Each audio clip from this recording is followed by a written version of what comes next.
This is the story of Eddie, Commonwealth of Massachusetts. The system is petty, juvenile law and politics so deadly.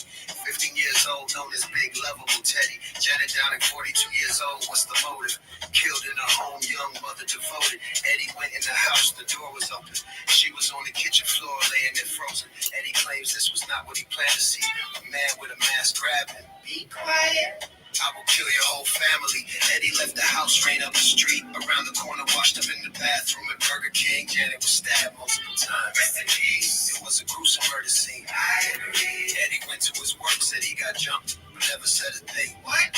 About Janet lying there lifeless, his friend's mother from across the street. He was in the house. But Janet had a brother-in-law she kicked out for selling drugs. Said if anything ever happened to her, it's him you bring up. The night of the murder, he showed up, was acting suspicious in the front yard. Gina in Virginia says he was looking for his keys. It was humid and muggy, but we were showered and neat. He was a cab driver looking for his key. Looking for a key to one of the cabs in the fleet. How did he know something happened on that street? Eddie says he is innocent, and the cab driver did it. Who do you believe? DNA under Jada's fingernail, unidentified. Who do you believe? Come on. This is the story of Eddie, 15 years old. Life in prison. This is the story of Jada, life taken and stolen. For no reason. This was the summer. July 1995. Do you all remember? 30 years ago, why she have to die? 15 years old, locked in a cage of murder that he always denied. Let's go. Summer of 95. Life goes by. Welcome to the street. Long gamers. Peace and love.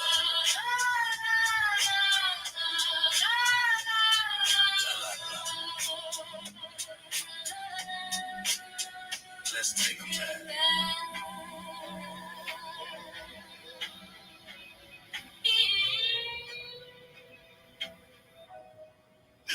Let's take them back. What's happening, people? Glad you guys are showing up. Glad you guys are showing up tonight.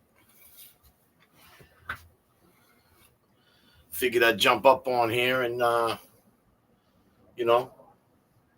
maybe open the lines back up again and,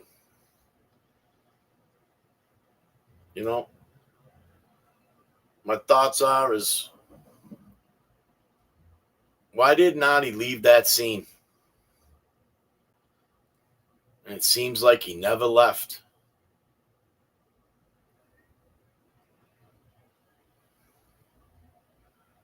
Tell you.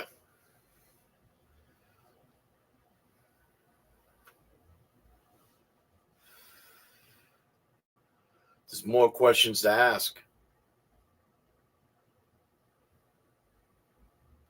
Something about that guy that, got me spun. The way he reacts. The way he talks.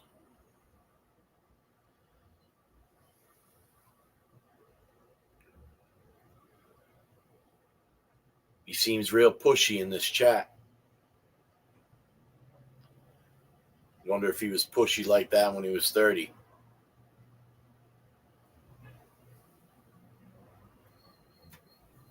It would lead me to believe that he was. That's right. Things just don't sit quite right. Not with me. Not with me.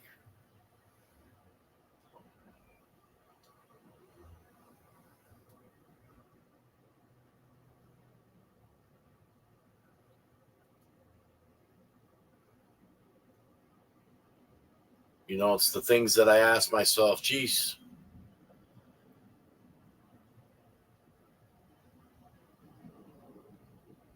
He was Janet's brother-in-law. He was an uncle to those kids.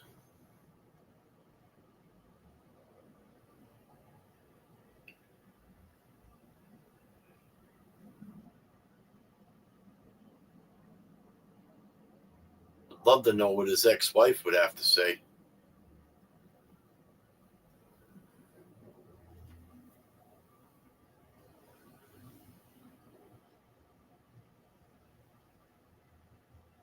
But yeah.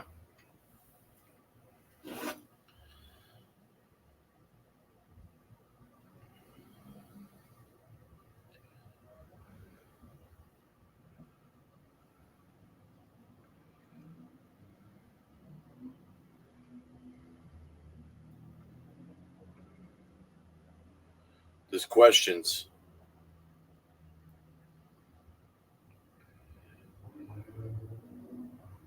There's definitely some questions.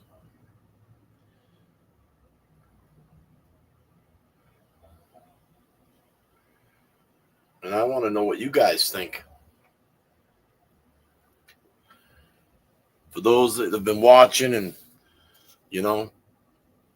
been going through each part with us, JFK Show Off, Jay Brilliant, James Jackson, myself.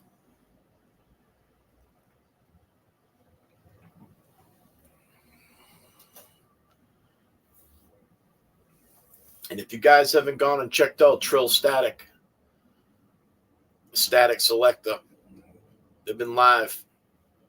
They'll be probably live all night. JFK, James Jackson, they're out there. The JFK Show Off crew, they're out there. Go support them. Go check that out. I was on there today. Some great talent over there. Some old heads, man. Some old school people. They know how to put it together, Shout out to them guys out there. They're working too. Goddamn.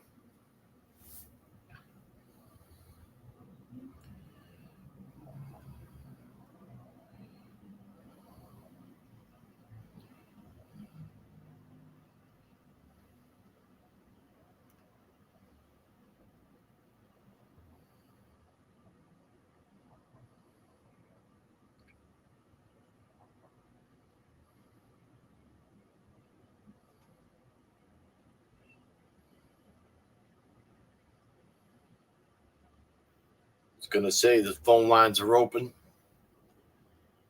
If you got anybody wants to call in, talk a little bit, speak on a little bit about Adi. Why do you guys think he was there all night? What would you guys think that he'd be doing that whole night?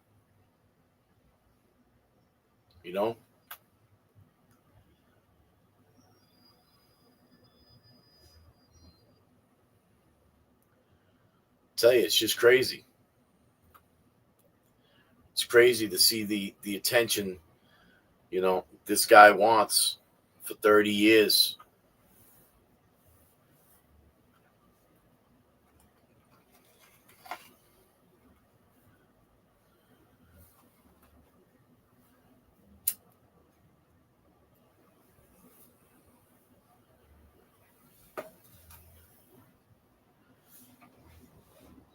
If it wasn't him that was there, was he covering something? Was he helping somebody out? Was he covering something up?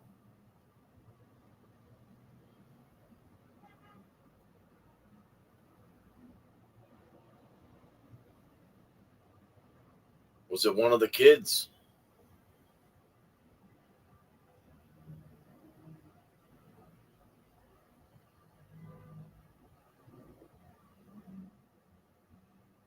Did Adi come and help those kids?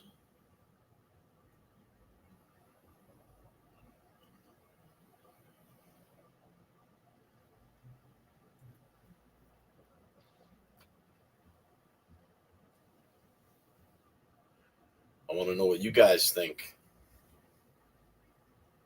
Phone lines are open. Keep it short.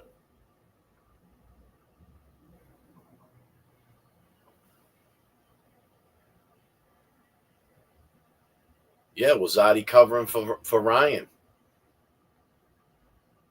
Did something happen with Ryan? Did Paul walk in on it? Did he go to the beach and call his uncle?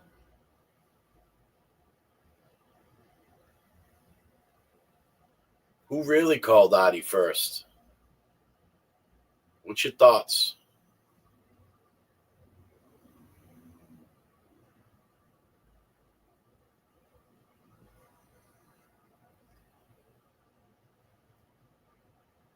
The DNA that was under Janet's fingernail clippings didn't match Eddie O'Brien.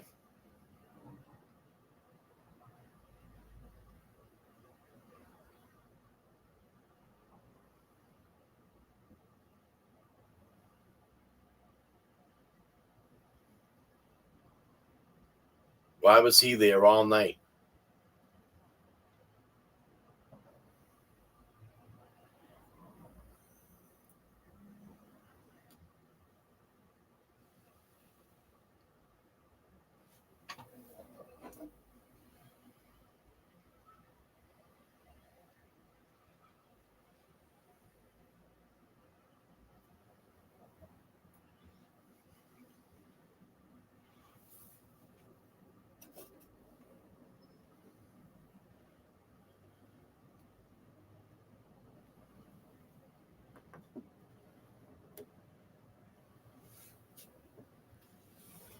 We want to know.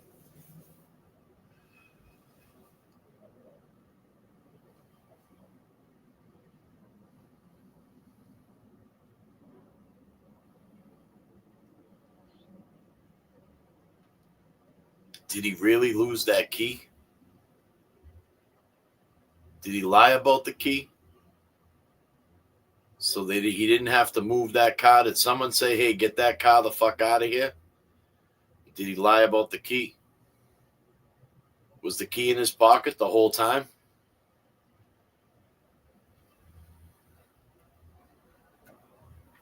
Was he being so dramatic about the key because he had it in his pocket and he wanted everybody to believe that he lost it?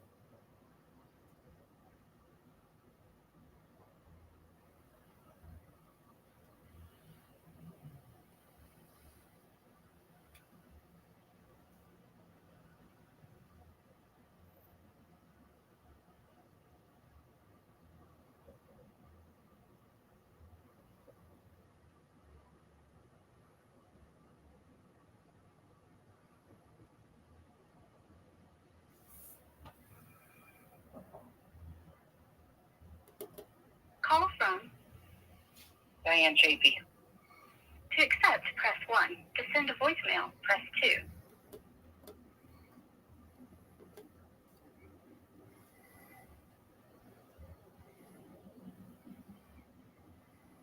Call from Diane JP. To accept, press 1. To send a voicemail.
My bad, people. Took me a second to set that up. I must not have had that set up right.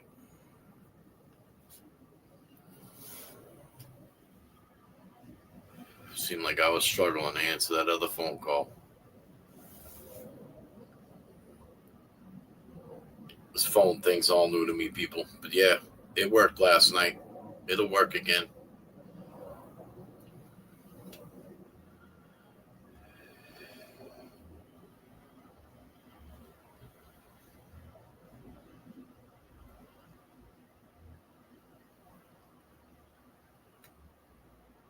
So call people.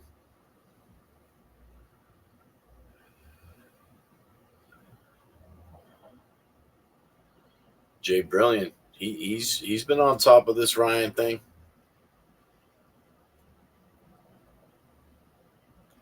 They definitely said that Ryan was weird as a kid.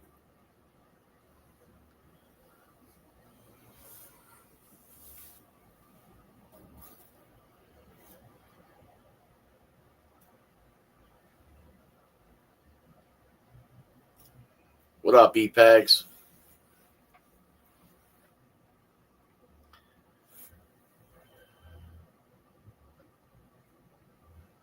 Call from Diane Chafee.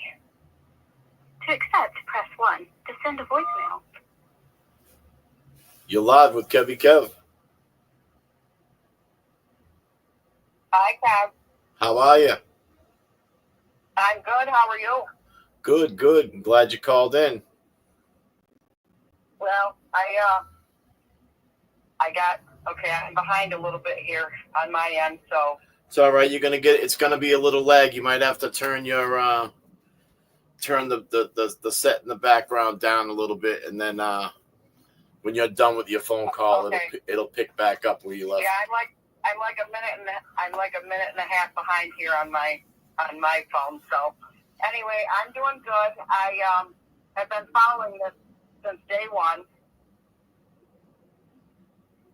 And I definitely think that Artie is involved, if not the number one person. Yep. I mean, do you think Crazy. Do you think the way he moved back then? I mean, hanging around at that scene the whole time. I mean, it's just real odd, you know. I mean, real odd that he'd keep himself there and not be with his family. And it's very weird. It's very weird, and the fact that Paul Jr. Beat up his mother there a couple of days before, I believe. It's just crazy. I think that he had a lot to do with it too. I've been in contact with Eddie, and he said that it's all coming out really soon. good. So, well, that's great.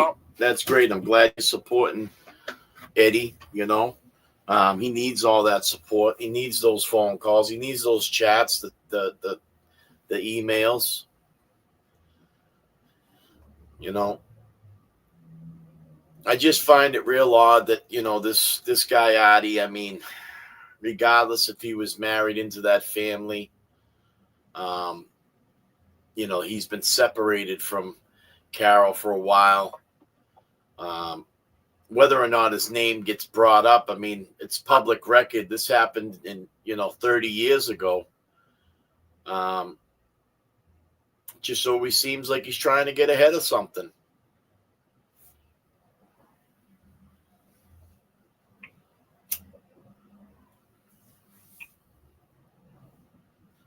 I know, it's crazy. It is. There, I think I'm all caught up now. I think it's good.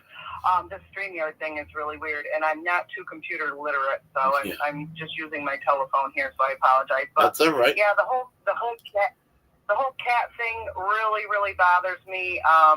Him lying, him just lurking around the crime scene the whole night, day. I mean, for 30 years, by the sounds of it. I've got Margot's book on order, and I can't wait to get it. The amount of research that you three gentlemen have done is just beyond.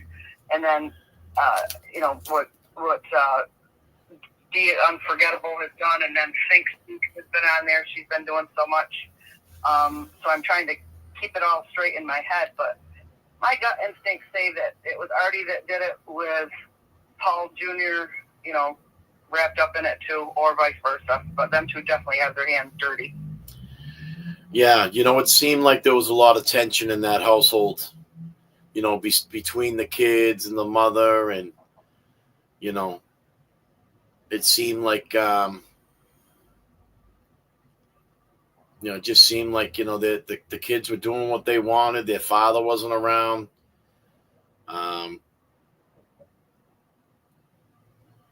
She was under a lot of stress, Janet.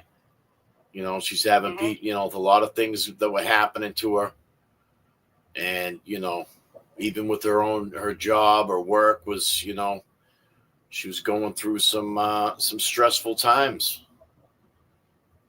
And imagine having a 15-year-old son beating on you 2 days before this.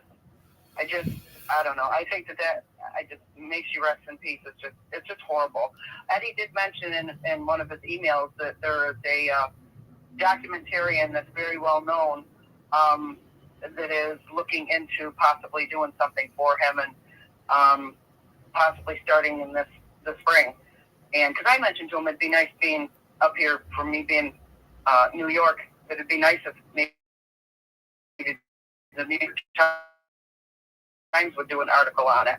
And he definitely praised you guys, and I said absolutely, they're doing a wonderful job. And it's just, I don't know, the whole thing is just wild. I've never heard anything like this in my entire life. Massachusetts is just nuts.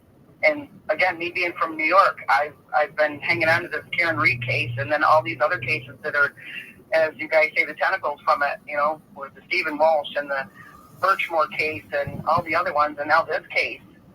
Yeah. Going back 30 years. Yeah. It's nuts. It's just totally nuts.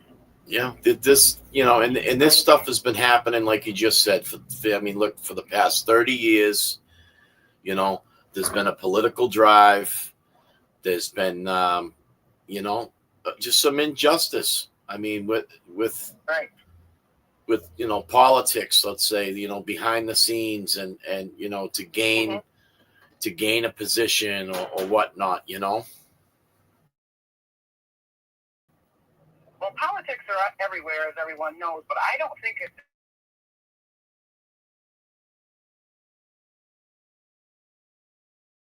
I don't know. It's wild. Just totally wild. So I'm hoping that. I'm not.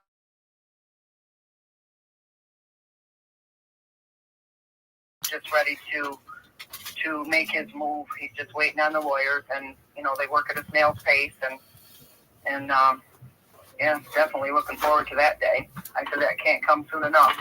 I'm sure everybody feels that way. I just feel bad for his parents. Feel bad for everybody. Janet's family. It's just sad. It is very, very sad. It is. It's a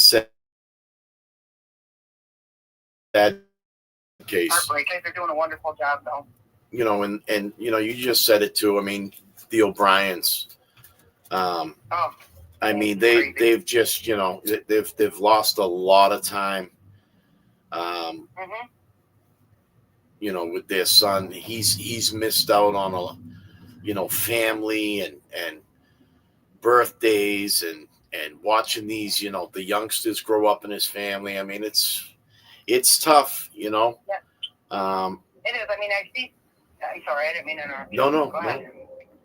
No, just to see the injustice in some of it that makes you really think that there was something being pushed there, politically to gain some power and to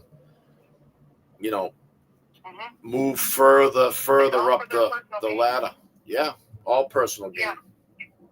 And they use his we spoke about his size, and I alluded to my one son who happens to be very, very tall like him.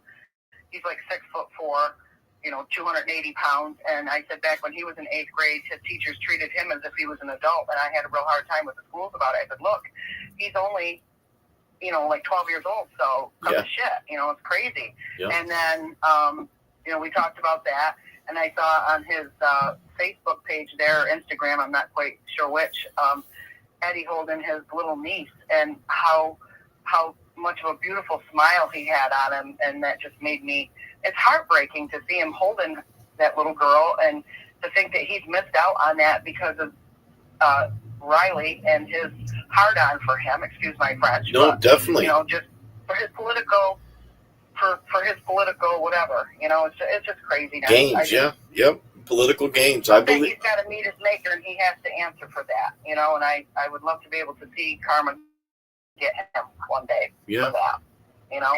Yep. But it's just tough. So, anyway, I don't know. I don't want to keep you too long. I could talk to you all night long because this story is just eating me up inside. I can't. Oh, it's crazy.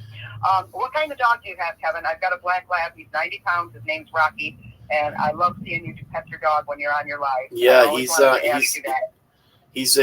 an American pit bull, and his name's Bandit. He's about a year and 4 months right now, and so just a pup. Yeah, he's still growing. Yep, he's about 75 pounds. Yeah. Okay, mine's gonna be 9 the end of the month. Well, a couple of days before Christmas, I told Eddie about him and how he doesn't like the bitter cold. We woke up the other morning and it was negative 10 degrees out. He didn't even want to go outside to go to the bathroom. Oh yeah.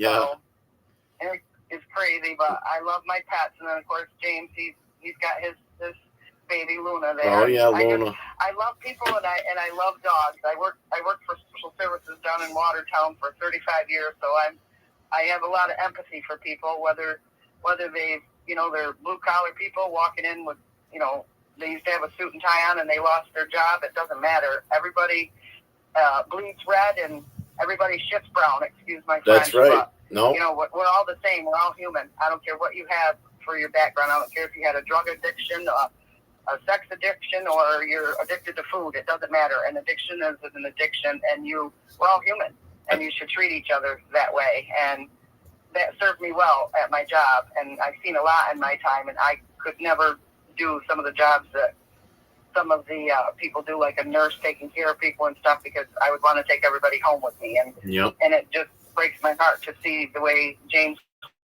was treated by who, and I just want to reach out and just strangle that man for doing what he did to him. And now to see what he's doing with Mike Crawford, and it's just sickening. But I have to firmly believe that God will get them someday. I really do. Yeah, I mean, so, you can only do that stuff for so long. I mean, absolutely. Yep.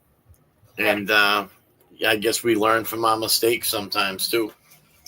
Well, some of us do. That's right. That's right. But Eddie did speak about the support that you guys have shown him, and he's very appreciative of that. And I know you've heard that before from I believe her name is Jennifer. Oh, she's such a pretty lady. Oh my God, I love that beautiful black hair she's got coming up on there with all the curls. The Unforgettable or whatever her name is there. I think on there. Yep. I always spell it wrong when I'm trying to type because I use my phone and my fingers don't work quite right anymore. So I try to type on there, but she's a sweetheart. And then I don't even know what I was talking about, but yeah, it's the support, and I said, yeah, they're doing a great job, and he said his family is just that's his rock, and he just hopes that the word gets out and he can get this new trial. So that's what we just keep praying on. I've talked to people about it locally here, and hopefully word will get spread around and it'll happen. I think it's going to happen. I really do. I think you just said it too. It's a platform that is getting the word out there. Just to take a look at the inconsistencies. Just take a look at where things went wrong. And there's still more that will be unfolded. I'm sure that will help piece this puzzle together. And that's what it seems to be. It seems like, when you have that higher authority in the Commonwealth, that's the one thing that blew my mind was that, this district attorney, this DA, he tried this case himself personally. I mean, it seemed like it was a personal thing for him. It was. It was. Even in the transfer hearing that he had,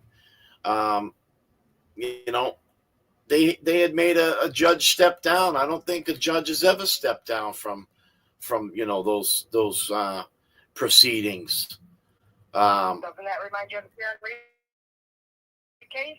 That's what they did there. They did some fucked up stuff there. Excuse my French, but they did. Yeah. I mean, it's just craziness. That's what I'm saying. It's just wild to me how they can get away with that kind of stuff. And that was 30 years ago. Imagine the other atrocities that have happened over the past 30 years that haven't come to light. Exactly. So I think the fact that is it Jay Brilliant or Jason Brilliant? Jay Brilliant. Yep. Jay. Yep. Jay, he's doing a wonderful job. I've been following his stuff on Facebook, and I don't know whether he does the Instagram stuff or not, but he's been, I mean, obviously doing a ton of stuff too. But everything that they put out there, I mean, even one person seeing it and they spread it to 5 people, and then 5 people spread it to another 5. It's getting out there. It's definitely getting out there, and Eddie knows it, so that's good. I just wish that I lived closer because I'd really like to go and meet him. He just reminds me of my youngest son. He's 30. Let's see, how old is he now? He's 38 years old. 36. My oldest one's 38. And I just saw him when he was standing up there, and I'm like, yep, that's what they did to my son. I mean, not obviously to that degree, but yep. I remember what it was like when I was 8 years old and they tried to treat him like he was an adult. I'm like, are you kidding me right now? He's 12 years old. Give me a break. I don't care that he wears a size 14 shoe. You know, come on. Yep. No, it's the truth. It's just craziness, but anyway. It's the truth. All right, Kaz. I'll thank you. So somebody else can call in. I'm sorry that I had to call back so many times. No. I'm glad that you were persistent with it because it helped me out. It helps me with the setup. Yeah, it's kind of all new to me, but the more I do it, the easier it gets. So I appreciate the call and the input. Well, you're very welcome. I'm an old timer. Like I said, I don't have a computer. I've just got my little cell phone here is all I use. So, well, I'm glad. Well, you take care and give your dog a big hug. I'm going to go give mine a big hug. I will. Go out, so. I will. Thanks again. You take care, and I'm going to stay on the stream and watch everybody else's comments. I haven't been able to do that. I cannot multitask like I used to anymore. Well, thanks again. You take care, and all right, you're welcome, honey. Have a good one. You too. Bye-bye. It was a great call right there. You know, I mean, it just goes to show you that, you know, Eddie's needed a platform. You know, he's needed a platform for people to, you know, to see what's going on.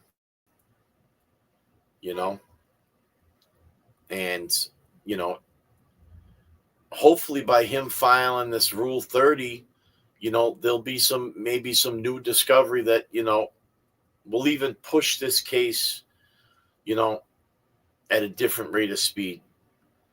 I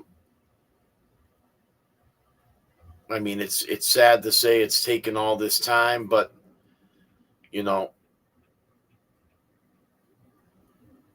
I think this is what this case needed. It needed some attention.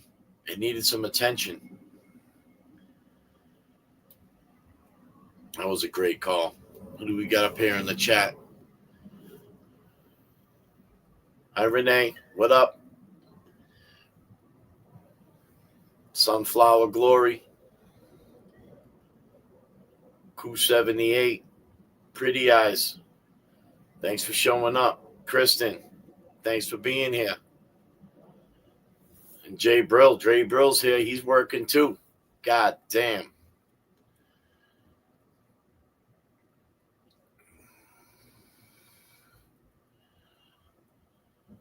God damn.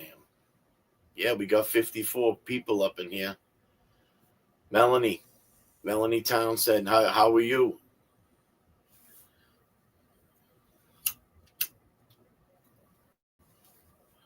Glad you guys are here with me tonight. Yeah, the JFK crew, they're out there working. I'm back here on the East Coast. You know, I'm just trying to, you know, keep the talk going. Want to talk about it. I'm curious. I mean, you heard the last caller. I mean, why was Adi there the whole time at that scene? And the following day, checking up on updates.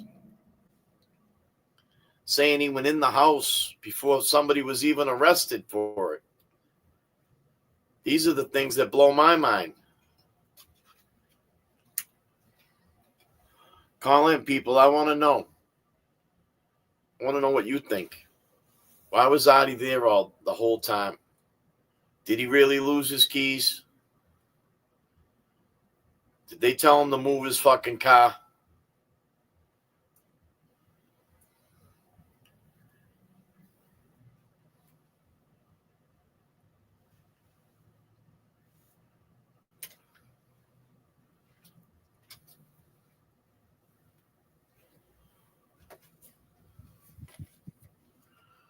Yeah, Jay Brilliant, he's out there. Said a blood trail. Let's throw that up there for Jay.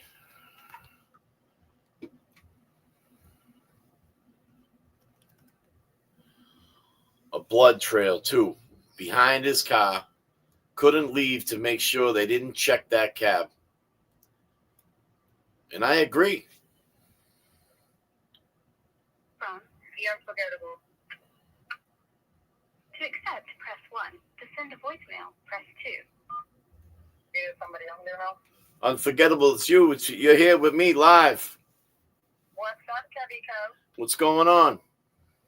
You holding it up while the guys out in Miami? That's right. They're out there working too, so ain't I. Just trying to hold it down. I want to keep the conversation going, you know?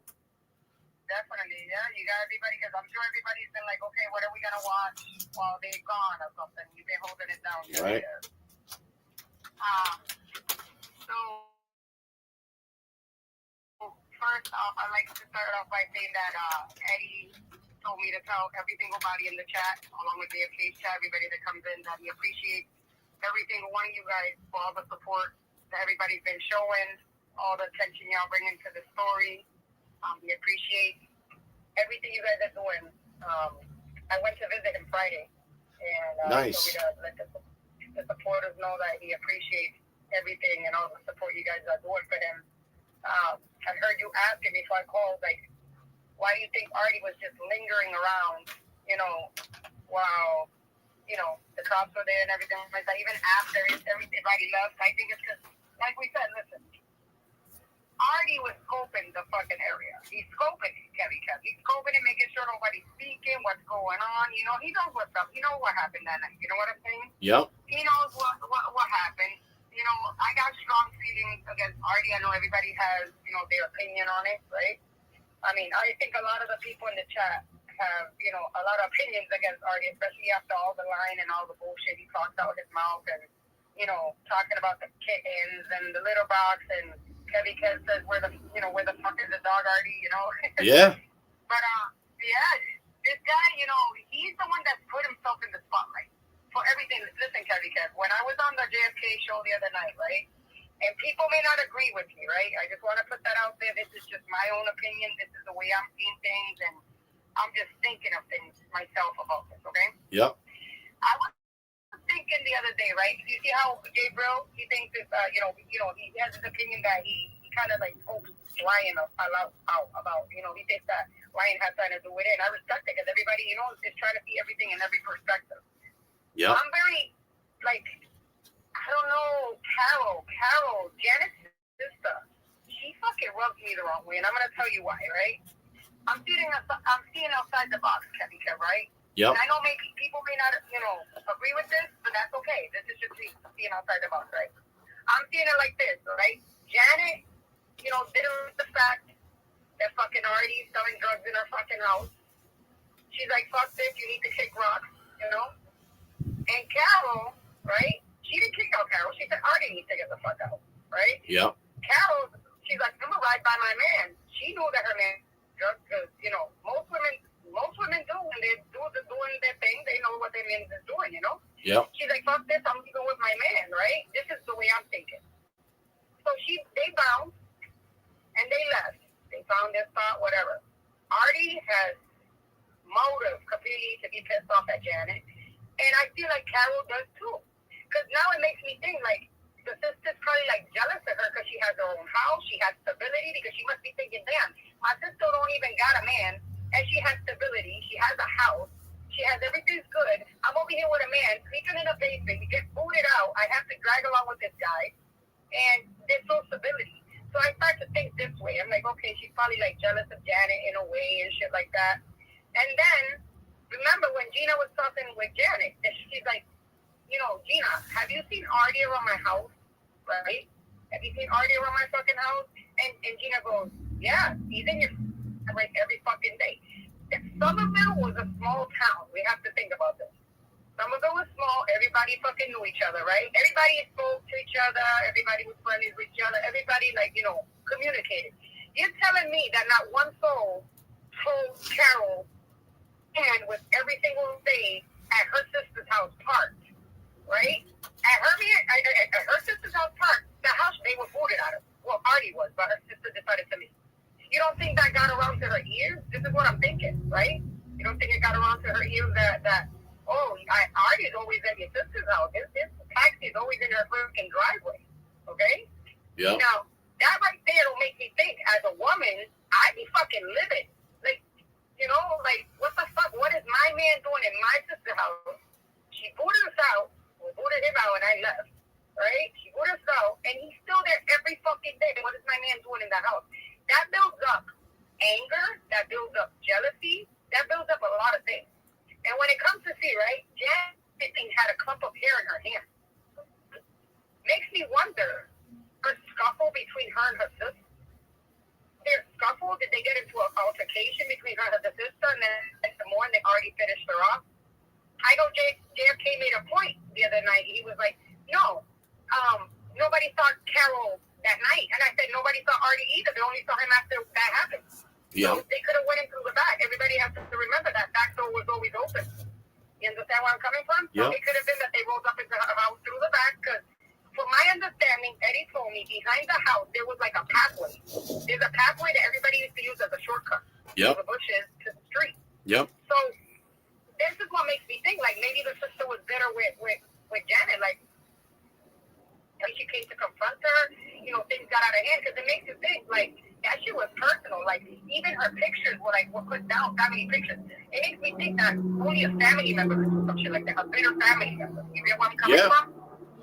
Yeah, I mean, it makes sense. That makes sense. I mean, you think about, I could see the jealousy of how far Janet's made it, and that she's got her own house and she's established. She's got a good job. I mean, we don't know how it was settled with her divorce. What did her husband have to buy her out of the house? Did she have some money? You don't know. I mean, that brings up a good point. I mean, I could see, women pull hair when they fight. Definitely. Janet was pulling her fucking hair, and it wasn't long hair either. Everybody has to take into account back in the days and that time in the 90s, women's hair were short haircuts. The majority of them. A lot of women had short haircuts. You guys saw, the verdict video. You saw a lot of the women had short haircuts. You know what I'm saying? Yep. So it makes me wonder, like, what color was that hair in her hand? Did it match the sister? And then it was odd to me, right? This is what stands out to me too. Like, so she could have bounced through the back. Artie stuck around because, mind you, the sister supposedly is at the hospital, right, with Janet. The first thing the man is supposed to do is go be by his woman. Like, if he cared so much about Janet, he would have been over there with his wife, being there for her, consoling her. Definitely. For some odd reason, I find that odd that him and his wife didn't want to be seen in the same spot together that night. Like, he didn't go over there. Yeah, did he give Carol the key and say put your shit in the trunk, and she took off? That's what I'm saying. She bounced. I swear to God, she must have bounced, and he finished her off. You know what I'm saying? Something popped up in that house, and there's more than one person. Obviously, Artie is big stuff, but his wife rubs me off the wrong way. And I swear to you, like, I swear she bounced. She went to the hospital, whatever, right? When it was time to go to the hospital. And he never made it to the hospital to be there with her. So that makes me feel even more suspicious of the fact. And then after, like a few days later, after Janet was dead, here comes Artie and says, hey, and he was there with his wife, with Carol. He was like, hey, Janet wanted us to keep the property. She wanted us to raise the kids. She wanted us to take care of the property and, be owners to it. And Carol rolled with it. She didn't oppose to it. It makes me think, like, like these two people, like, were they covering each other up, like, for what happened to Janet Downing that night? Like, there's a lot of sensible shit. And she wasn't spoken about much. And when they did interview, I heard, from Eddie himself, when she was interviewed, there was a tiny paragraph, I kid you not, like maybe like 3 sentences of anything she said. usually when there's an investigation, the people that they usually investigate are the closest people to that person, especially family members. And, you know, she lived there before that. You know what Definitely. I'm saying? So what if they interview her and maybe have her testify? She was nowhere to be found. And then I started looking into her Facebook, and I'm like, wait a minute. You know, and this is not, you know, I want everybody to understand. This is not like, oh, you know, that to make her feel bad. I know people have sicknesses as they get older and stuff like that. Don't get me wrong, to the audience, and you kept them. I'm like, she must be a bum bitch because it's just you and your dog, right? And you're asking for GoFundMe, you know, oh, because I have this, that, and the third, and I need people to help me sustain myself financially. You get where I'm coming from? And then here's Artie that's unstable by his fourth or fifth marriage. So this makes me, I don't know, Carol, there was not much heard about Carol, and she didn't show up to a lot of the hearings. She didn't show up to a lot of shit. Listen, if something has to do with my sister, I want to be there. You get where I'm coming from? Yeah. I want to be there. I want to make sure, supposedly Eddie did it, right? Wouldn't I want to be there and make sure that he's convicted to the max and everything like that? She was just off. That's just off to me. And to this day, that shit is off. I don't know. I started seeing that in a different angle the other day, Kevin Kev. Yeah. You know, I know that everybody. Go ahead. No, I mean that's why we're talking about this. You know, I mean, you bring up some good points. I mean, you know, I mean, it was a very hateful thing. I mean, it definitely, it was like, you know, a crime of you know, either jealousy or hate or you know. You know, a bitter woman, what she does, a scorn woman, what they do, they're capable of doing shit like that. Well, right? you know, I mean, we don't know how Janet treated Carol. Did she treat her like she was the older sister and, you know, you got to straighten out, you got to get away from this guy, you're never going to get, you know, we don't know how she talked to her. You know, and exactly, we didn't know their relationship, we didn't know how they were with each other. That's right. I mean, you don't know. I mean, it's that those are the parts that, you know, if we knew, you know. I mean, she wasn't bad, obviously, because she accepted them into her house to live there for a year. So, I mean, she must have not been that bad to her sister. True, but you got to think like, you know, that's, you know, I mean, usually family, I mean, you'll give people second chances, stuff like that, you know.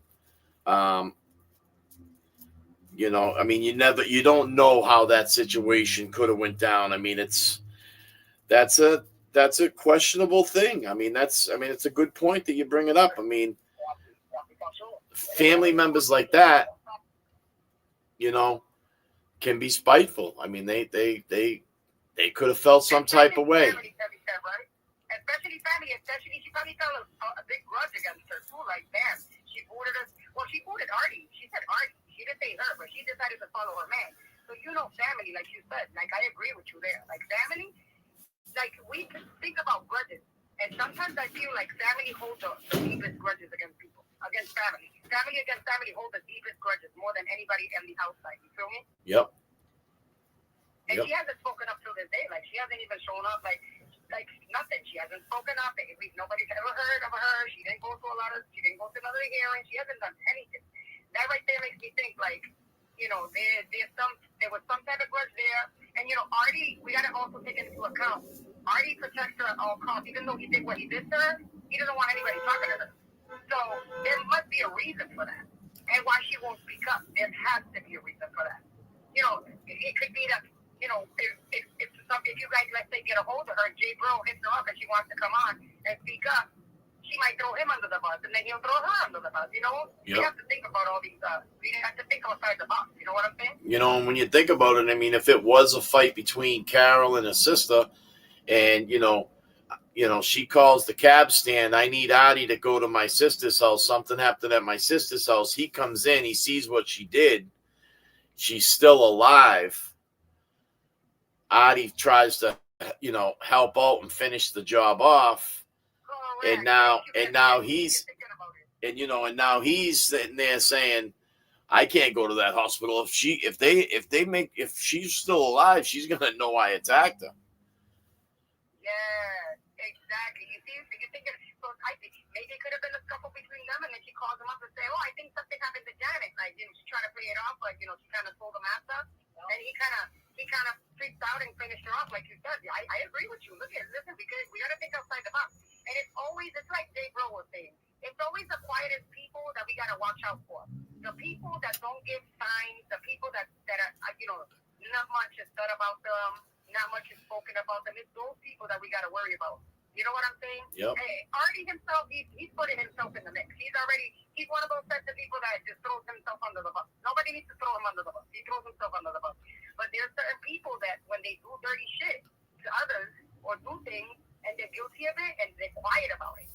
And it's those quiet ones we got to be worrying about. You feel me? I do. And that's I appreciate you.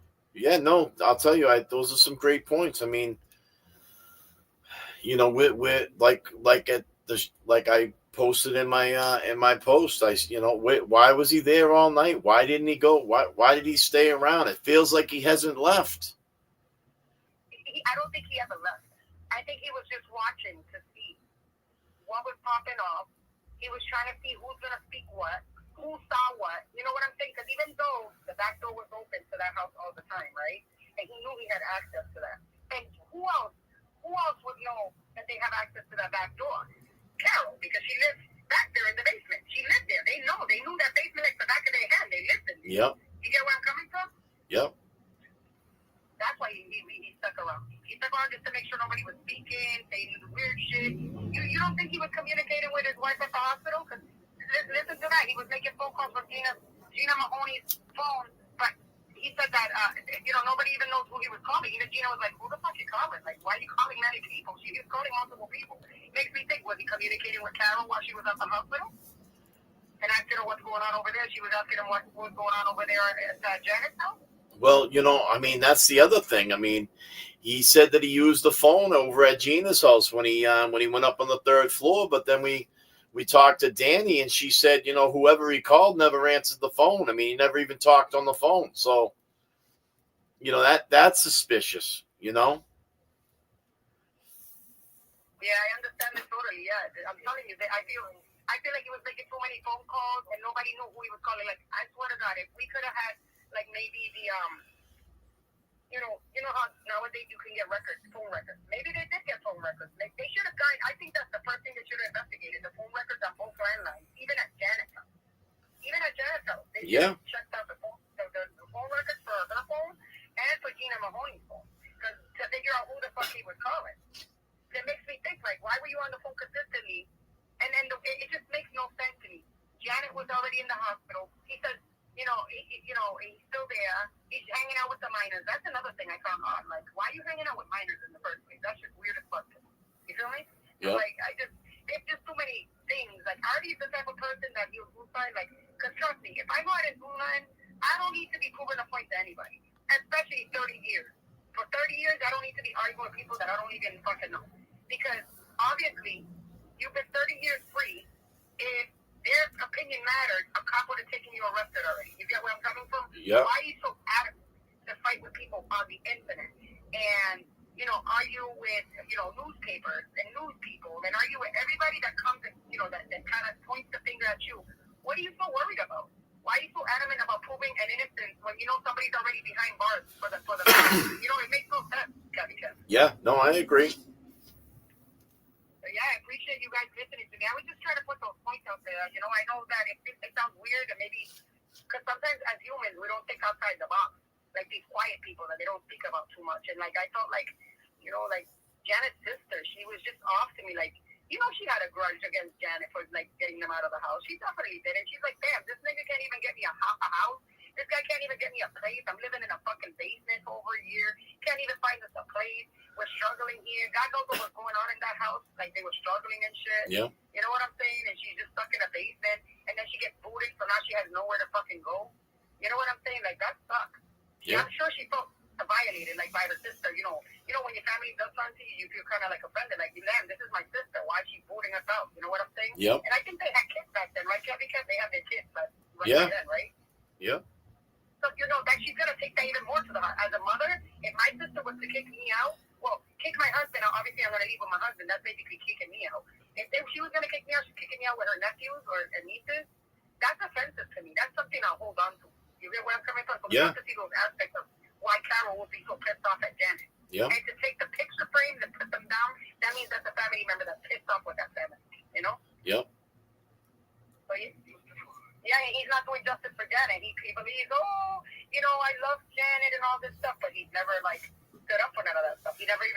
want to be outside the aisle. Yeah, he doesn't. Yeah, he just because he gets conversation. The more open people are gonna see that. Yeah, well, he's the only one that throws himself under the bus. That guy's a fucking scumbag. But thank you, Kevin, for listening to me. No problem. You. No problem. It's great that you called in. Thank you. Awesome. Have a good night. No, honey. Bye-bye. All right. Bye-bye. Another great call right there.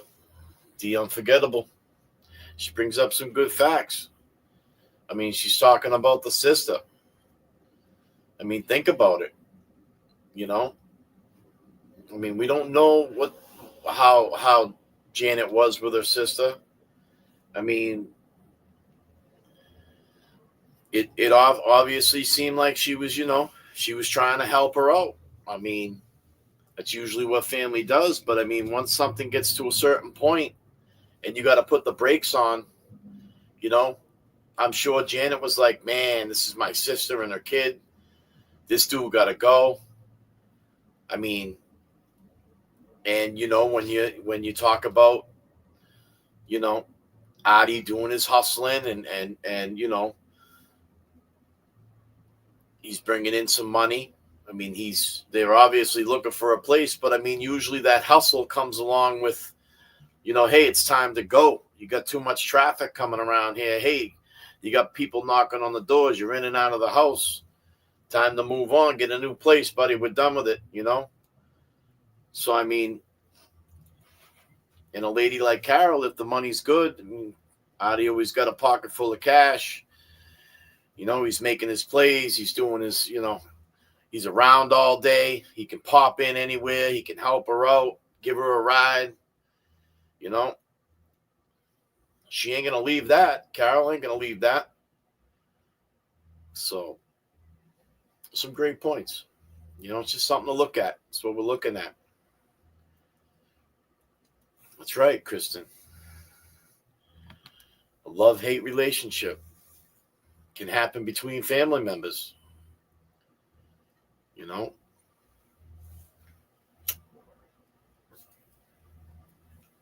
Great call, though. Lines are open, people. Numbers going across the bottom of the screen. Feel free, call me up. Call Kevy Kev 781. Let's talk about it. Why'd this motherfucker lie about the dog? Why was he there the whole time? Why didn't he go with his wife, Carol?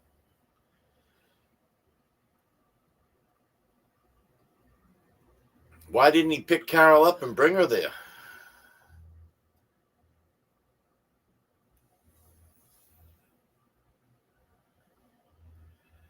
He had a pager back then.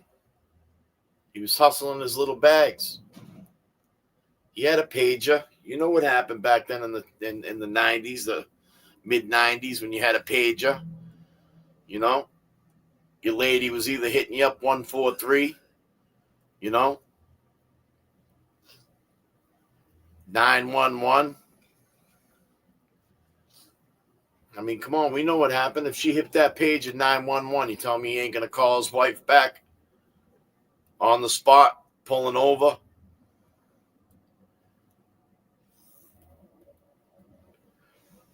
What was the communications between them?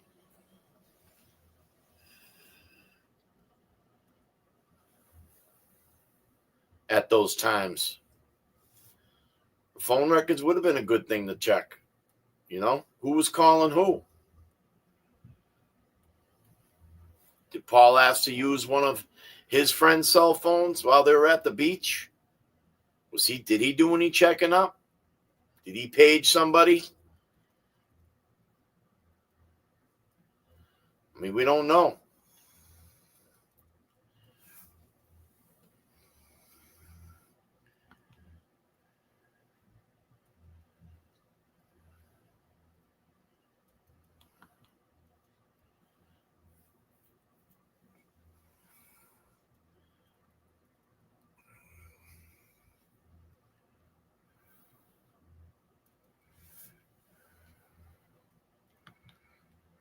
God damn, Jay, you can't get up here, bro? It doesn't say anybody's coming in the back door and shit.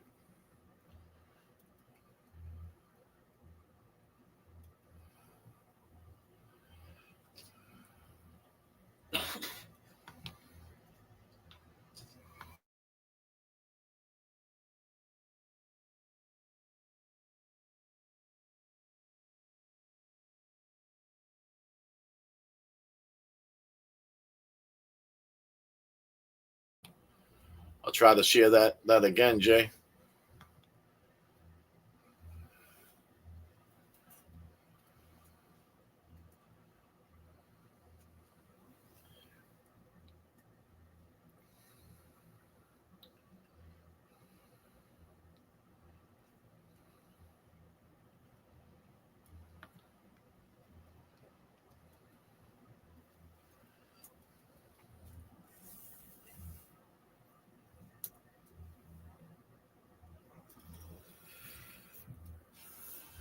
God damn.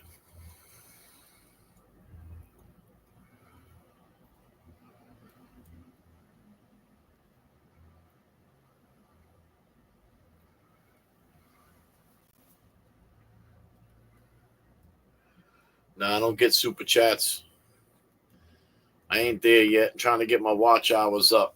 You people coming in here and checking me out, get my watch hours up and shit. I was working on getting them up there. Got involved with this case. It's been busy. This time of the year is usually busy for me.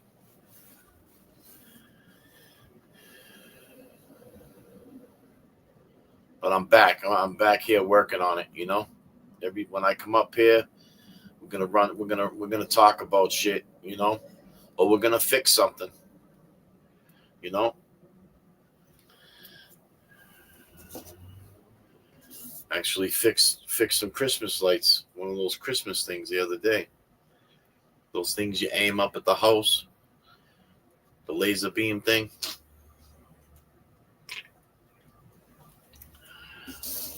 Had to rewire that shit.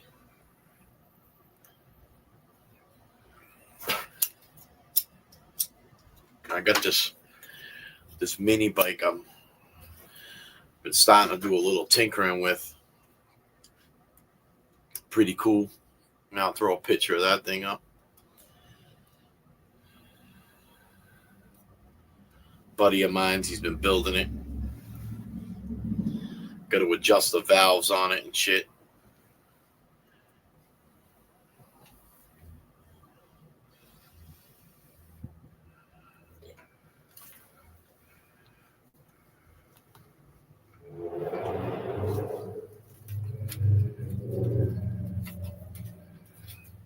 Yeah, mini bike, old school mini bike. Like a Rupp version. Pretty badass too.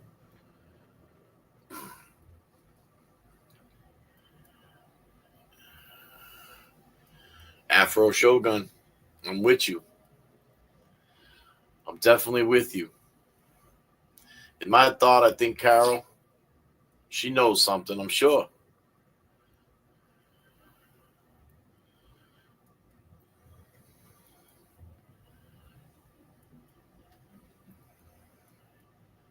Yeah, we holding it down. We're holding it down, pretty eyes.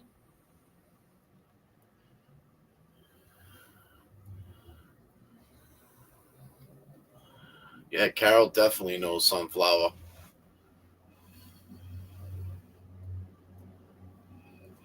That's why she won't speak, right, Denise? I agree. Yeah, and I like that right there. Let me see here. God damn, my chat's starting to float.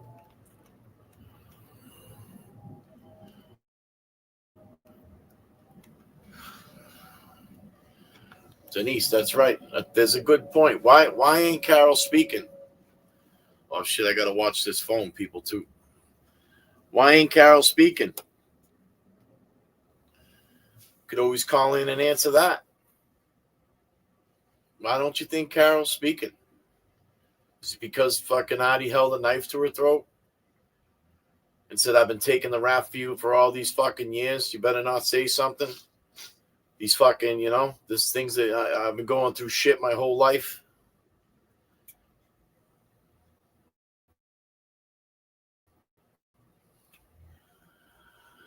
I said it the other night. He's like, oh, hey, don't bother the kids with this. They're not kids. They're fucking adults. They're in their 40s.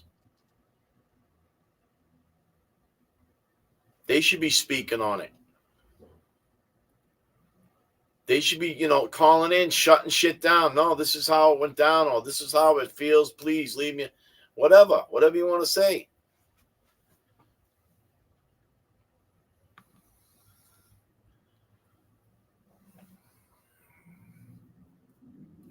Carol knows a lot, I bet. You're right, Lisa Davies. She knows a lot, I bet.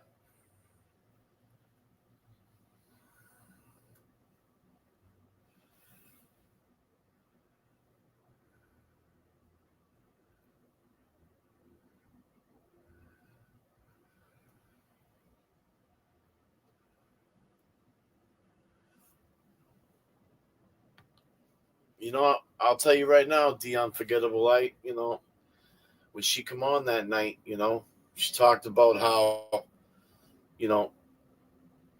how the stabbings were kind of like, like a hatred part of it, like how her breast didn't get stabbed, and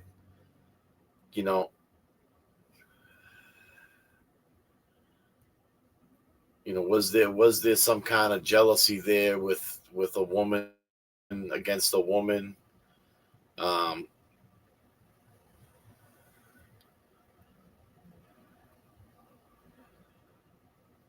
mean, not for nothing, but I mean, when you think about the Unforgettable, she talked about how, the tension could have been a little crazy on what the fuck? Why's my man's car there? Where are you? She's driving around. She sees, let me drive by Janet's house. Maybe I can have coffee with her. And she sees Adi's car parked out there. Like, oh, what the fuck? What's he taking? Oh, is he taking a piss? And she goes in, sees Adi fooling around with Janet. Fucking bugs out.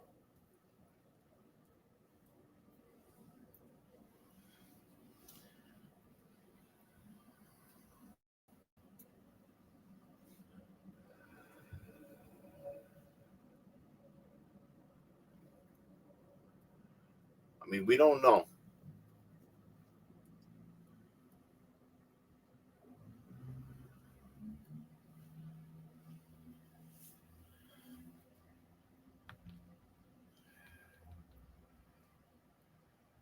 We don't know.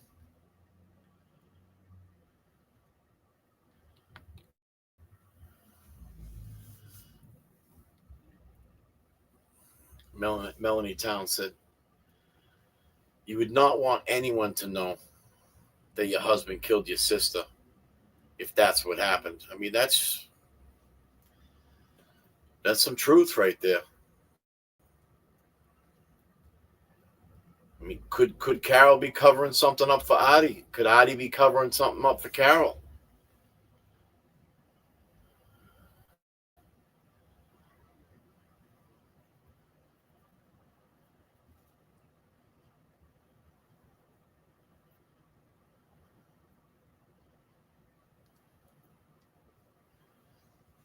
We don't know.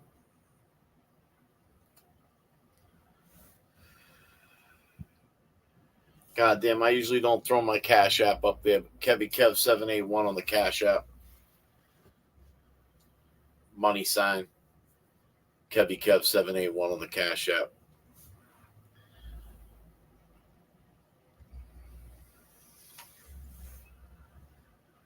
I don't have a Venmo.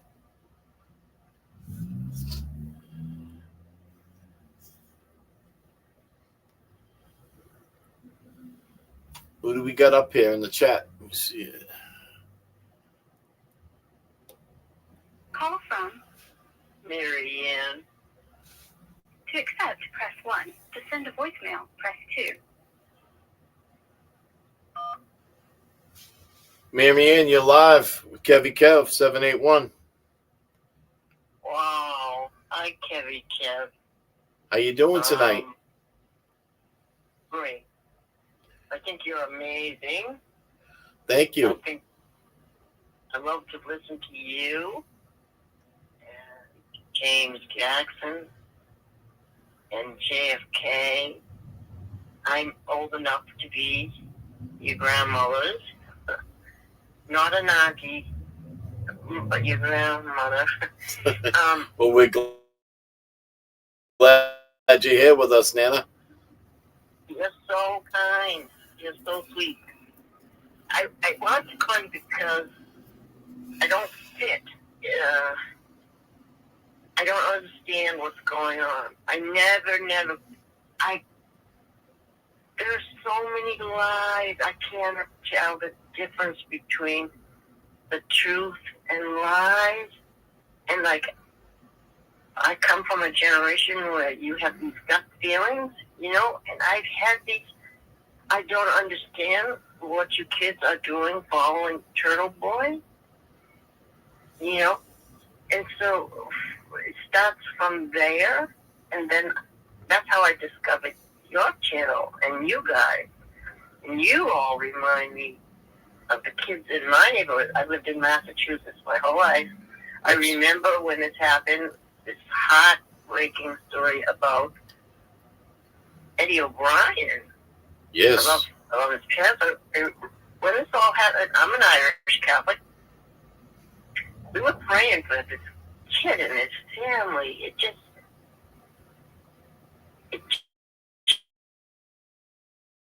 didn't make any sense. And he has been bamboozled.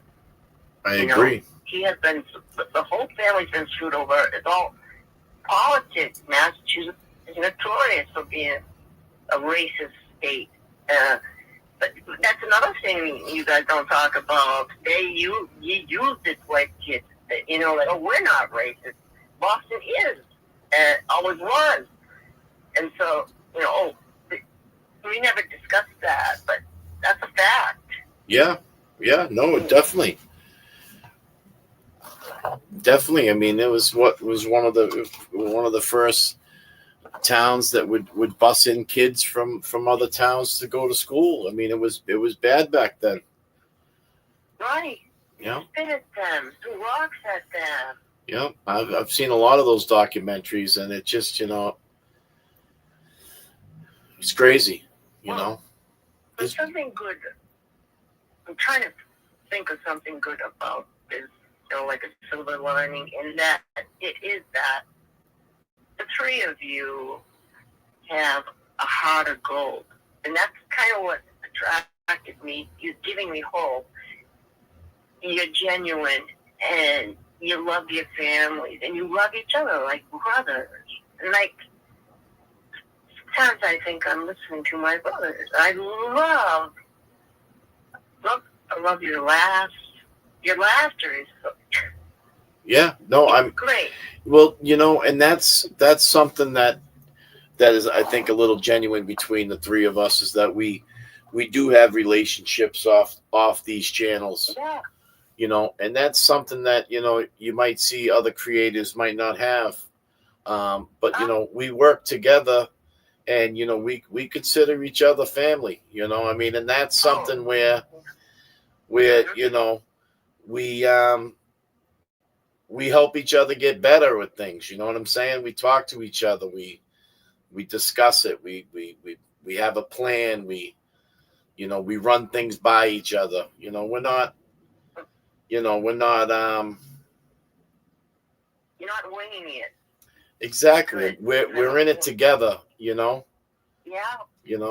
If they're gonna give a first place, they're gonna give it to all three of us. You're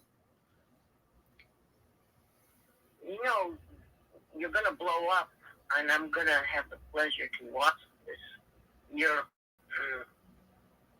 good always prevails. And I just don't understand the other creators. And then when they turned on you, I'm like, all right, I'm done. Because I was trying to figure out who's lying, so many lying. I never liked Turtle Boy, scumbag.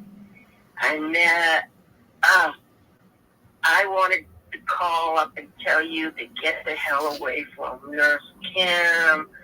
You just, we all live and learn, Kevin Kim. you know, and I'm not crazy about Karen Reed. You know, nobody likes her if you want to know the truth. You know, I'm sorry. Yeah. No. I never. No, she's not. But you want to talk about Eddie? Well, good. Let's go. You know, this whole Karen Reed thing stinks. All right, they're all caught. They're all drinking. They're all polluted. Anything can happen. This isn't their first rodeo. You know, they're all troublemakers, except John, the victim. Exactly. This is very, very sad. And you know, sometimes when you guys go over what had happened, and then it breaks my heart to think, oh, okay, in an hour from now he's going to be dead. You know, that creeps me out. That Karen Reed didn't. I don't know what went on in that car. We'll never know. But if they both had an icky feeling, let's go. But again, they were caught. They were drinking. Anything? Are you okay? Yeah, I'm there with you. Anything can happen. The whole thing was, they were, there's expression, nothing good happens after midnight or whatever they were, but the plan was their plan to kill him? Because that kills me. We keep forgetting that. He did not deserve to die. Well, I hope it was an accident. You know, they were all drinking, and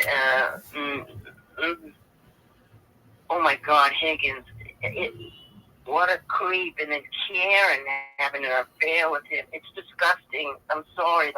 It's a mess, and there's so many layers. And I loved it that that called into your station. Oh, you know what else I loved too? I hope you don't mind me saying, I'm just a silly old lonely woman. When you three imitate Marky Mark, I giggle like crazy because I can't stand the wall. But I'm sorry. I'm a Oh, you don't like Marky? You don't like Marky? That's why I love it when you all do it voice. Oh, you kids are going places, and I've got a front row seat. I mean that because you have integrity. Oh, when they turned on James Jackson, you know, I just took my button. I'm like, unsubscribe. I don't condone that. You know what I mean? Yeah. There's no line, but they just always cross the line. They're not good people, and I hope you separate from them. I hope you do a movie with them.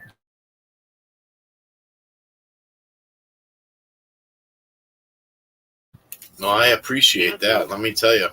You represent Boston. Oh, and I love it when you mention all these creeps from all that, like the glare. Oh, wow. Anyone that they don't know our Massachusetts is corrupt. It is. And then you have, there's the separation, the filthy rich, and the very poor. And somewhere in the middle, I am so glad that you hooked up with the O'Briens. I hope you try to help them. Please try. 30 years? Yeah, I mean, he needs a, I don't care what Karen Reed is going to do. I don't care about Karen. I care about this kid. Now, there's a story. 30 years. I don't think he did it. That's my opinion. I don't think Karen Reed did it, but I think something terrible went on that. Poor John. And look, yeah. Oh, and don't get me going on Artie. Oh, and I love the neighbor, Janet. I could sit on the porch with her years ago and smoke butts, right? Yeah. But those days are gone. You don't even talk to your neighbor anymore. You don't make eye contact with people. Oh, you tell me that kid went to church and then went across the street and killed her? Stop it. Right. That creep did it. He's a lying sack of shit. He cannot tell the truth, Debbie. You know it. You feel it. Oh, I can feel it. I mean, he failed our lie detector test. Yeah, that's right. That's right. And you're the only ones that were talking about the relationship with Karen and Piggy Bear. Yeah. No, I mean, no one would touch that. There's something twisted there. We'll never know. We like to look at both sides and try to, we got to figure it out. I mean, we know things, don't sit well. We know things don't sit well in the eyes of certain people. We wouldn't want certain things done to ourselves, and I mean, you got to speak on it. I mean, you can't just, tuck it under the rug and say, well, so. Think about this. For all the money, the millions of dollars that they put into this bullshit Karen Reed case, boy, keep it all back. You stole it. Why don't you help others? I don't know how did this fall into your lap, Eddie? Jay contact you? No, JFK was talking about this, months ago, and I mean when the parole board hearing come up, right? And remember, Kevin, that was a whisper, just a whisper. Everybody was talking about Karen. Really, it's been sickening. It has. So this is a good cause, and this kid hasn't lost his faith in God, hasn't lost his desire to be with his. My hope, my prayer is that he gets out before the parents go to their reward, because they're going to be rewarded. They're very good parents. Look at the girls. That's a beautiful family. Yes. Even in the face, even in what they've had to endure. And my God, can you imagine? Oh, I love. Yeah, I remember my dad. They needed this kind of opportunity, and they needed this as well. I mean, they if anybody's been the biggest advocators for Eddie, it's been his family. Yeah. And right. I mean, they needed this too. I mean, they can scream from the rooftops and they need all the help they can get with getting this out there, and I'm grateful to be on this, with JFK, James Jackson, Jay Brilliant, myself. I mean, he's great too. Excuse me, I forgot about all. It's snowballing. How about all the girls, those beautiful girls that call in? And I love the respect that you give them. You treat all of them like ladies, but look how that animal treats women. And they follow him. I think he's a reptile. I think he's a reptile, not an animal. Yeah. Yeah, he's a snake. Yeah. Well, So, listen, I was gonna say I got some other people calling in. I don't mean to I understand. bump you off the understand, phone. and all I wanted to say was, this is just my opinion, that this is no coincidence, my friend. God has led all of you together. There's a plan. There is. Greater, okay? He brought you. This Karen Reed thing has snowballed into the Eddie O'Brien thing. It's a beautiful thing. It's going to have a good ending. I love when you kids say, take the wheel. God takes the wheel. When you say, I choose peace, you kids are amazing. And all the women that call up, they're also filled with joy and the Holy Spirit. And I'm telling you, I'm not going to say movement. It's not a movement. It's life. It is. And, it's reality. It is.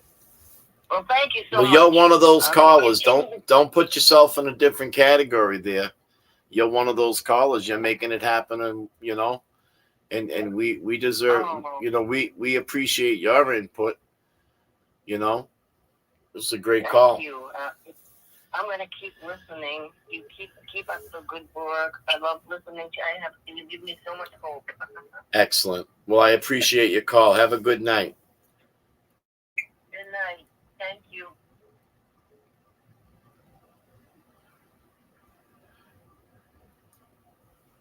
That was a great call, people. That was a great call.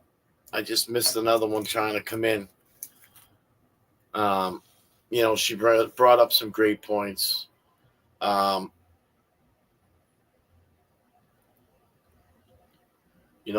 Everybody's got, their own opinions with the Karen Reed thing, and I respect that. And To accept, press 1. To send a voicemail, press 2.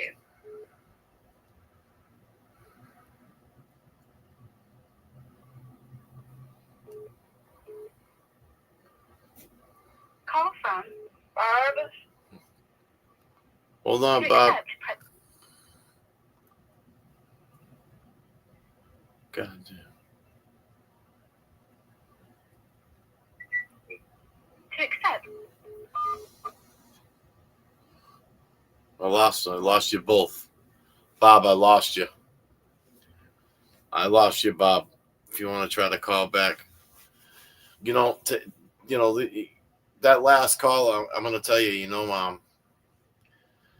I respect everybody's opinion on all that stuff.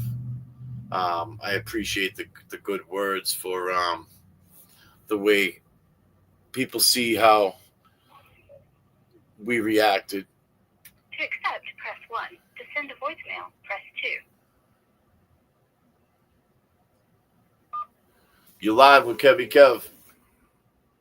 They hung up. And I'll tell you, she brought up a great point. Eddie's kept his faith. Karen Reed kept her faith too. And God works through people, places, and things. And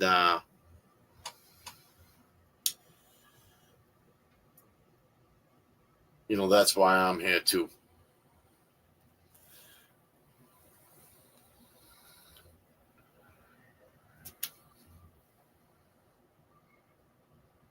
Kevin, you got me waiting a long time. God damn. To accept, press 1. To send a voicemail, press 2.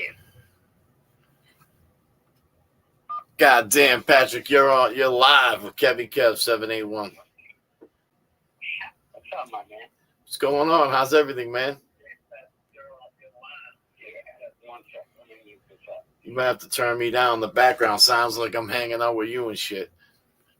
Yeah, I just did. But before we start, I need to hear the clown. I need to hear the horn. You got the horn? I got the horn for you, brother. I need to hear that. I haven't heard it. There we go. God damn. Nice. Patrick needed the horn. I'm getting one of those. Kind of yell, Kevy Kev, Kevy Kev. Nice. So what's happening, man? How was your Saturday? How was your weekend, man? Good? Everything good? Yeah, pretty good. How you been feeling? Good? All right, yeah. My doctor the issue is my doctor, like, sees your meds, so you gotta, like, load up on them, like, a little at a time, so they make you wicked sleepy. That's why I think what JFK was calling me part-time the other night. Prick. God damn. But, no, they make you sleepy, and then for a couple of days I'll feel good, and then I gotta, come Monday I gotta add another dose, and I'll be sleeping, stuff for a couple more days. It's crazy, man, but hey, it is what it is. Just don't get epilepsy, you know what I'm saying? No, I hear you. But I did see my doctor, my endocrinologist, I'm drawing a blank, my cancer doctor.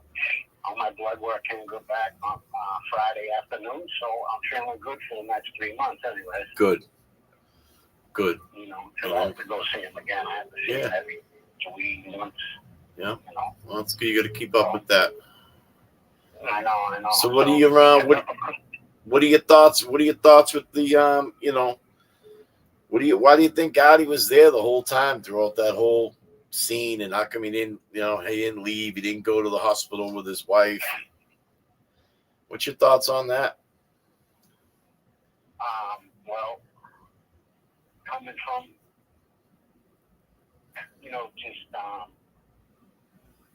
just from being like a street kid growing up, you would want to know what's going on when you do some stupid ass shit like that, Yeah. If in fact he did it. So let's just say he did do it, okay? Let's just say that's why he was waiting there around and being really nosy, because he wants to be on top of everything. You're going to want to sit there and wait and see what's going on. Yeah. And also, I think he was there looking for like sympathy from people as well, because Janet is now passed away. I'm sure everybody saw that. Which I know they didn't just bring her out with their sheet over her. You know what I mean? Yeah. So I think in a way he was probably looking for sympathy. What do you think? You think he was? You think he was like, oh, if I was living here, this would have never happened? Yep. Yep, something like that. Yeah, because it's not. It's not guilt that he's sticking around, and then. Well, I brought up a point the other day, man. Sometimes you get these kidnappers, or missing person or missing kid thing, and you got the fucking guy that did it. He's in the fucking crowd trying to help you find him. It gets fucked up. People, they tend to spin a different way. If they're, however their adrenaline runs with it. Some people get a high off of that shit. They do, especially like showing up at the candlelight vigils for people. Yeah, I mean, hey, not for nothing, but Adi showed up with a fucking cat box. You know what I'm saying? He's a lunatic, dude. Like, I don't know what, maybe 3 times this past couple of weeks, he's basically let the cat out of the bag, if you want to say, by saying, no, I didn't go in there for I went in 4 or 5 hours after, and then come to find out that he says, oh, I went in 4 or 5 hours after the, had left. The CPAC dude had left. Are they on? No, it's Kevin Kev. JFK's not on, but I'm talking to Kevin Kev. Oh, Kevin Kev. Yeah, I'm on live with Kevin Kev right now. Hey, Kat. How you doing? How you doing? Sorry to interrupt. No, you're good. You're good. can't believe you didn't tell me you were on. No, I threw a post out there earlier. You know, Yeah. put your I was notifications busy. on. I wasn't paying attention. I'm going to turn you on now. Well, you know. Bye. I'm your husband. I'm right here. You ain't supposed to tell people. God damn. Oh, man. God He's damn. funny. Get some cold water. God damn. Yeah, I know, right? Go take the cold shower, baby. He's doing it to the guy.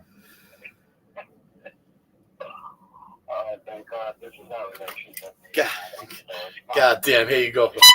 Here we go. We're gonna give you one of them. God damn. Fucking a little toot for you. God damn, Patrick. Yeah, you met her. She's a nice woman. Yeah, no. I'm glad you guys are tuning in too. I'll keep her around for a while. Yeah. But yeah, she was out. She got a little company going for herself, so she in her workroom, doing all her painting and stuff like that. So Yeah. you know, but he's just taking time bomb for his own self. If that. Yeah. Yeah, he's trying to get ahead of something. You know, it's got me. You know. And like I said before, let's get all his DNA run. I agree. And maybe you get it done, and maybe Adi's DNA won't be there, and he doesn't have to defend himself anymore. Yeah, I mean, let's run the DNA. I'll tell you. I mean, that's that's a big thing that should happen. Let's run the DNA. Yeah. And the thing that Nan put the offer out there, to put up the loop. You know what I mean? Yeah. And my question is, I wonder if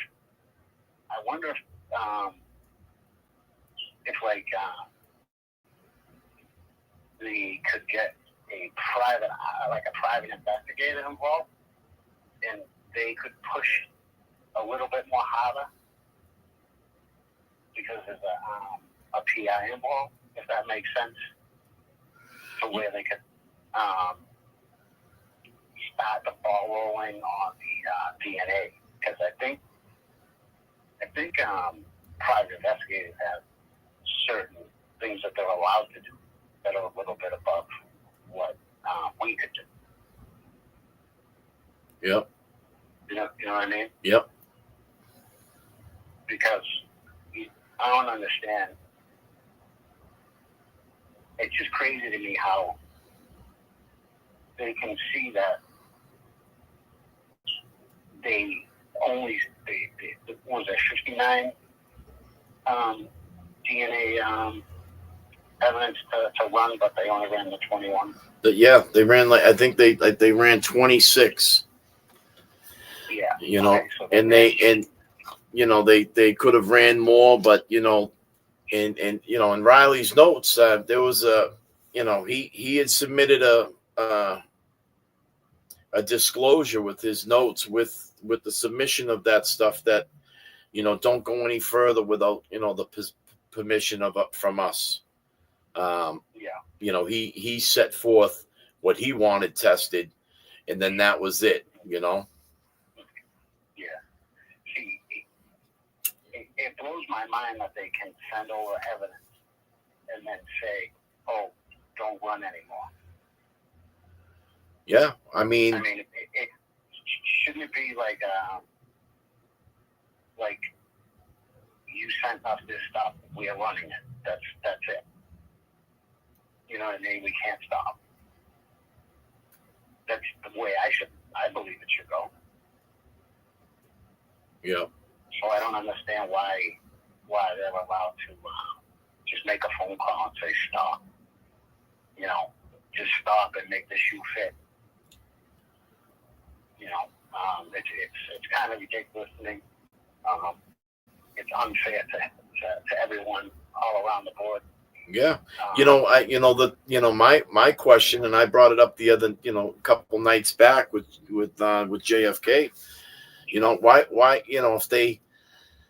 if they had DNA on Deanna Kremen's case and they didn't have any leads with that, why wouldn't they have ran the DNA that they got from a crime, 3 months later to try to compare with any other open cases? I mean, it's not far-fetched to do that, It's not. And I think there's a lot of people that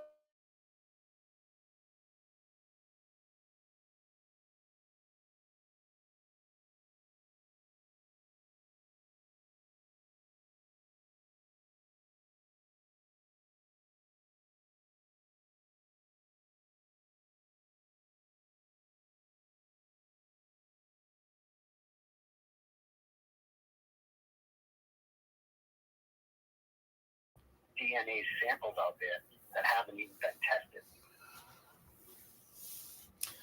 Yeah, I mean that. A person could be in jail now. It could be back out, but the bottom line is, if you have all that DNA there, test it. Don't wait and say, well, the guy who robbed the house now he's a felon. We won't run it because, the guy could be a serial killer. Yeah.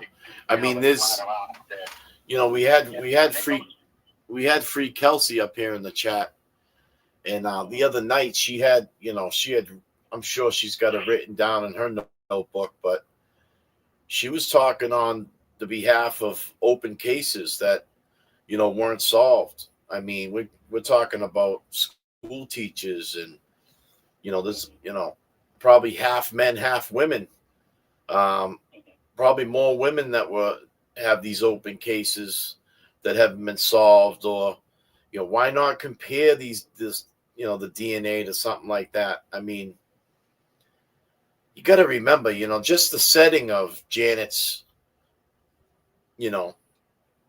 let's think about that for a minute. Just the setting, the neighborhood, people on the porches, kids walking by, kids rollerblading, kids riding bikes, young kids across the street playing in the grass, people working on their car up the street in the yard. I mean, broad daylight.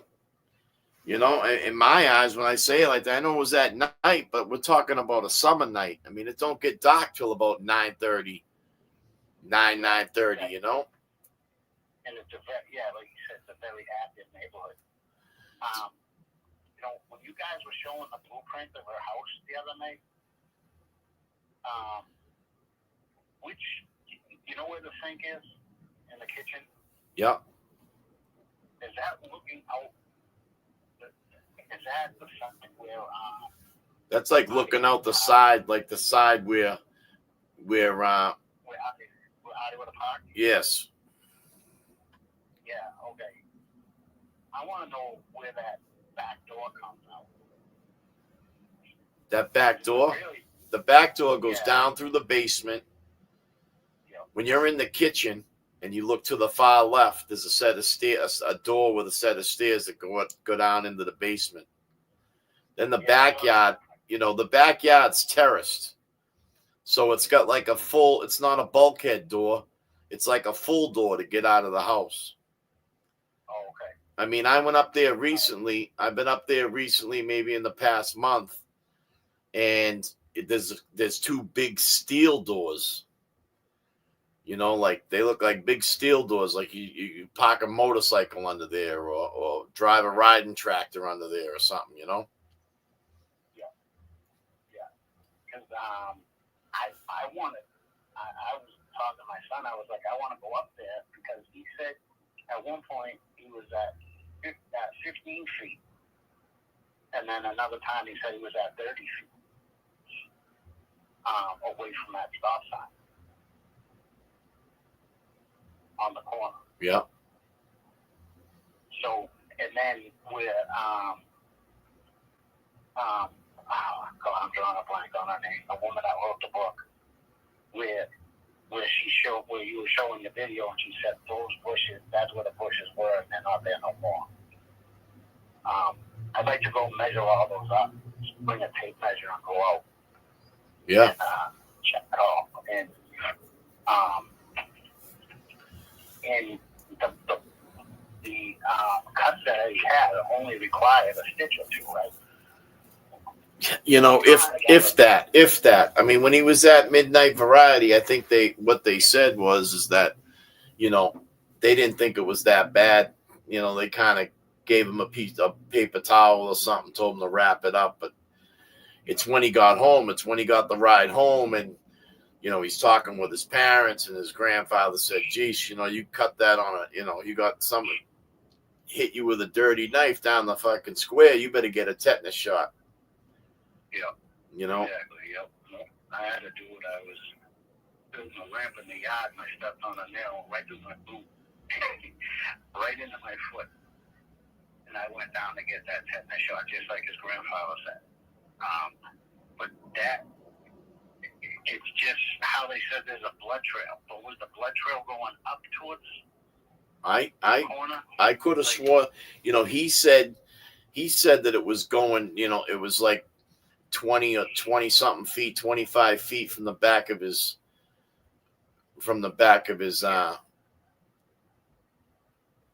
cab. But from what I heard, the trail went across, it crossed the street, like it went from one side of the street to the other. Oh, okay. So, because I don't know the street, and I know you went down there. I don't want to beat a dead horse asking you, but when Eddie jumped out onto the sidewalk, which way would he run? Down the He would have went down the hill. He would have went down. He would have been on the, you know, on the left side of the street jumping down. You know, he would have been on a sidewalk. I mean, if he was, he would have to cross the street. If he was going to go to Burger King, he would have had to cross the street. Okay. All right. But there was no blood on his shirt, you know? I mean, he would have been covered in blood. Yeah. Oh, 100%. And that's why I brought up his cuts. Because that is not going to leak like that. You know what I mean? But I mean, if I could see if the back of the yard, the recessed wall is probably 4.5 feet tall, 5 feet tall. Yeah. Okay, so, and this brings me to another question. He's a big kid, right? Now, you think if him jumping 4.5 feet down, right, being his size, do you think he would have landed on his feet or did a little bit of tuck and roll? You know what I mean? And, yeah. You know, hit his knees, rolled a little bit. Maybe that's where he got the scratches from.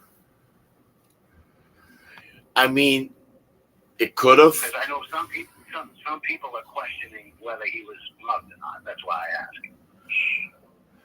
I mean, it could have. I mean, but I think they would have seen, you know. I mean, I really don't know. I mean, he said, you know, I mean, he said he was there. He didn't say he ran out the back. I mean, he said he was there and he left. You know, he didn't say he turned around. I mean, I didn't hear any of that. You know, I mean, if he bolted out the back door, I mean, he's got a size 14 foot. I know. There was no footprints in that house that measured up to his, and you would have thought, you know. Yeah.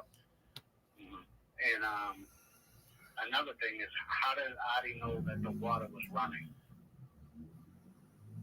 Did he say, how did he know the water was running? Because of the blueprint I saw looked like you would have to go, it was on the other side of the dining room wall where the sink is. It didn't look like, it looked like those walls were original. Well, I believe we're talking about the half bath. So when you... No. Oh, was it in the bathroom?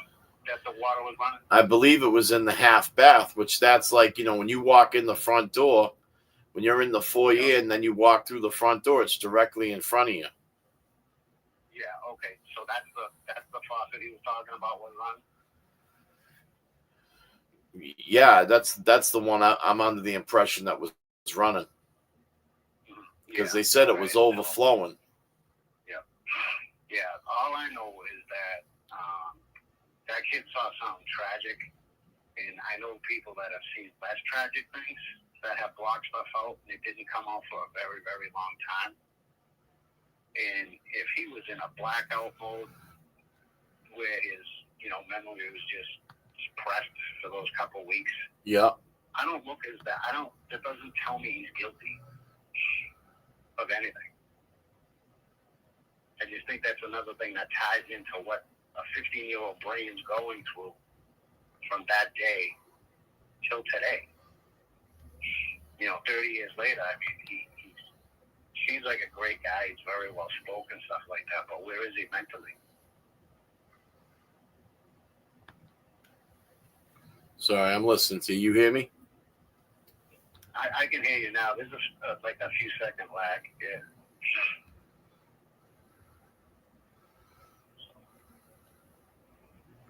Amy, it's Patrick.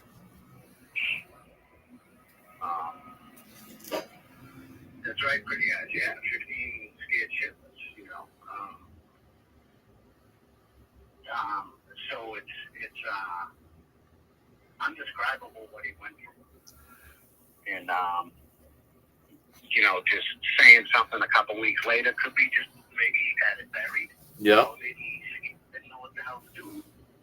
And Artie's the weed dealer. And we know he was probably playing a little mafia side thing with the people, because who in Winter Hill is going to let them sell? Right. In that area, it's getting taxed. So he's there getting taxed. He's not really. He could just be playing little mafia games with teenagers. Oh yeah. Good. Keep talking. That would, We're trying to do something at the same time.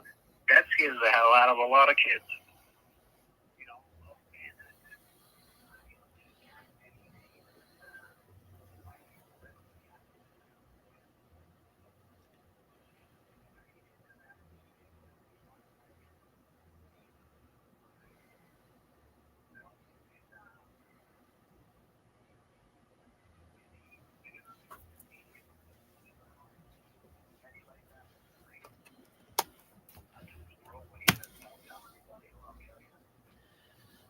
I mean that's a good point. I mean, I'm not doubting any of the things that I think whoever the person was that killed her, if they in fact did do that to Eddie, after what they had done between the whole crime, the beating and the stabbing, that person was beat. That person was in no shape to be able to take on another murder at that time. They were just completely worn out. That's a lot of. I mean, to me, that sounds like a two-person job. I agree. Yeah, it sounds like a two-person job, 100%. They need. There's more people I think they need to look into. Sorry. Maybe a little bit more of a talk with the children, and I don't want to blame them, but I think there's other people that know within that family what happened. For sure. Oh, they have their own suspicions, but don't want to talk about it. I agree. I mean, I think there's, The Unforgettable brought up a good point about Carol. Mm-hmm. I mean, at this point, there's really, one person from the other side that seems to be speaking for that family, and that's Artie. Yeah. So there's a good question for you. Does this Is this family okay with Adi being the speaker for them? You know, Yeah, I mean, is Adi supposed to set the stage with whatever the newest story is? They may not even know a lot of, they're probably not hearing about things until weeks after we speak about them. Because a lot of them, I'm sure, moved on with their lives. Yeah.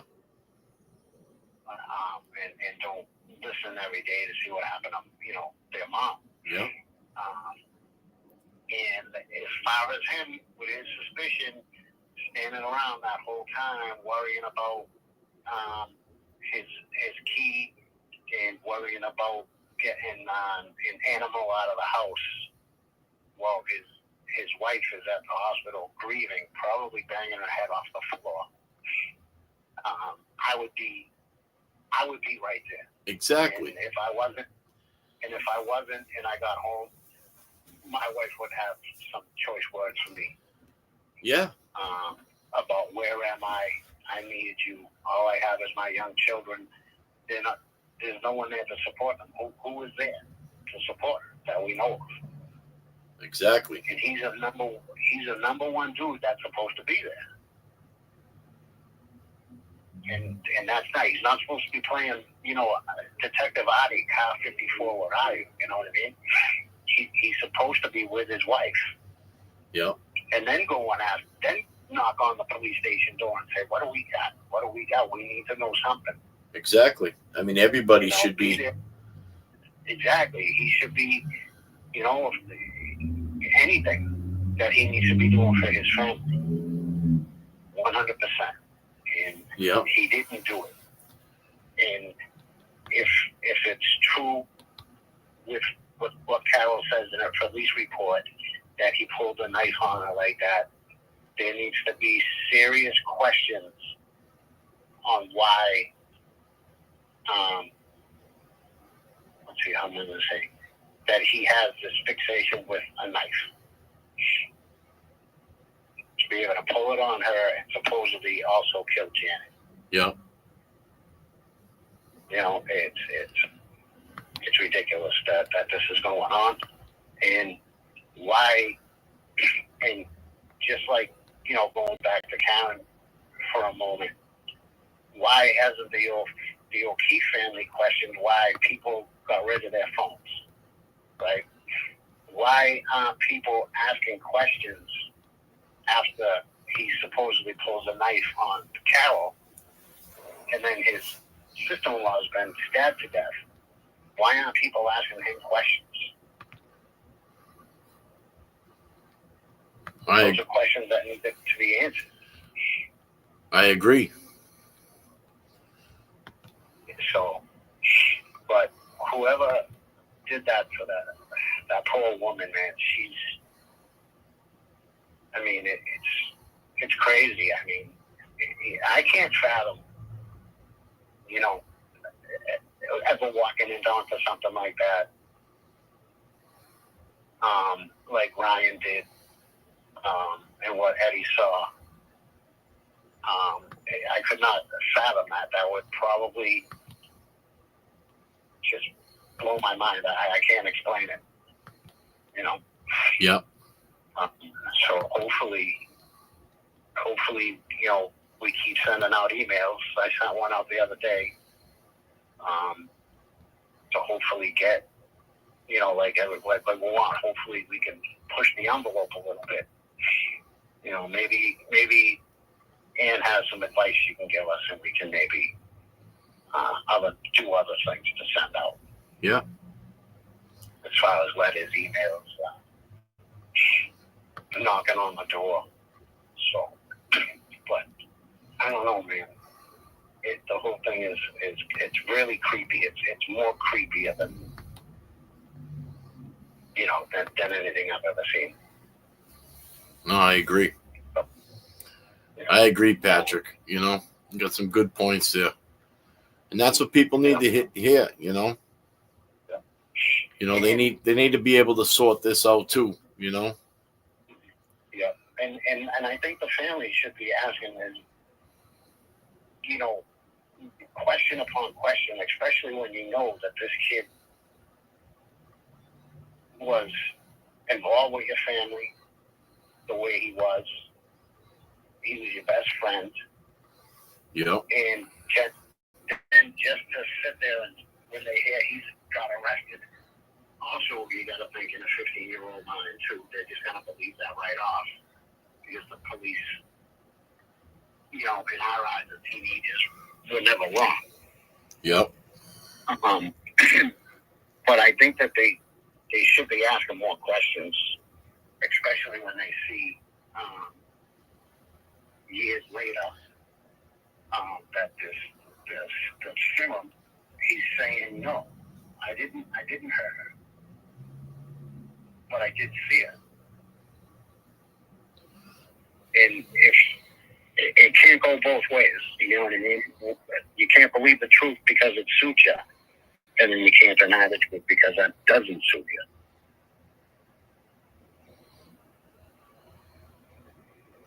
Okay, keep talking, bro. Yeah. What are you taking pictures of yourself? I'm trying to send Jay Brilliant something real quick, but I can't send him a link. I can't send him the link for some reason. You got to take a few more days to figure that out. No, I don't know my password to my Facebook, so I could send it to Messenger, but yeah, that's right. I don't know my password. So, but what is it in the chat for them? Do they? Am I missing something, or am I no. digging too deep on a few different things? No, I mean that's why we're talking tonight, Patrick. You know what I'm saying? That's why we're talking. You know, we're trying to sort this shit out. I mean, you know, other people have different views on it as well. You know what I mean? And like that's all we're doing. That's the only way we can, you know. Yeah. So, and then someone did bring up that Adi did have a nice collection. Have we ever figured out if that was true or if it was just somebody talking? You know, I don't know. I you know, it's like, you know, I've brought up the whole fact about, you know, if Janet had these experiences where there was cabbies surrounding her and you know, she had this for instance, she had this she told Gina that, you know, one time the cab surrounded her, they were beeping, flashing their lights, they were kind of taunting her, you know what I mean? And who else drives for the taxi cab company but Adi? You know? And it'd be, you know, let's just say we could get in touch with an old driver from that time or somebody that knew Adi, that drove cab with Adi, and he could vouch for that. Like, hey, yeah, I remember this. He kind of fucking had us fucking taunt this lady one time. You know, we just followed suit, blah, blah, blah. But, I mean, that would give some clarification on whether, you know, another situation did occur. You know? Yep. And he says that he couldn't get a key because it was locked up. As far as I knew back then, cab services ran 24/7. So there's no way that place was shut down. You got those guys coming in shifts, coming off shifts. Yeah, and I said it too. I mean, if Adi called in sick or Adi was in an accident or, you know, he something happened, Adi got fired, pull the cab over, leave the key in the or whatever. Somebody would go and get that cab with another key. If Adi wasn't answering his phone and the cab was parked in front of his house and he had a rough Friday night and he was supposed to work Saturday morning and he didn't answer his phone, you know the cab company would send somebody there and take that fucking cab. Yeah. Yeah. Guys take cabs home back then. Like, did they have a big enough fleet for that type of deal?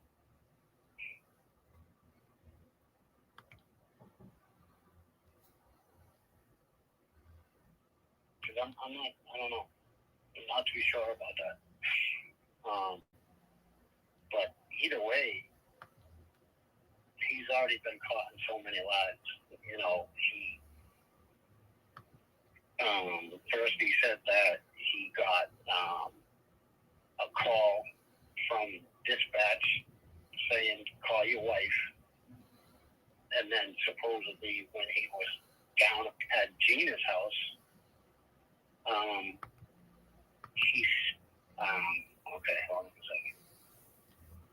That someone from the neighborhood went and must have told Carol what happened, is what he said. So he made two different stories there. Yeah. So either his wife called dispatch and they told him to call his wife, and he did, and then she told him to go there, or it was just complete bullshit, and someone from the neighborhood went and told her. So he has to make up his mind. It's two different stories.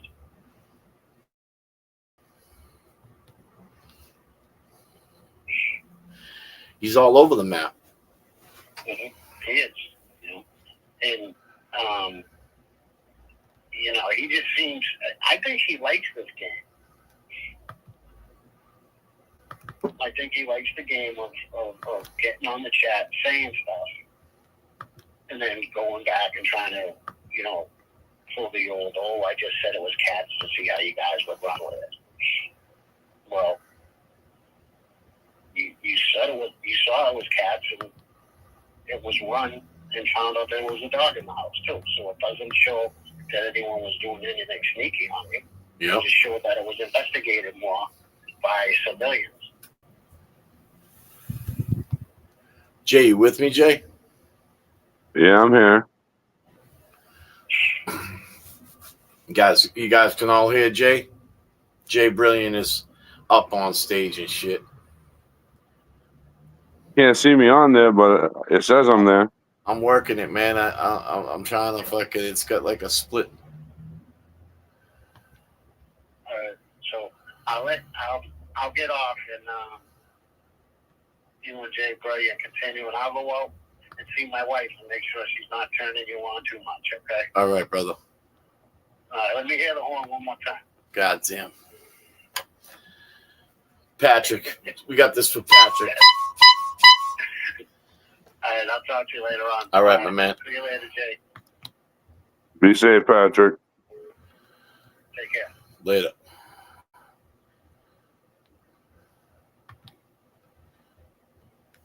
I don't know how to join you up in here, man.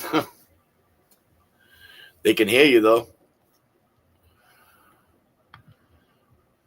Yeah, I don't know. It's cool.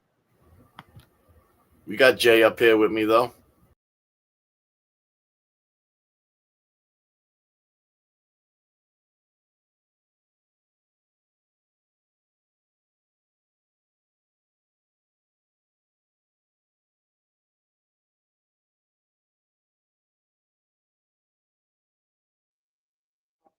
You disappeared, bro.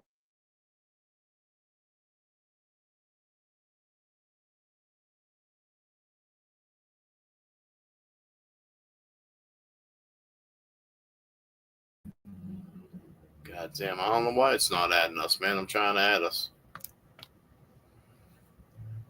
God damn, Jay. You running it now, bro. Because my video wasn't on. Oh. It's just a weird layout. Let me see if I can.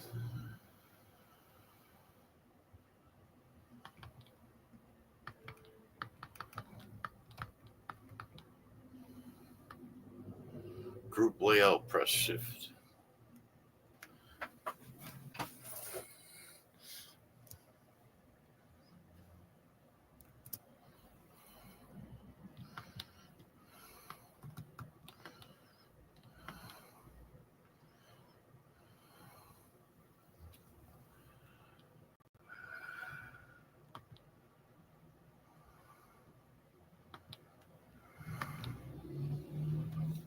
Yeah, I don't know, bro. You're still here with me. What's going on, people? You're still here, right, Jay? Yeah, I'm here. All right, man. Listen, and I just want to let that Afro know I'm not coming at him at a wrong way. It's just what he's saying, or whoever it is not facts. That's all I'm saying.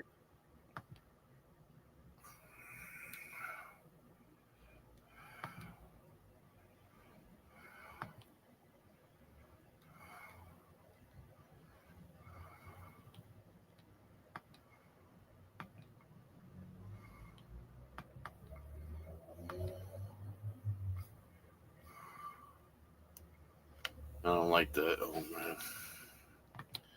My bad. I'm just trying to work this shit here, man. I just fucked something up.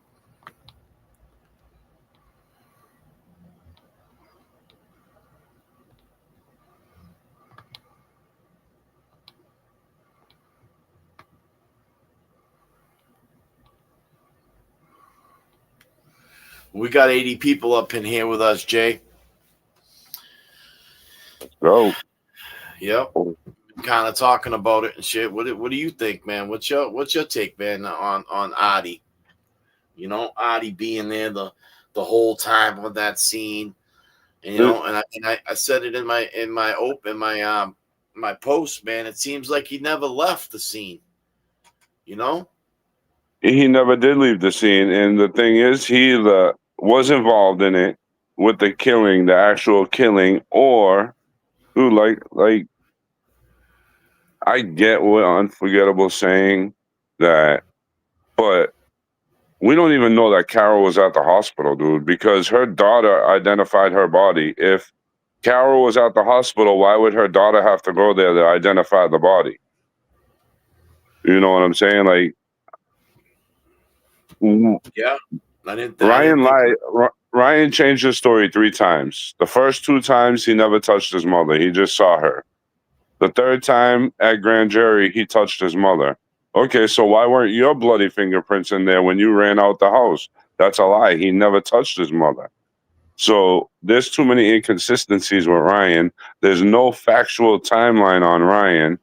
And even Ed told me today that Little Ed's going through his notes again to see if he missed anything because of what my theory is, because it makes so much sense. Yep. They were all blinded by poor Ryan found his mother, you know? Yep. And nothing until some facts prove me wrong. That's where my mind is at right now, because Ryan had, if he was there, no one knows what time he actually left the swimming pool, which we kind of heard that he wasn't swimming, he was rollerblading, but no one knows when he left either place. If he was rollerblading, he has no alibi. If he was swimming, the people he was swimming with should have left with him. You know what I'm saying? It just doesn't fit into place with Ryan. There's something sketchy about Ryan.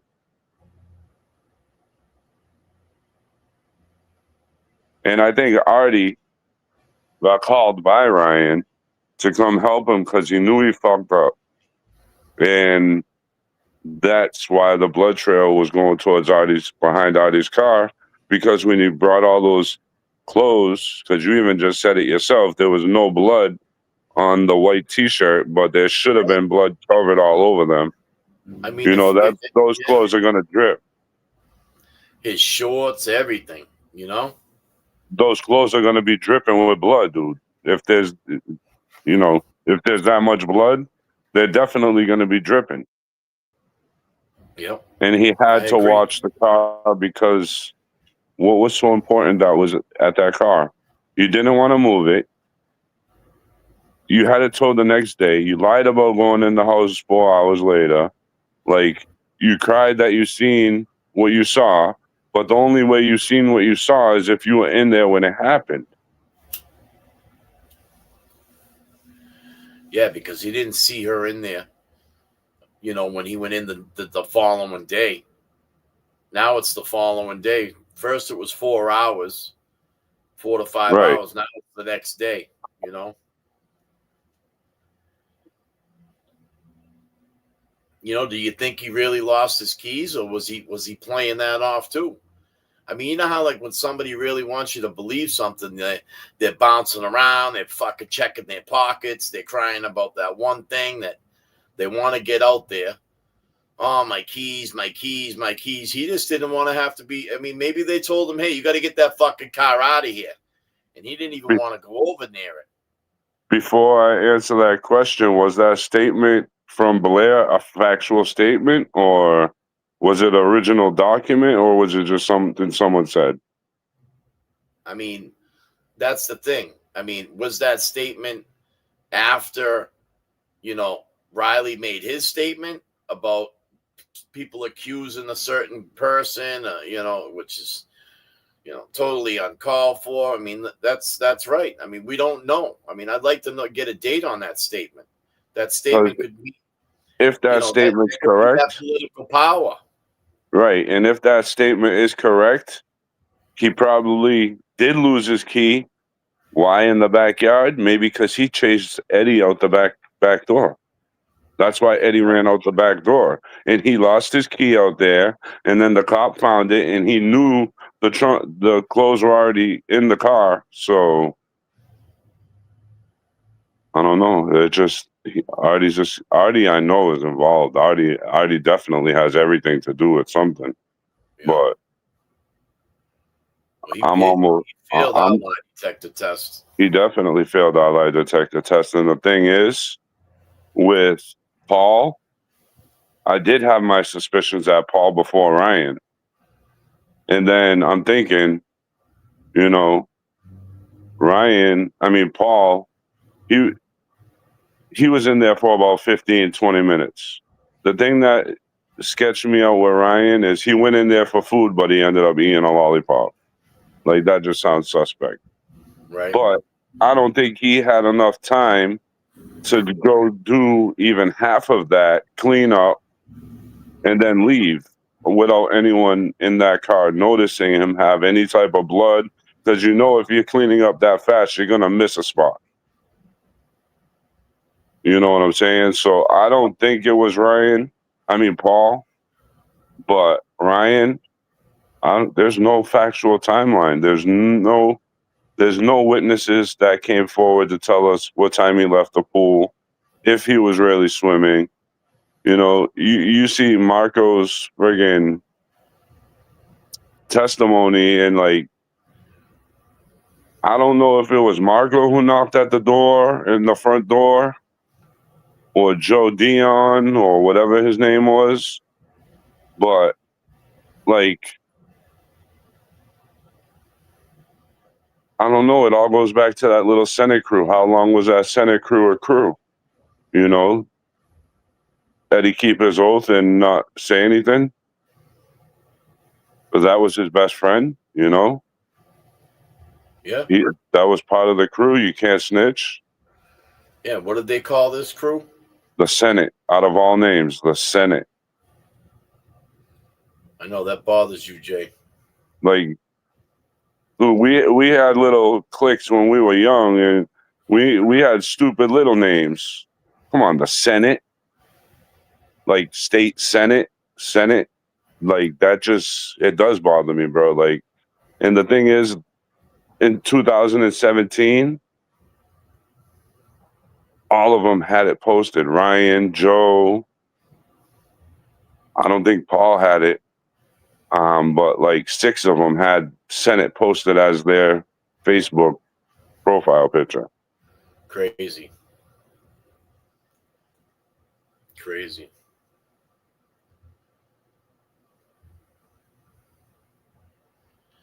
You know, I mean,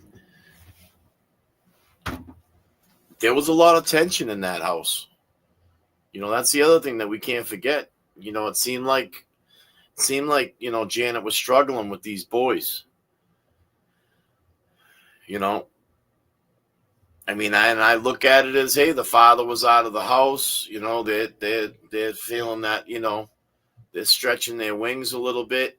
They're trying to get away with shit. They're sneaking in and out of the house. They're inviting people over.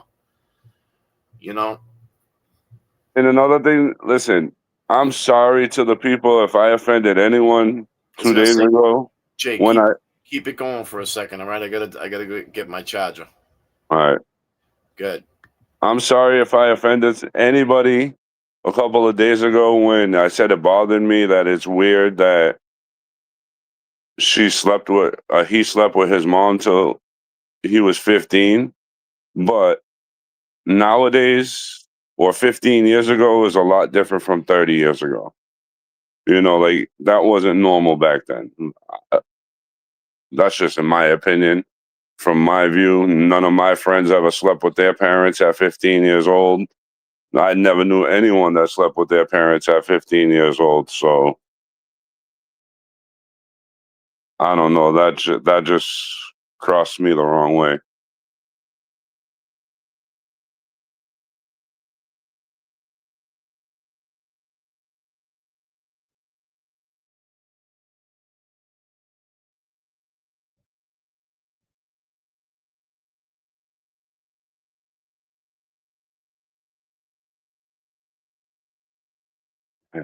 Think speaks. I think so too. But a lot of people got mad at me the other night.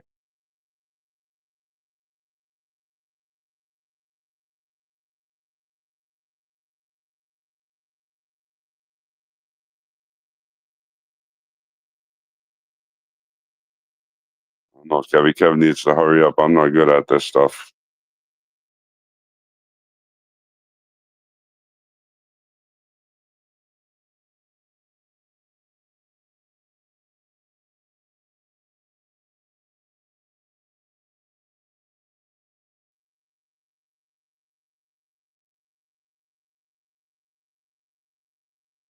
Talk about what? Like, I don't know. It's hard.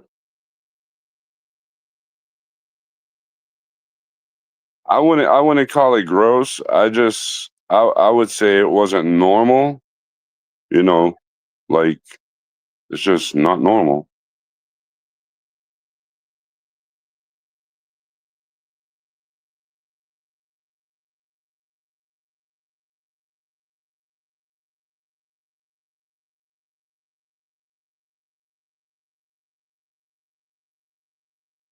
A lot of people agree with me, but a lot of people got mad at me the other night.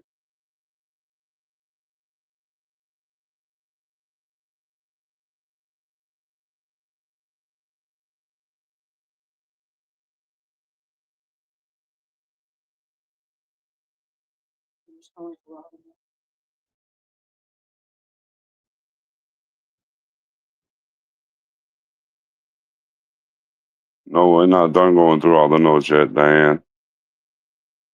We're still waiting for more that he has to get and sent to us. We have a lot of them though, a lot of handwritten notes.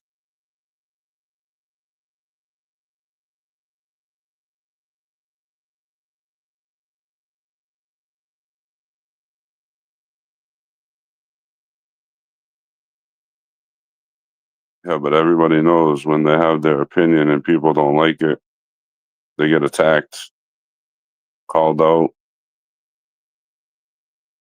You know how all that goes. That's what your FK is going through for calling out TB, pointing out facts and opinions.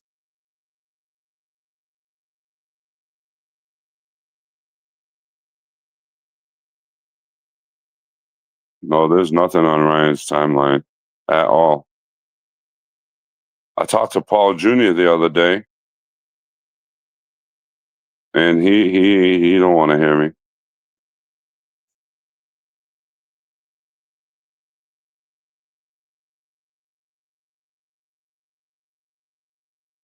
Yeah, he don't want to talk about it. He said he gave his disposition back then. No one wants to hear the truth. None of that other side wants to hear the truth. That's what it all comes down to. They're stuck on there being brainwashed years ago.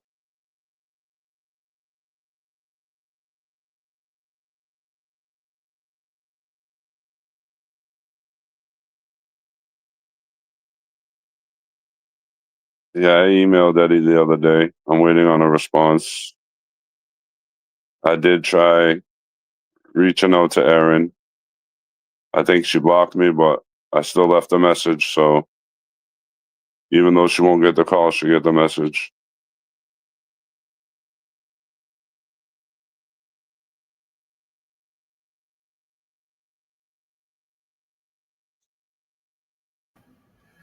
Damn.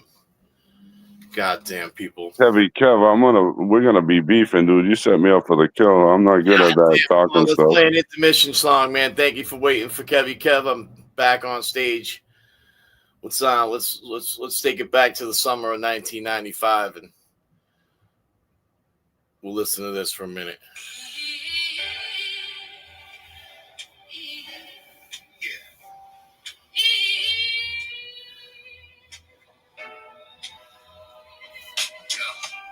Summer of 1995, hot night in July. Why did Janet have to die? This is the story of Eddie, Commonwealth of Massachusetts. The system is petty, juvenile law and politics so deadly. 15 years old, known as Big Lovable Teddy. Janet Downing, 42 years old. What's the motive? Killed in her home, young mother devoted. Eddie went in the house, the door was open. She was on the kitchen floor, laying there frozen. Eddie claims this was not what he planned to see. A man with a mask grabbed him. Be quiet. I will kill your whole family. Eddie left the house, ran up the street. Around the corner, washed up in the bathroom at Burger King. Janet was stabbed multiple times. Rest in peace. It was a gruesome murder scene. I agree. Eddie went to his work, said he got jumped, but never said a thing. What? About Janet lying there lifeless. His friend's mother from across the street. Shh. He was in the house. But Janet had a brother-in-law she kicked out for selling drugs. Said if anything ever happened to her, it's him you bring up. The night of the murder, he showed up, was acting suspicious in the front yard. Gina in Virginia says he was looking for his keys. It was humid and muggy, but we were showered and neat. He was a cab driver looking for his key. Looking for a key to one of the cabs in the fleet.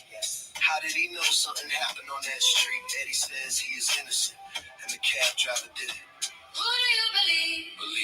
DNA under Janet's fingernail unidentified. Who do you believe? Come on. This is the story of Eddie. 15 years old. Life in prison. This is the story of Janet, life taken and stolen. For no reason. This was the summer. July 1995. Do you all remember?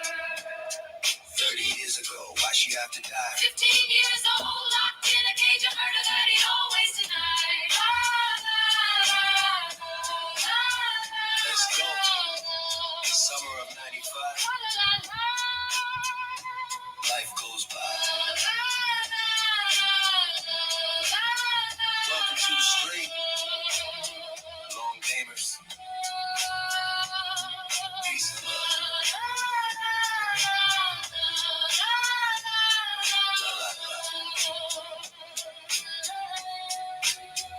Let's take them back.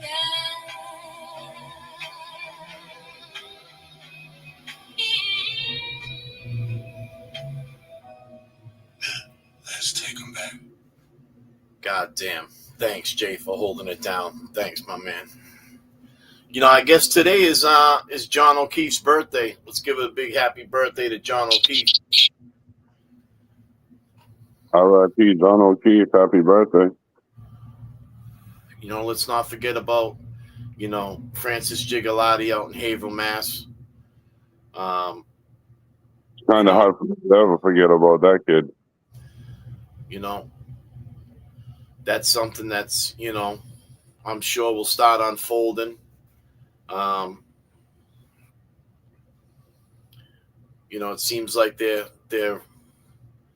you know, right on top of these cops. You know, they seem to be handling their internal affairs a lot quicker than they're dealing with you know, Francis's murder, which is sad. But we're gonna give a shout out to Francis Gigalotti.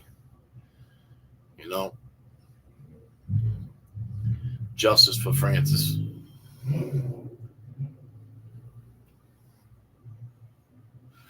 Yeah. Is there justice? Hold on, Kevin. Sorry. Is there justice? That name Denise sounds familiar, but it's kind of hard for me to look right now while I'm on the live because I'll get booted off the live, and I don't want to do that.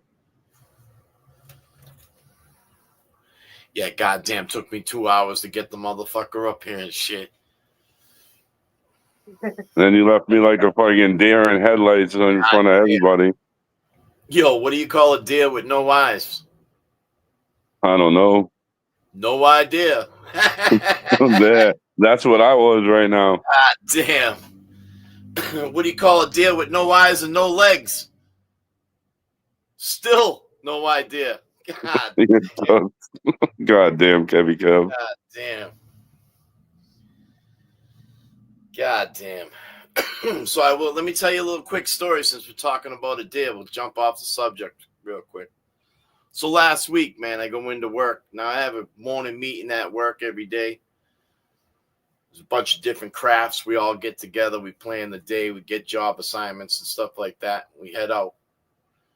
And, there's this one guy. He's usually there early, maybe about an hour earlier than me. Got a long ride coming from, don't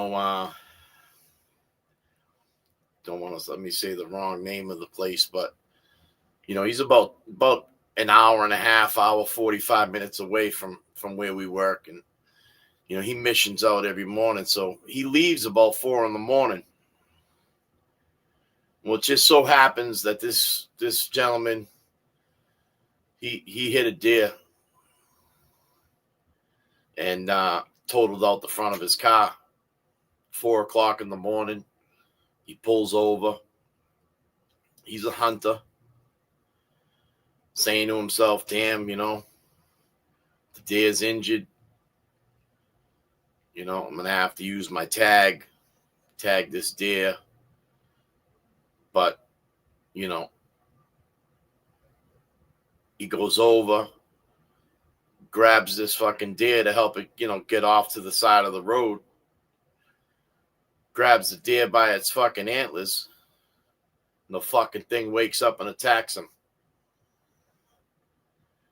Ends up fucking breaking 3 ribs on this dude. Scratched his whole chest up. And gave him a big laceration in his leg. So, goddamn. Kevy Kev hears this story, about an hour after work starts and shit. And, of course, I go out. I look at the car. This fucking car's a mess. Fucking guy's all bandaged up.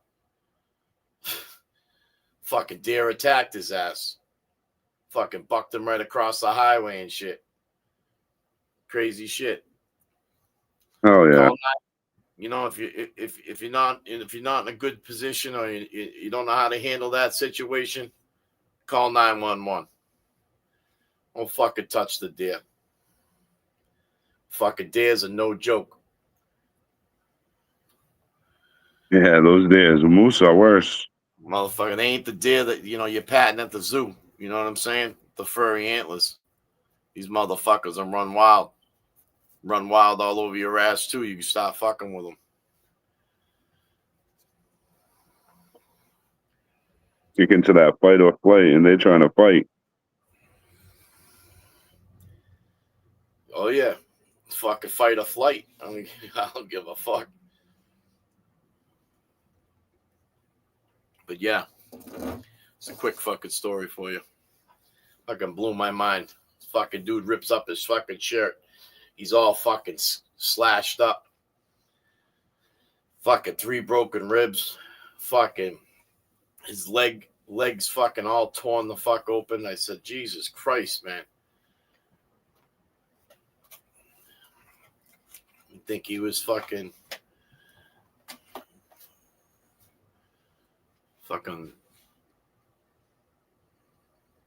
all I thought there used to be, I don't know what the name of that movie was, man, but I remember it was with Are we there yet with Ice Cube? I don't know, he hits the deer on the side of the road and shit, and he fucking climbs up inside it. Fucking starts prancing around on the highway and shit. He was a comic. He drew comics and shit. I'm trying to think of the name of the movie. It was kind of a whacked out movie. He's a crazy character anyways.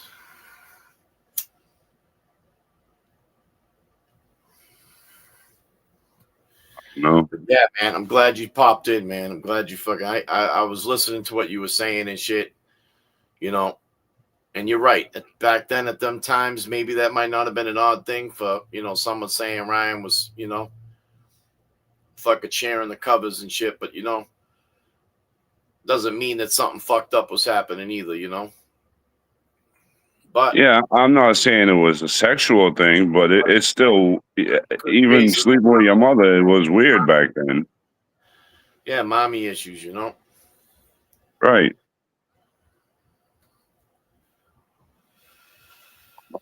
This, I don't know. My gut is telling me him.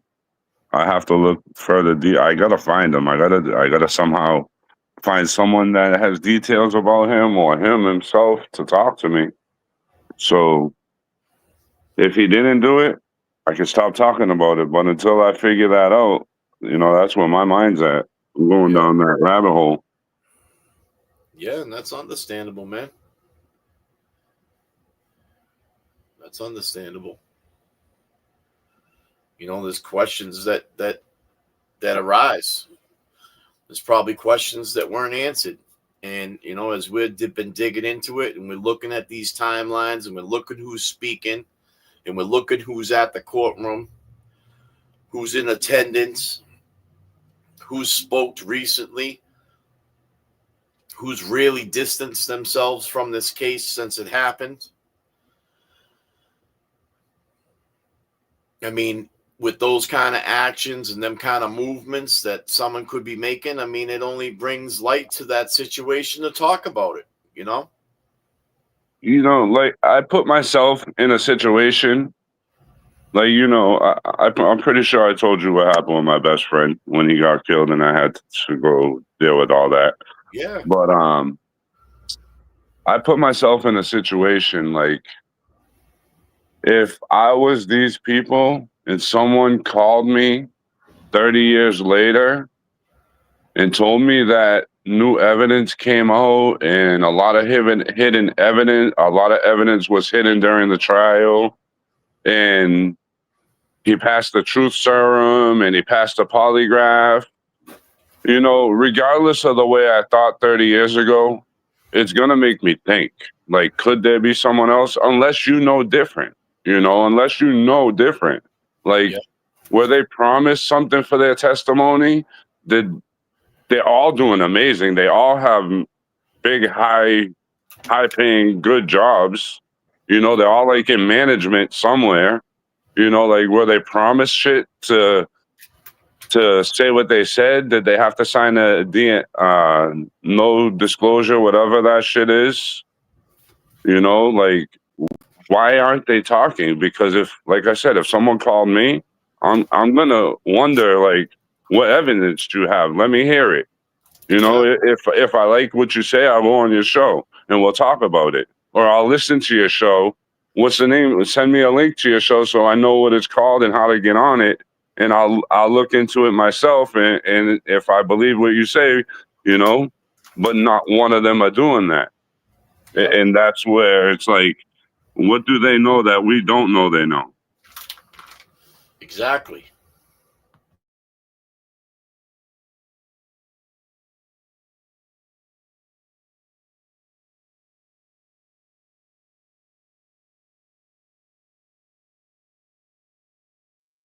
Yep. So that's where I'm at. I'm stuck with Ryan. Like, I can't change it. I try to change it, but everything keeps coming back to Ryan for me. Well, the phone lines are open, people. The phone lines are still open. Let me throw that number back up there.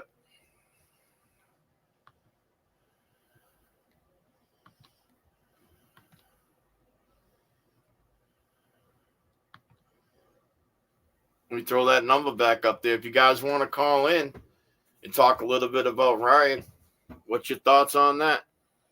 We got Jay Brilliant up here.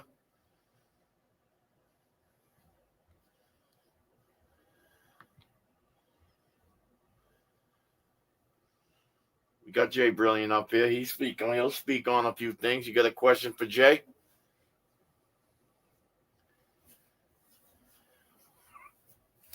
Let's talk about it. Let's get into it real quick. We got 81 people up in here.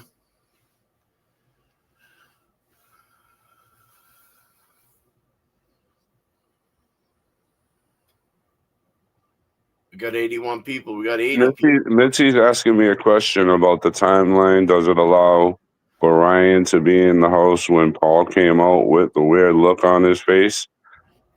That is a possibility, and I do think that could be a big possibility, and that's why he came out with the weird look on his face, and he was quiet because he's seen his brother doing what he just did, and probably seeing Artie there too, and that's why he won't talk. Because, like I told you guys, I did talk to Paul. I'm not going to get into the details right this moment, but we will talk about that at a later date. Yep. You're working too, my man. You're working too. And I had a nice little, well, actually, for someone that wasn't going to talk to me, the 5 minutes I asked her for yesterday turned into an hour and a half. And then she thought she was slick and tried to delete all her comments, but little does she know I screenshotted everything. I have the whole conversation, so we're probably going to be going over that soon too. Yeah. Yeah, and that that puts a little light on some stuff. I went over that with you.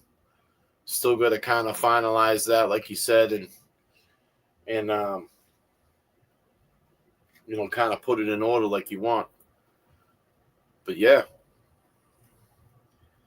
I mean that, and that's something big. I'm gonna tell you, man. JFK has said it enough, and I'll tell you, man. Jay's been working it, man. Jay's got the gift of gab. He'll get on the phone, talk your motherfucking ear off. You know what I'm saying? Dude starts off and asks you how your breakfast was. Next thing you know, he's got you talking to him and shit. It's weird. I could do it through text, but in person and live, I'm like, whoa, a whole different ball game. Yeah, but I mean, that's just the way it goes. You know what I'm saying? I mean, that's, you're digging into it. You're digging into it. I'm taking baby steps. I'm getting a little bit comfortable talking live. Eventually, everyone will see my ugly mug.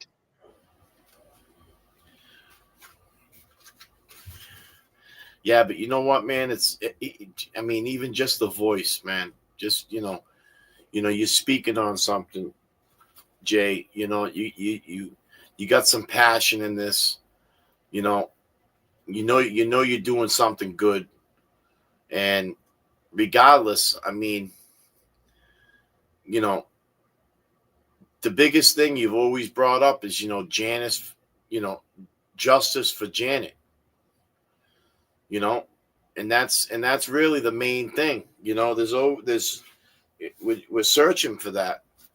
Like I told Big Ed, like I told everybody, whether it's Eddie, whether it's Artie, whether it's me, you, JFK, whoever it is, we're gonna get to the truth of the facts.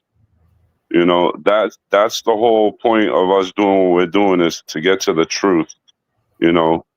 Big Ed gets mad. He don't like some of the stuff we do, but I have to tell him, we got to do it. That's the only way we're going to get to the truth. And that's what we got to do. We got to get to the truth. And my belief, if we get to the truth and get justice for Janet Downing, that will free Eddie. That's what I believe. Exactly. And, I'm going to tell you, back to the DNA. Let's get that DNA ran. Let's run the DNA. That's the number one game changer. I mean, he's already been tested against it, and it wasn't him. So let's find out who it was. Baby. To accept, press 1. To send a voicemail, press... I guess somebody hung up.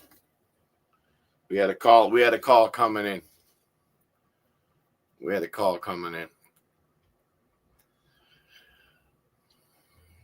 Yeah, run the DNA. We gotta like. I messaged that same girl that I talked to last night to see if she can get me in touch with Erin, and she ended up saying no and blocking me. But hold on. To accept, press 1. What's happening? You're live with Kevy Kev 781. What's happening? What's up, man? Love you guys. You did good solo, J Brill, Kevy Kev. Nice. But I'm gonna have to say disclaimer in the chat. X is everything. You guys taught me when you showed that Karen Reed video to always question everything, and if you give me a few here and there.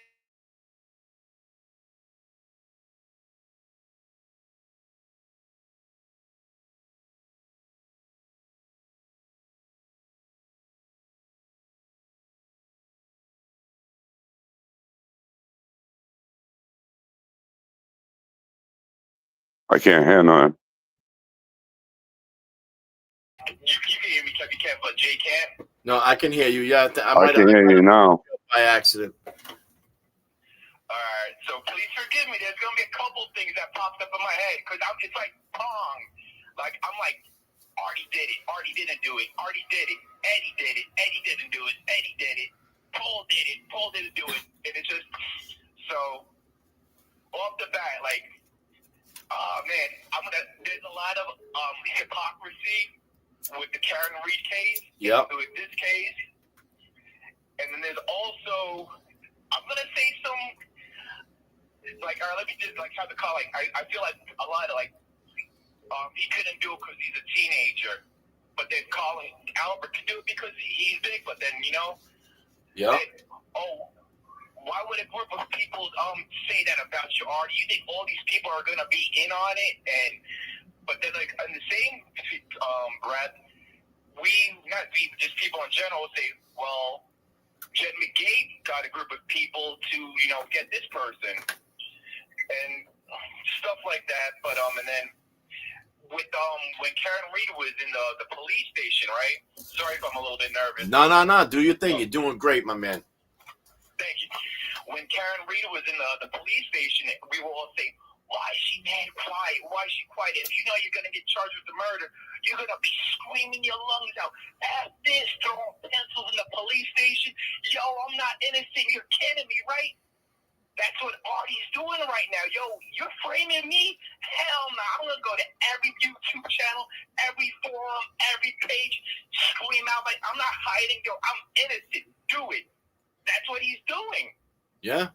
Now, I could see that. yeah. Hello? Yeah, I'm with you. We hear you. Okay.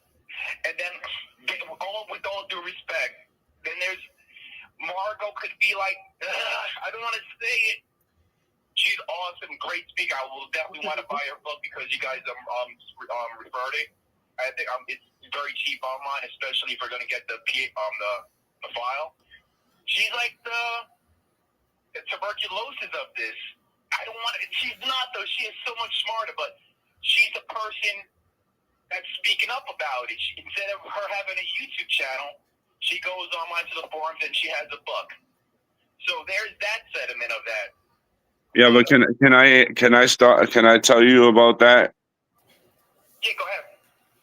Eddie asked Margot to write the book so he can get his story out there and he can get money for his defense fund. And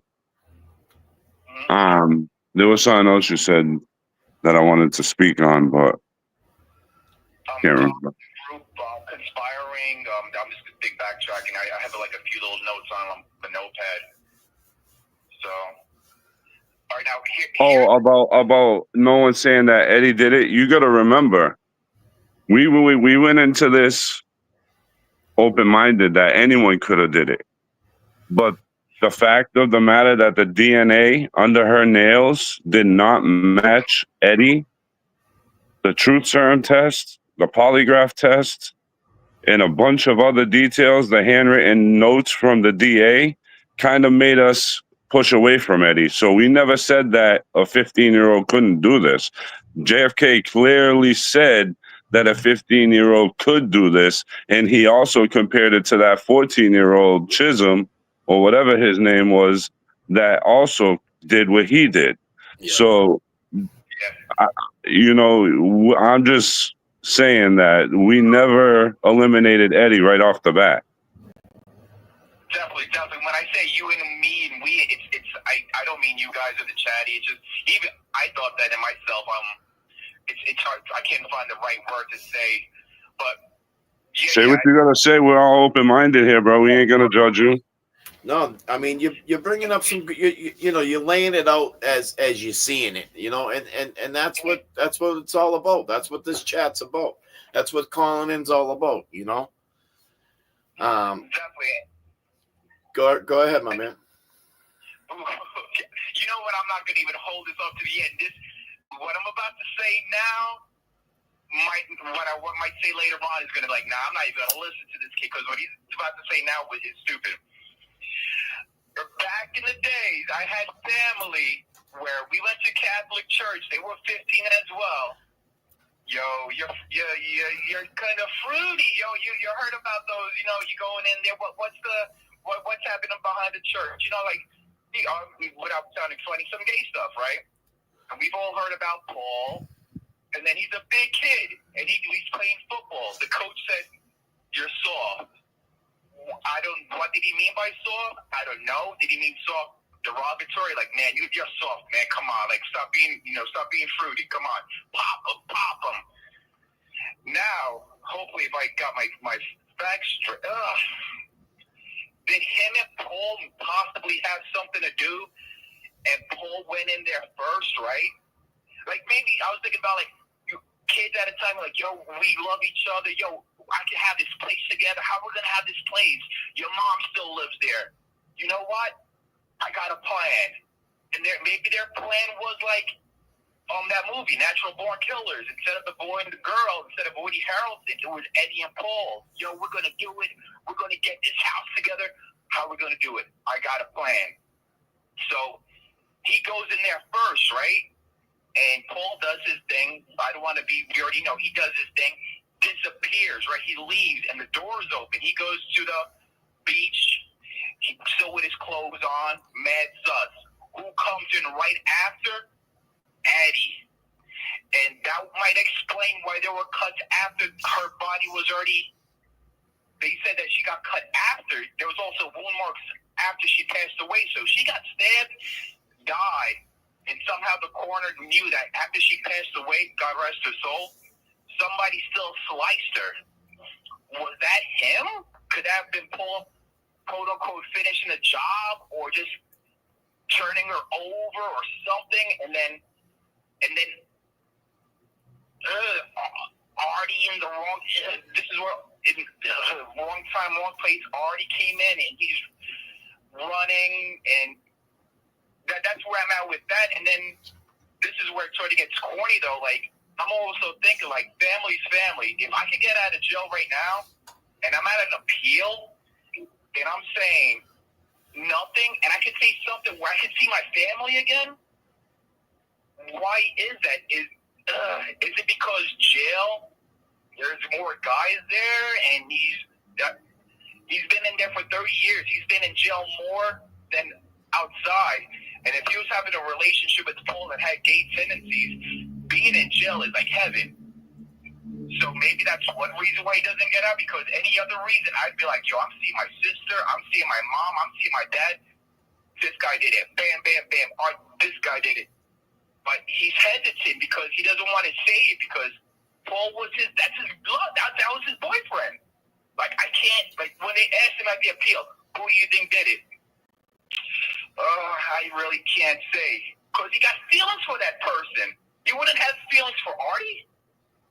Really? But I don't think I agree with that. I'm not gonna say, like you said, never want to hear from you again or whatever, but I don't agree with that.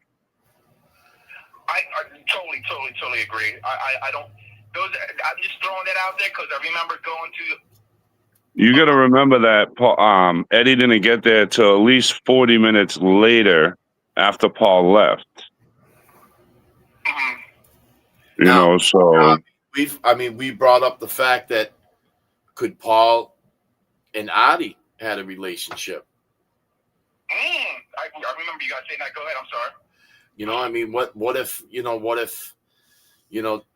Janet woke up to that, something going on. She confronted the both of them. And, Adi didn't want his wife knowing. And Ryan and Paul was, didn't know what to do. I mean, he had fought with her earlier in that day. He's been confronted. I mean, now you got to think of something too. Paul had a relationship with a couple of people from with two guys. Older guys too. Older guys. I mean, so he was in a relationship almost like a triangle with these two other men. I mean, does that seem like, I mean, you think Eddie would let that go on like that? If that was the case between him, when you say he's in love with them or he had feelings for him or he wouldn't want to say something. I mean, the way it gets laid down, it seems like, there could be a situation there where, that Janet was confronting Paul about his sexuality. I mean, that right there, is a known fact that she confronted about the sexuality. She went across the street. She asked Edward Sr. to kind of help out, give a pep talk to this kid, tell him, hey, listen, this shit can't go on in my house. I mean, she was getting ready to throw her hands up with the shit. The kid's climbing up and down the storm drain trying to get out of the house or sneak somebody in. And that brings up another point about Ryan. We don't know if he was straight or gay. True. What if he was gay too? We don't know. Yeah, you don't know. We don't know nothing about Ryan. I respect the fact that you get up here and you say that, you got these thoughts. I mean, hey, that's, I mean, it's good to just throw it out there. You know what I mean? It is, because if it's something that we didn't hear, maybe it is a good point. I'm not going to knock what anybody says, because anything that we don't have is something new. Definitely, and I'm just the long hair that was in Janet's hands, though. Did they ever describe it or something? Did they test it and it wasn't Eddie's, or was it blonde hair, black hair? Was it 5 inches long, or 10 inches long?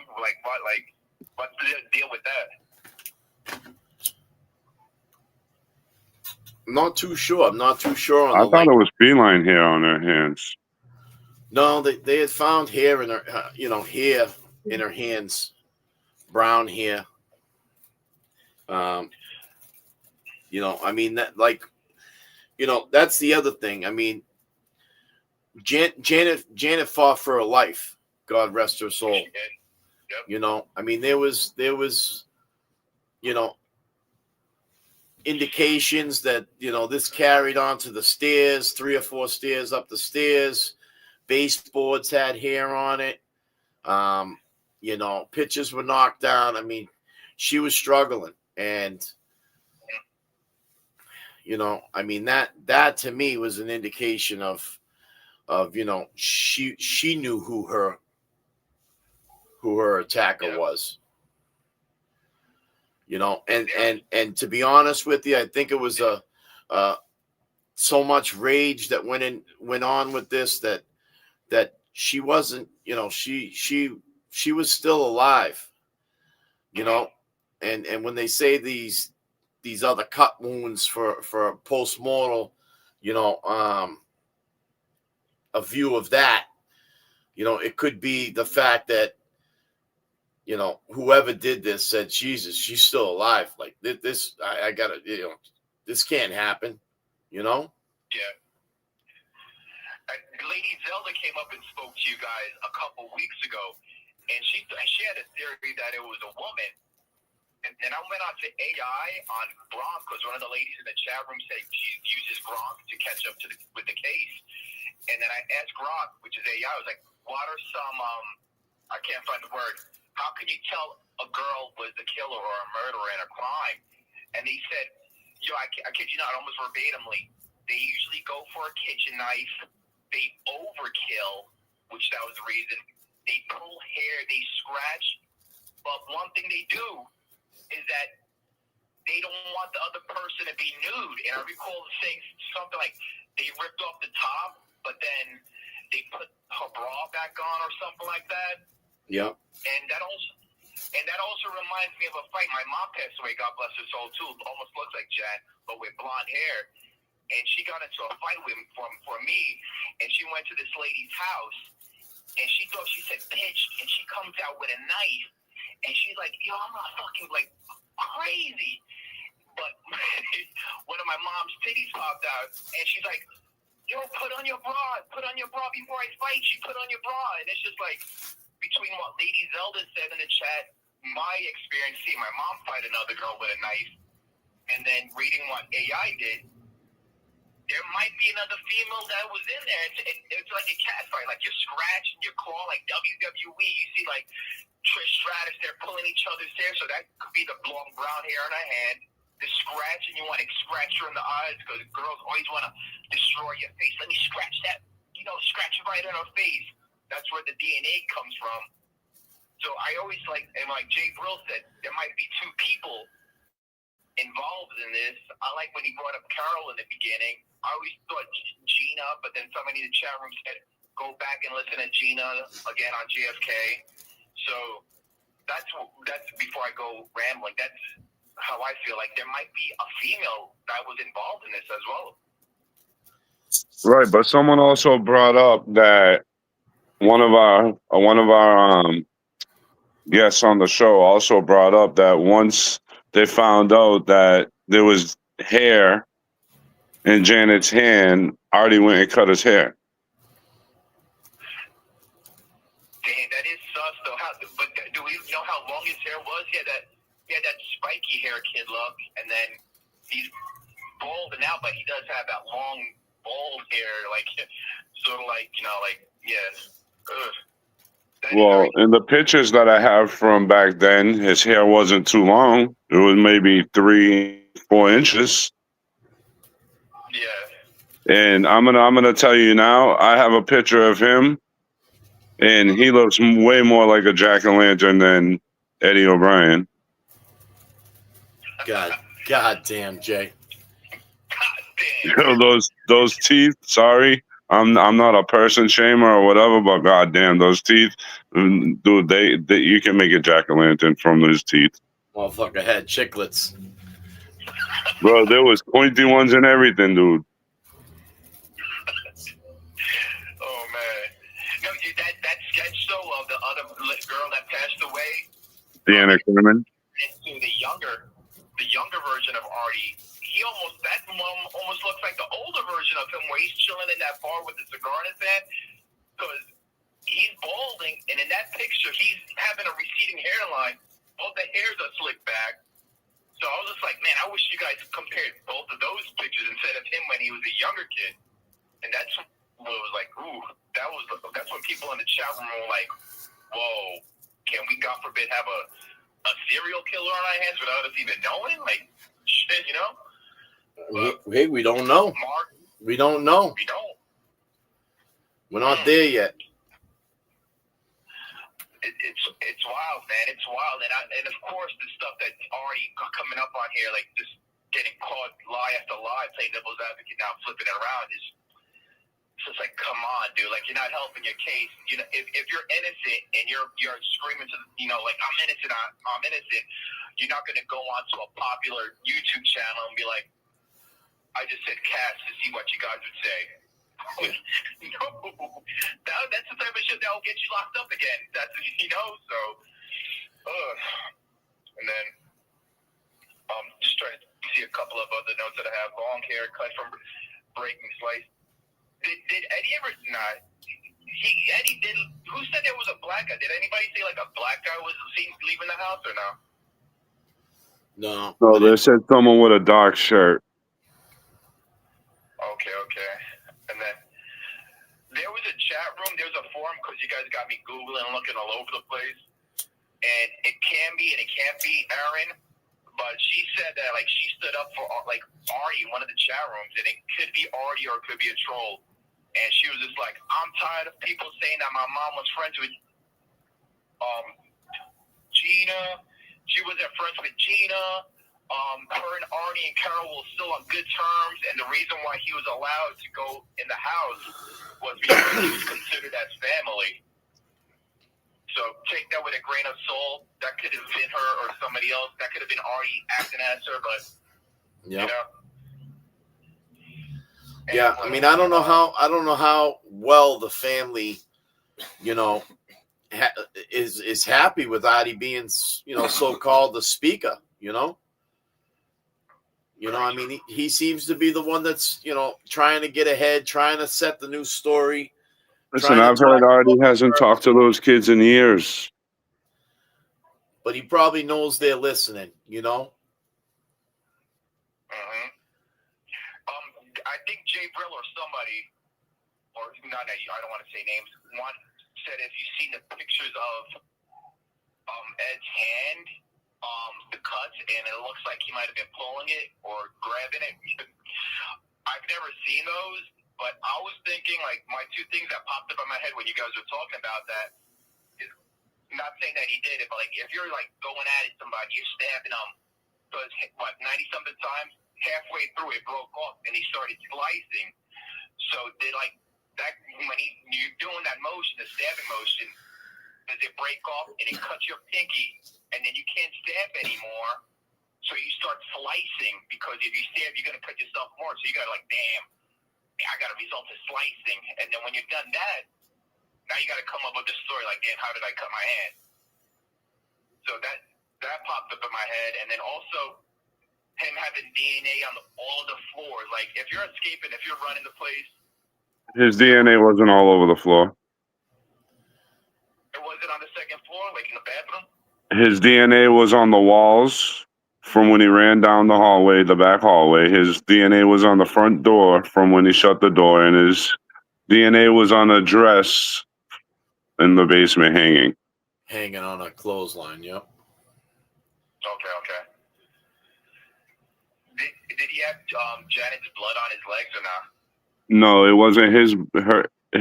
He had a dot of her blood on his leg, but he had her blood on his hands, which I'm going to correct myself.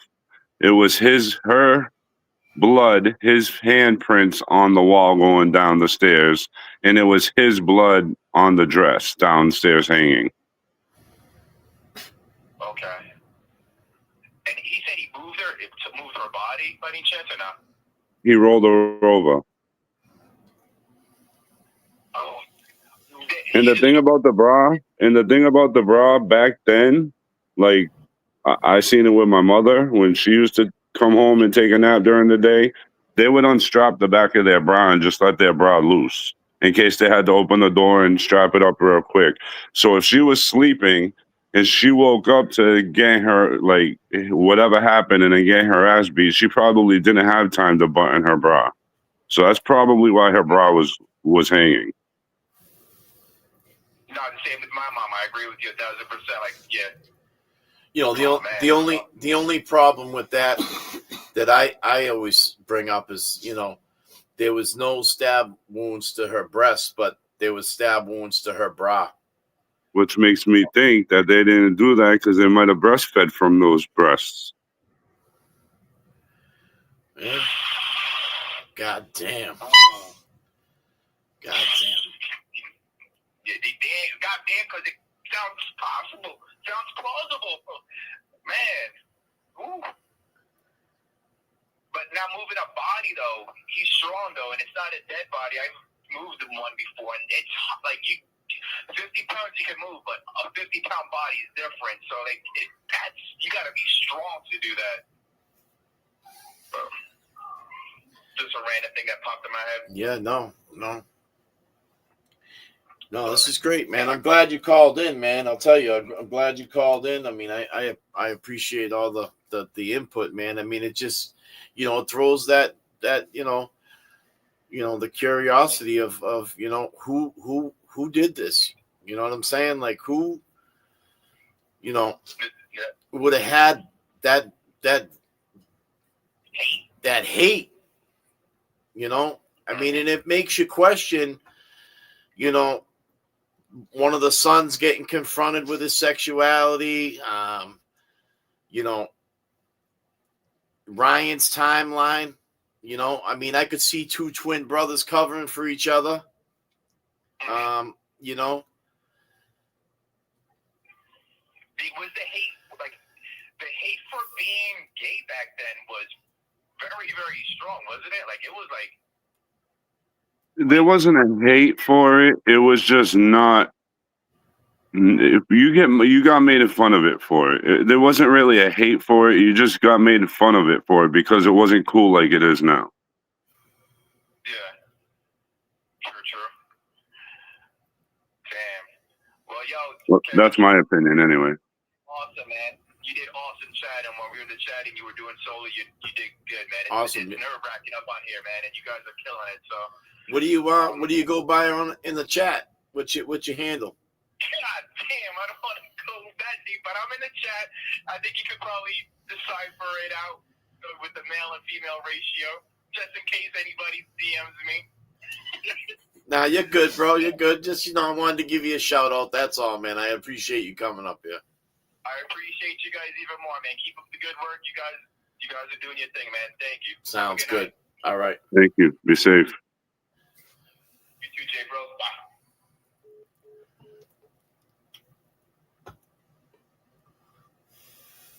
Another great call. I mean, you get people that, you know, got these opinions and you know, I mean, you know, we're going over this case, you know, the past couple nights we've had some call-ins, we're talking about it, you know, and, you know, people got different feelings. You know what I'm saying? I mean, you gotta honor that. You gotta respect that. You gotta let them yell out. You know what I'm saying? And that was one of them. So I appreciate it. You didn't give us the handle, so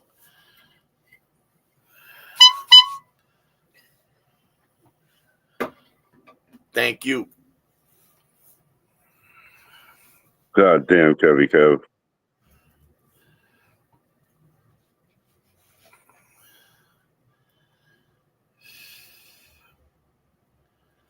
You know, I'll tell you, man. You know, when I started this live off, I was sitting and I did a bunch of shit today, man. I was working out in my yard and shit. I was shuffling my cars around and took my old car for a ride today and shit. And I'm thinking to myself, you know, how Adi jumped into our chat. You know, to me, you, JFK. I told him to come into it. We were talking about fucking, you know, we were talking about ACs and how hot it was that day. And, you know, a couple lives later, he comes in, he starts talking about the AC and what kind of cab he was driving from Florida. You know, and as he talks and we hear things and we watch videos and we're seeing some of the news articles come out and, you know, when he starts talking, he starts fucking running his mouth, you know, and, you know, he's painted his own picture. Adi's painted his own picture, you know. You know, when this last caller, he, you know, how he opened it up, comparing it to the Karen Reed trial, like, I can relate with that. I mean, I can relate to what he was saying, you know, like we broke down that video of Karen Reed in the police station. The first time she kind of got hemmed up and she was sitting there. She wasn't really, you know, not too motionless. You know, she's just sitting on that bench and they want to get ready to take pictures. And, And she just sat there, and she didn't really physically show too much, emotion. I mean, yeah, there's shock and stuff like that, but we're talking, this was like 2 months after when she got hemmed up and got, arraigned that next day, and like what he's saying is that, like, Adi's speaking on it. He's trying to get ahead of it and be like, listen, I didn't fucking do this. Like, motherfuckers, you blaming me for this shit. Let me come at you. Let me fucking set the record straight. I mean, for someone that,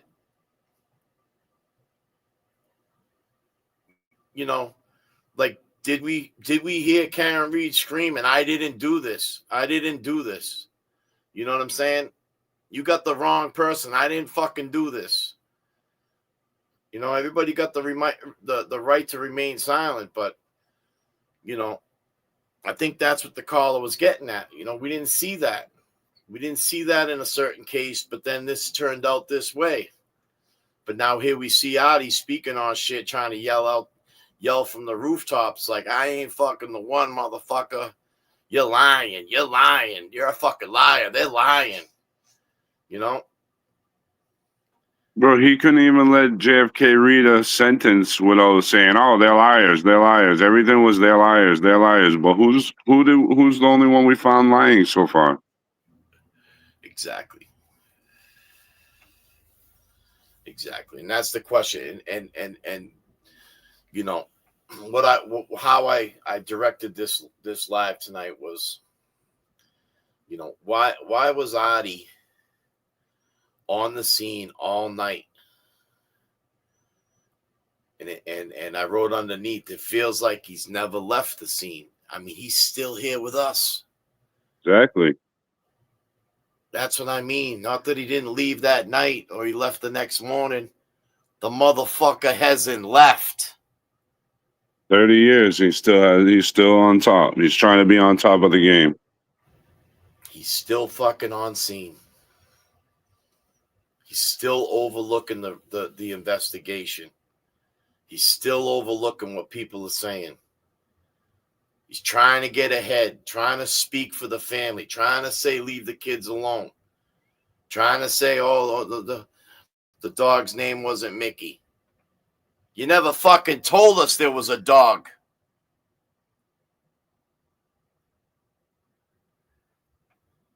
Kevin kept worked up about the dog. Fucking Mickey.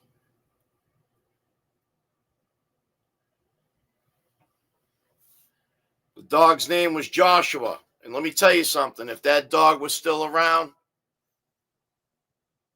he knows who the fuck did it.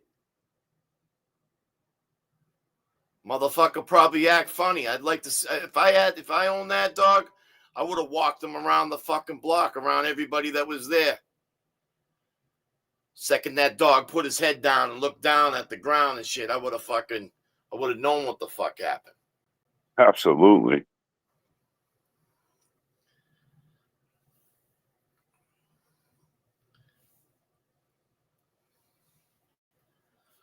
Let me tell you something. You fucking look at my dog the wrong way, or kick my dog, or shush him off to the side, he'd let you know. He ain't putting his head down. He's smiling at you and shit.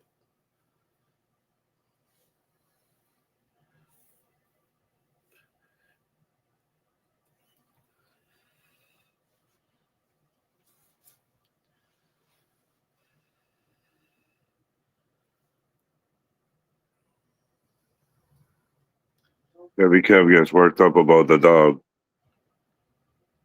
Yeah, and the cats too, man. He come at us with the cats, man. He come at us with the fucking cats.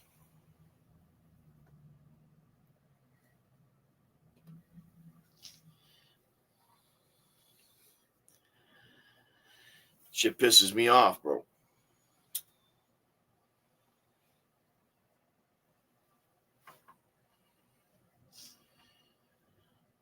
I don't know. I got to do some more digging. I got to find Ryan. Somehow get my voice in his head.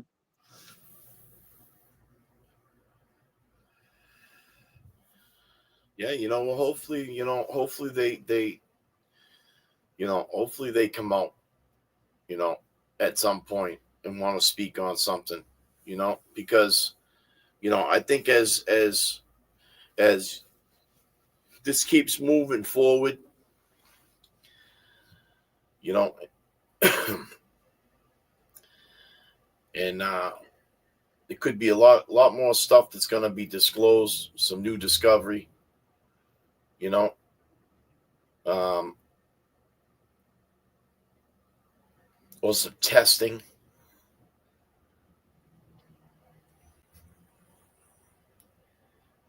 And these people start getting called in on their own. I mean, they won't have to speak to us. We'll be able to watch what they say. Exactly. I wonder if we can figure out any way to get the DNA ran.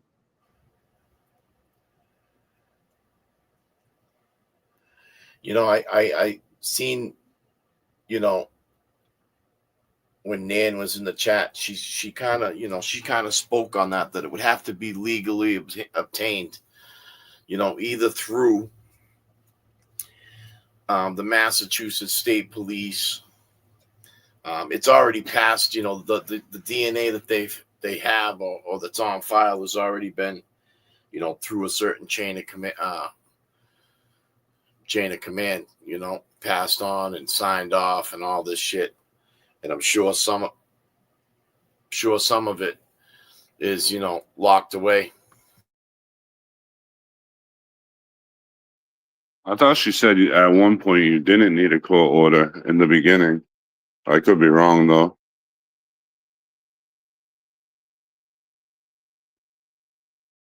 No, but I think that you would need at least some kind of, paperwork in pursuant of, you know what I'm saying? Like somebody would have to, have something drawn up, just to obtain the evidence, and then what you're going to use the evidence for to follow up. So there'd have to be some kind of, law enforcement procedure probably to obtain that.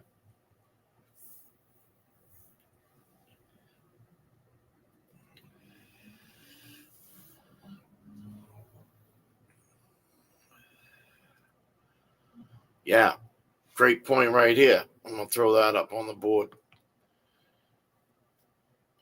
No court order for matching it to Deanna's, which is the truth. That right there is the truth right there. What about that one? How can we get them to run it against hers? They would have, that would be something that, they should do. You never know, because if they match the DNA on the Janet's nails, if there's any, to Deanna's murder, dude, really? You know what we just did?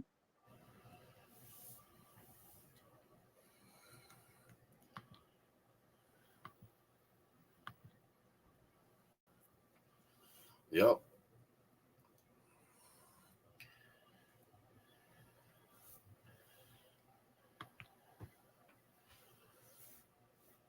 What do you think? What do you think Lady Zelda's found out already? Think she's done any more readings? No, but we have a lot more facts since the last time she did one. Yeah.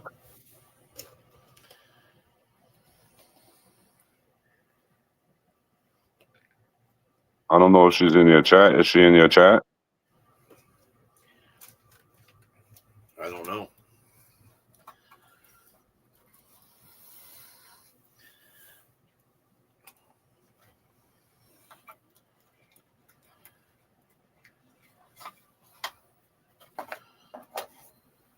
Yeah, who knows what else?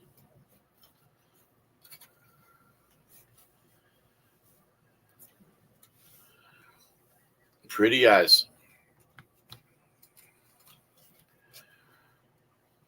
Pretty Eyes said Lady Zelda was going to do a reading on Janet, but it hasn't aired yet.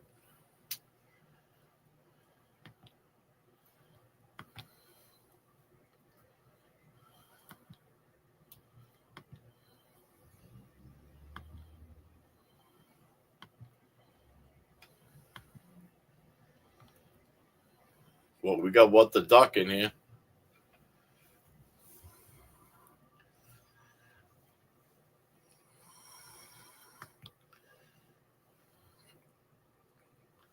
Hi, What the Duck. Hey, What the Duck?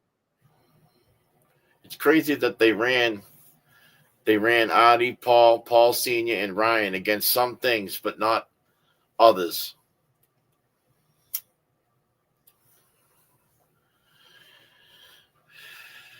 It is crazy. And, the other person that we don't really hear too much about, is Paul Sr. And Paul Sr.,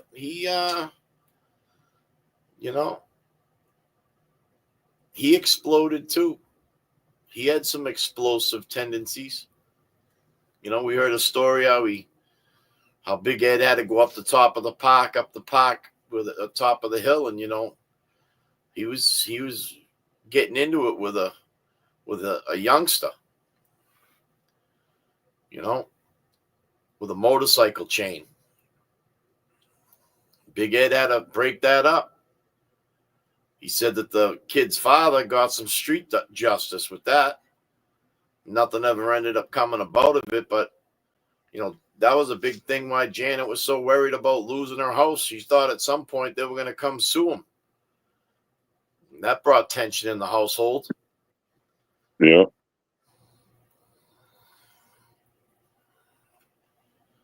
I believe that, when Paul was about 8, or one of the kids, maybe the twins were about 8 or 9 years old, that he had an episode in the house, the father.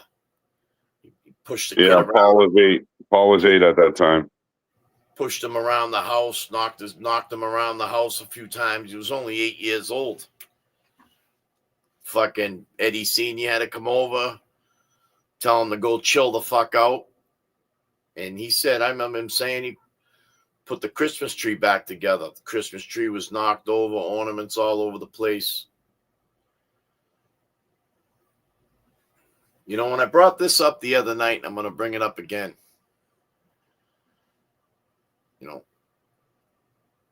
Eddie O'Brien's family was friends with Janet.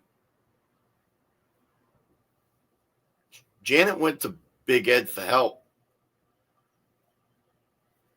Big Ed would tell Little Ed to shovel the front of her house out if she wasn't shoveled yet. Things like that. And for her to go over and ask Big Ed for help with a little guidance with her sons, if she thought anything was odd or funny business going on with Eddie Jr., why wouldn't she grab little Eddie Jr. by his ear and walk him across the street and have a talk with his parents and say, hey, now it's time to have a talk with him? They knew each other. They were friends. They had coffee. They shared bread with each other. You got to remember that.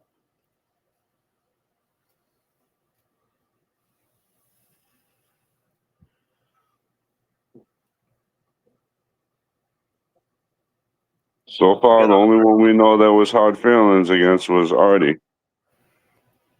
Yeah, because Artie didn't fit in that picture no more. He got told to leave. Exactly.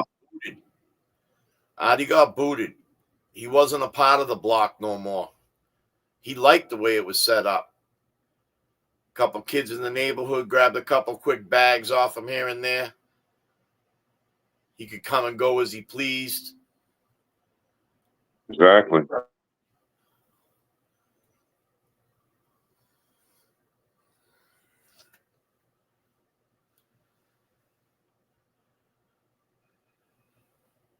And believe me, a guy like Artie, keeping a key at the place where he used to live, stopping by, using the bathroom. And you got to remember, too, about that key situation. Erin's keys went missing after he gave his keys back to her. Yeah. And there you go. I feel like he took advantage of that situation. He knew that the Paul Sr. wasn't there. He knew that she didn't have a guy in the house. Let me tell you, if she had a boyfriend or she was seeing somebody new and fucking Adi kept stopping by to use the bathroom, you fucking for real?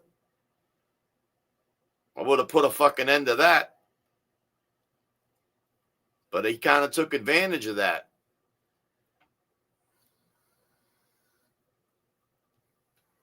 Still taking advantage of it till this day. He hasn't left the scene. He hasn't left the scene. He's still on there. He's still overlooking everything that's going on. If it isn't us talking on a live stream, he's going to a parole board hearing, trying to get in, staring out the window, staring down on him. He's in all these different chats. Giving him the middle finger from the window. God damn meat bags. God damn.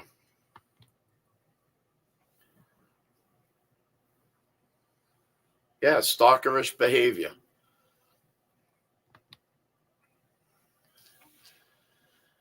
I mean, he could just come and go. I have my own key. If I had to go to the bathroom. You got to know if they're coming for him or not. I needed a place to put my Dr. Pepper.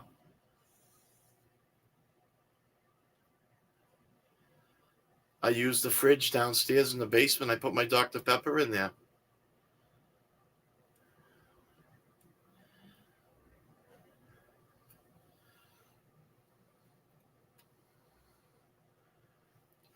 Did you like Dr. Pepper? Jay, did you ever try Dr. Pepper? Bro, that's my favorite soda. Dr. Pepper with cream soda. That's all I drink all day long. God damn. Bro, I buy like 8 of them shits at a time because that shit's like crack. It's hard to find them too. God damn. Dr. Pepper with cream soda. God damn. I learn something new every day.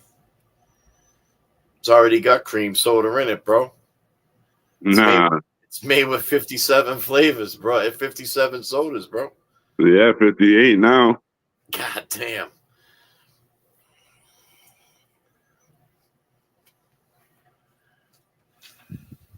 Yeah, that's my favorite soda. And when I used to go roller skating, as a kid, you know, you'd skate over to the fucking cafeteria thing. Yep. And they had that carpet. The carpet stunk like a mother, like feet. And all get your wheels all sticky. You roll over there and shit. I used to get a thing called, I used to call it a suicide. I used to fucking hit every soda on the fucking thing. Yep. Goddamn suicide. That's what I called it. Yeah, I never did all that. I thought that was gross. I made my own Dr. Pepper. Goddamn.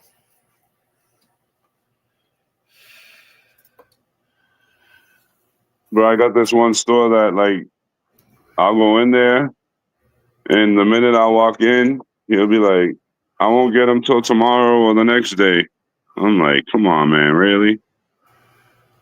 Them shits are hard to find. They don't sell them everywhere.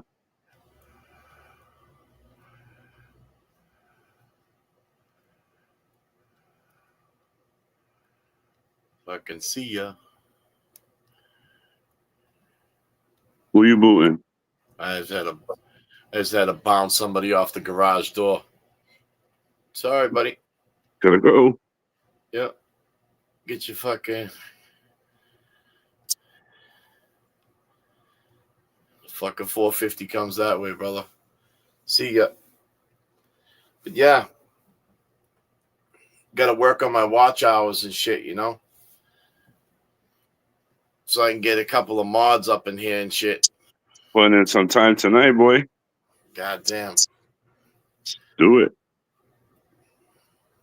Well, how many hours you need to get mods? I'm not too sure. I'm going to have to check. I'm close, man. I was close. Took a little hit with the swerve and shit, but it's been climbing back up and shit. Plus, it's been a crazy time, man. It's been busy, getting cold and shit. Speaking of the Swerve Show is the one who came on. Yeah? Yeah, he said it earlier in the chat. I meant to tell you, but you were talking and I forgot. Thanks, Swerve. God damn. Yeah. No, I thought we took some good calls. I mean, the line's still open. I'll take one more call. If somebody wants to call in and shit. Take one more call tonight, and then we closing it out. Anybody wants to call in, the Kevy Kev 781. Talk to me and Jay Brilliant. We got 102 people in the chat. Kevy Kev's blowing up in the world. God damn. Good, Kelsey. To accept, press 1. To send a voicemail, press 2. Find out who it is before you start. Call from Joe on the chat. To accept, press 1. To send a voicemail, press 2. I must have just lost it. Call back, Free Kelsey. I hit the wrong button.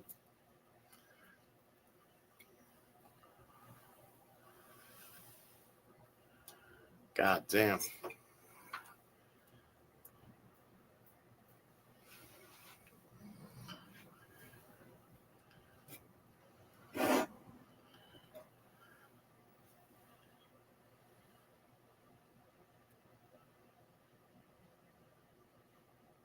From Kelsey. To accept, press 1. To send Free Kelsey, you're live at Kevy Kev 781. Hey!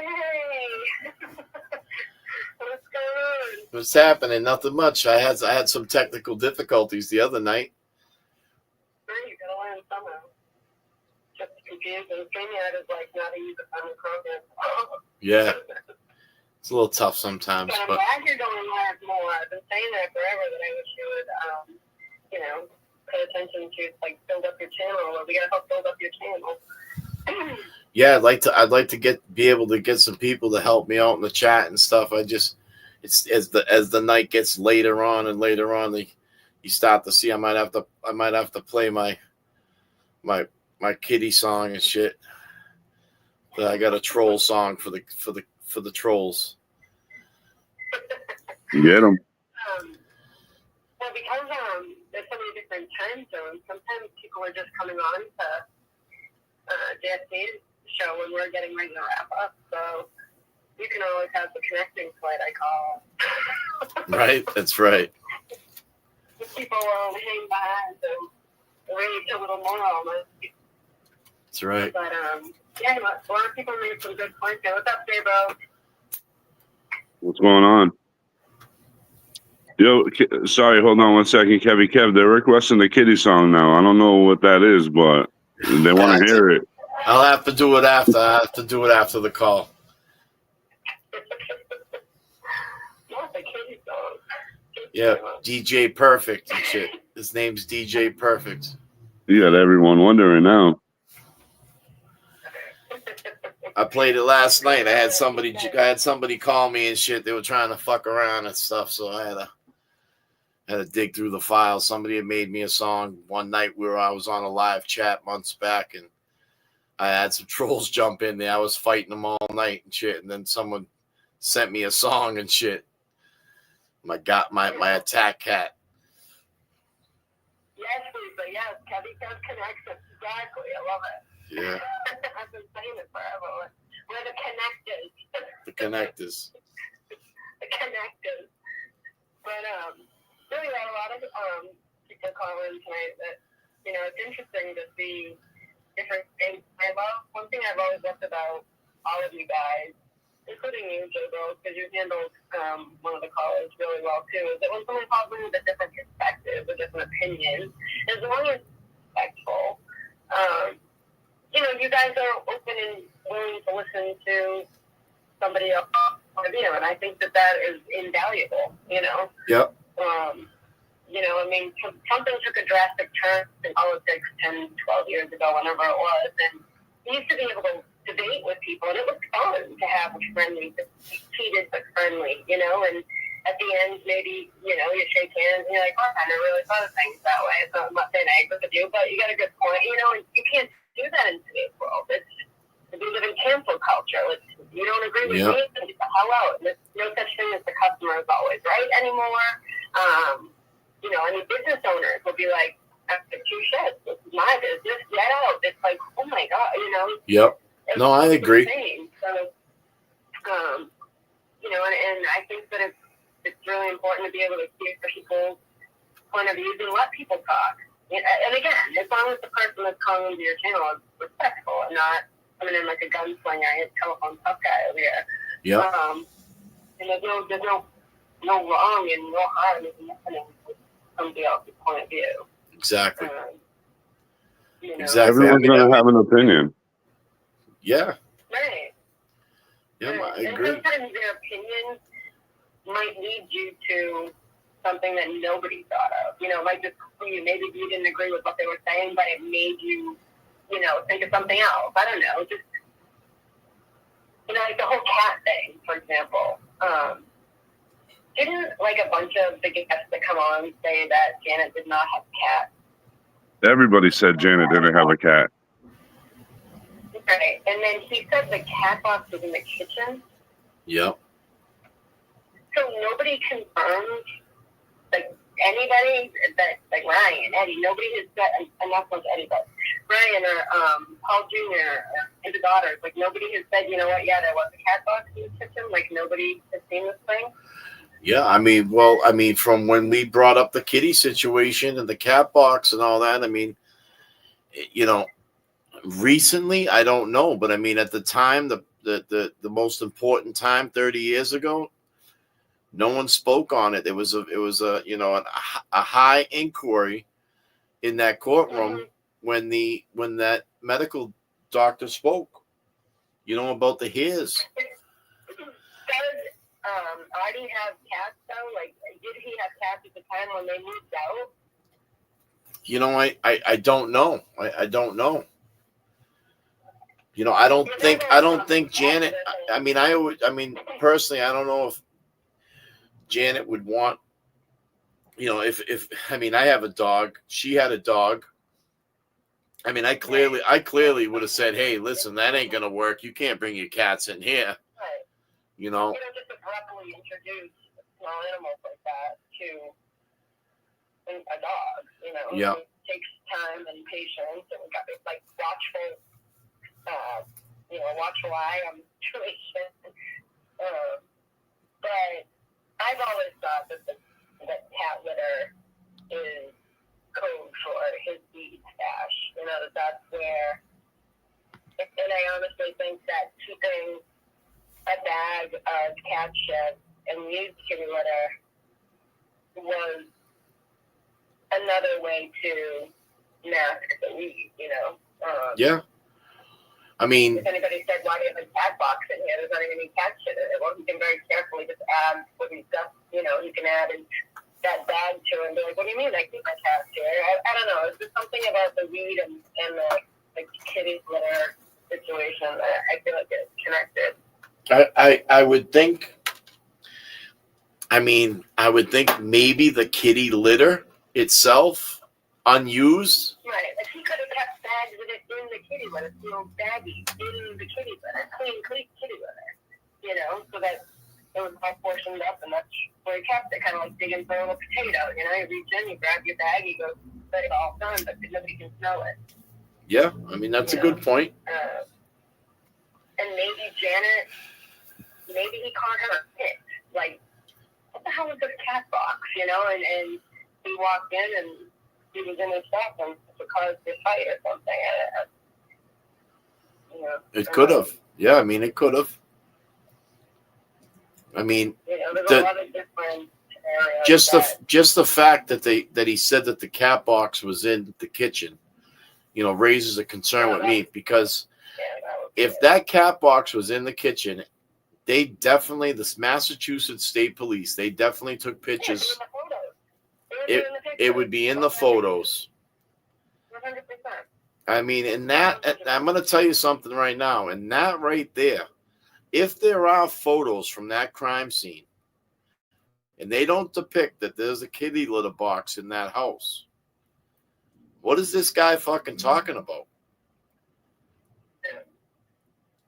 He puts himself going in that house the following day now to go into the kitchen and get the cat box to leave with the family at the morning site. out front or wherever they were gathering. I mean, and nobody was even arrested. Nobody was arrested for this crime yet either. And he went into that house stating that he went in. I went into the kitchen. I grabbed the cat box. This was the last claim that he said. You know, it jumped from the kitty. Right, and they only just said just to see when you guys would where you go with it. Yeah, just crazy. Yeah, what else is he lying about? And unforgettable was, you know, I kind of speculated about a female being involved with the daughter that she had issues with, or even the sister.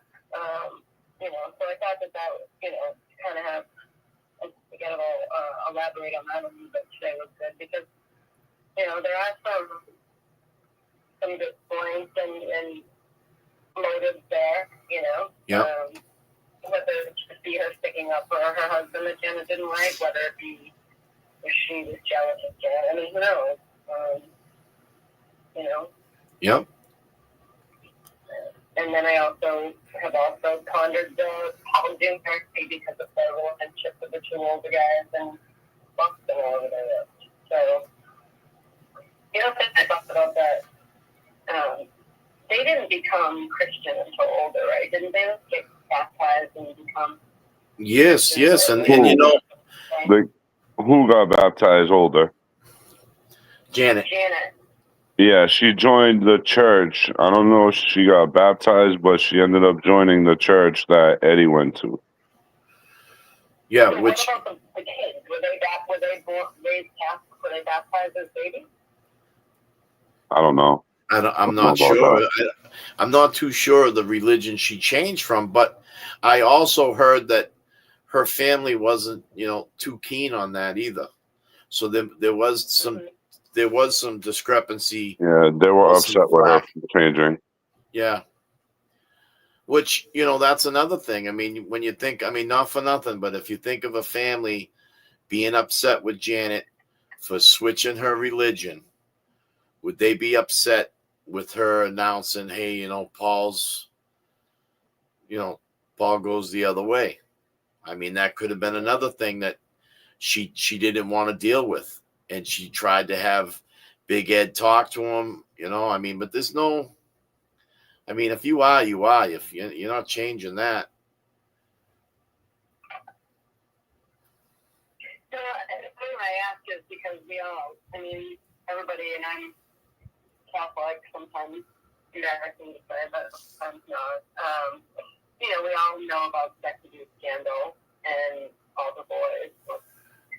So many were subjected to by hundreds of priests, thousands of priests across the country. You know, was Eddie the only altar boy? Are there other altar boys? You know, do we know somebody have asked Eddie if he was ever abused by a priest? Or, I mean, that was when it was all being unfolded. That's when, you know, it really started coming to light. In the 90s, I believe, late 80s maybe, but I believe it really shit hit the fan in the 90s. You know, and that can do that changes a person for life. They don't recover from that. You know, so yeah, I mean, those are. You know, if any young kid has weird sexual ideations or whatever, sometimes it's because they can trace abuse back somewhere, you know. So, you know, just another thought, controversial thought. I know people sometimes maybe be thinking if they don't want to say it. Yeah. Trying to be as diplomatic as possible, so I don't offend anybody, but you know. Yeah, no, I mean those are great points. I mean, you know, coming from like Eddie, he came from a religious family. I mean, you know, there's a good possibility that his father was an altar boy. You know, we don't know, but that's how that stuff works. You know, I mean, I think, and when you're old blood and you got those old genes or a third generation, you tend to do things that your parents did. They like to see that, you know, instilled in you. You know, I mean, you're right. A lot of weird, funky shit was going on, in the early '90s, late '80s with a lot of that stuff. But I mean,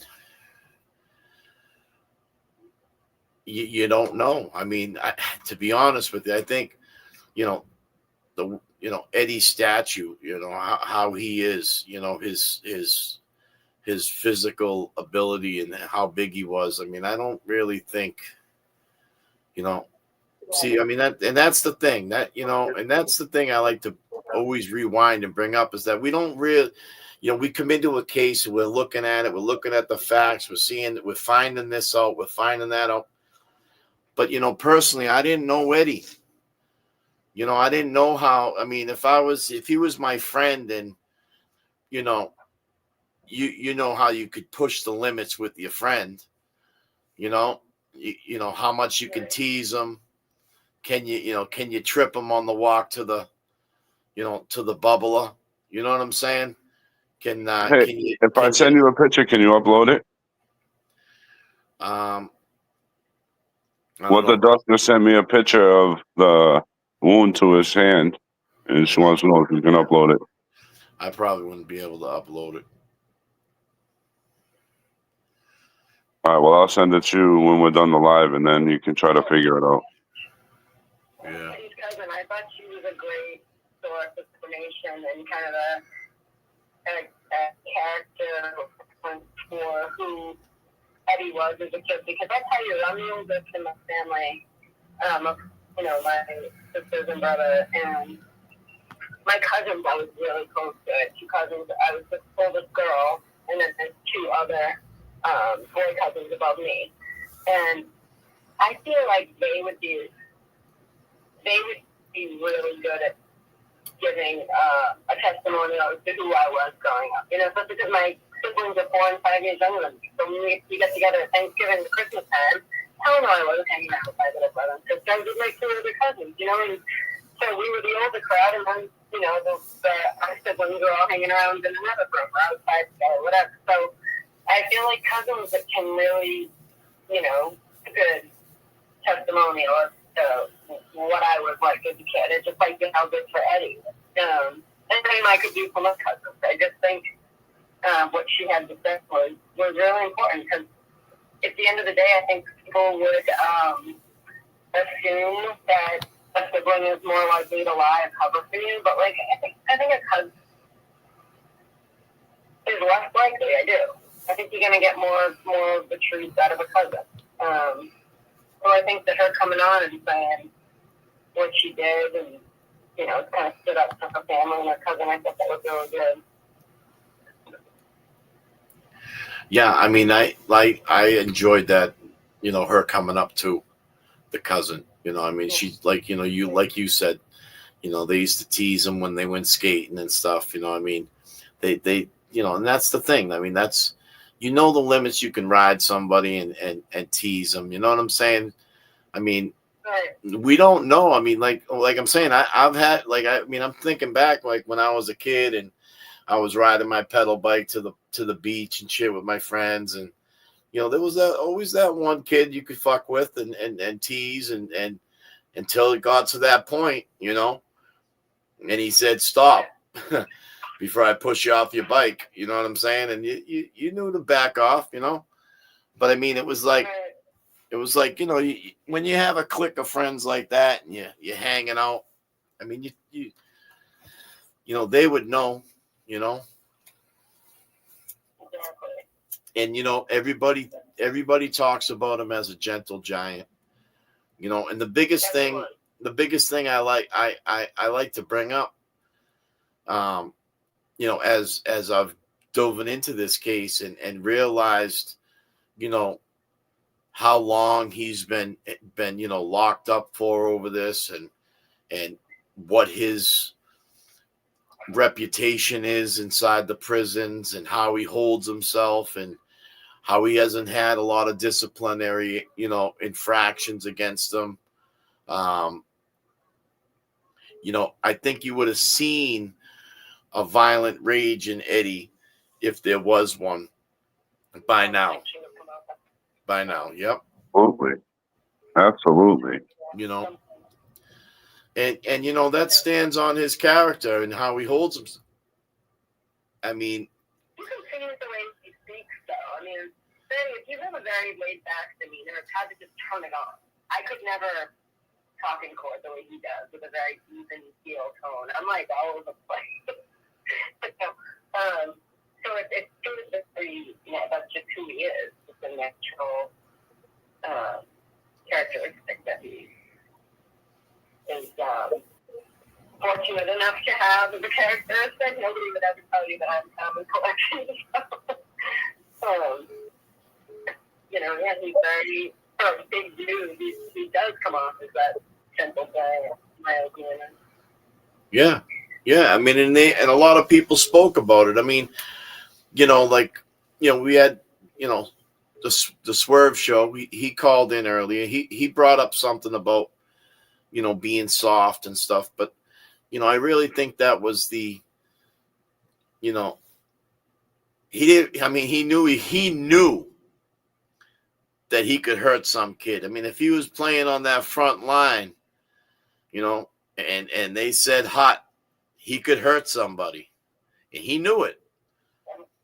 You know, I mean, and you got to remember something. I mean, not, you know, a lot of times you're in practice, you're playing with your friends. You know, that's another thing. You know, I mean, yeah, you're in school and you're at practice, you know, football practice. You got an hour after after school, you're practicing football. You're playing with all your teammates. You know, when you go to a game, you know, and you play a game, you don't mind hurting somebody because you're leaving. You're getting back on the bus and you're going back to your home school and you know, you're talking about it the next day. But when you start to try beating kids up at practice, good luck the next week during school, you know, because that shit all comes around 360. You know what I'm saying? And it's not every day football coach calls it a big kid like thanks but no thanks. Hey, look at this note by Charlie, the comment. He has some important things to say. He keeps trying to call in. Oh, Charlie. Yeah, I don't know who that is, though.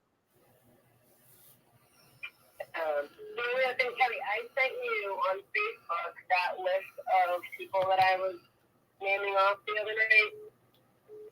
Yes. And in that document, it lists like how the person died. You know, the most notable one is that Mary Jo Frugg, April 4th, 1991. Harvard law professor's wife was stabbed to death in West Cambridge. And then, you know, there's some that are probably unrelated, you know, like a guy, unless some serious ones don't discriminate and it's just over anything, whether it's money, drug deals gone bad, maybe it's a sexual thing, maybe they just kill anybody. But, you know, there's a lot on that particular DA's, Riley, whatever his name was, on his watch that to this day are involved. You know, there's another one, a 42-year-old woman, August of 95, who was shot in her Cambridge home. Now, a shot maybe you rule that out because we haven't heard anything about guns. Obviously, Janet Carbon was March of 95 in Somerville, Chicago.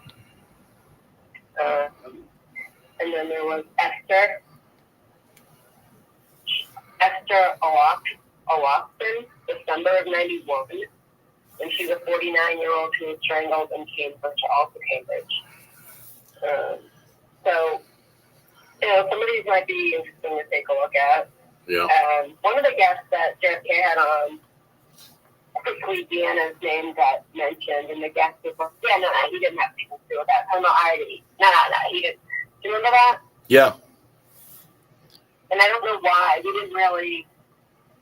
didn't make him elaborate. We didn't have anything on it. We kind of just kept going on with what we were saying on subject, I guess.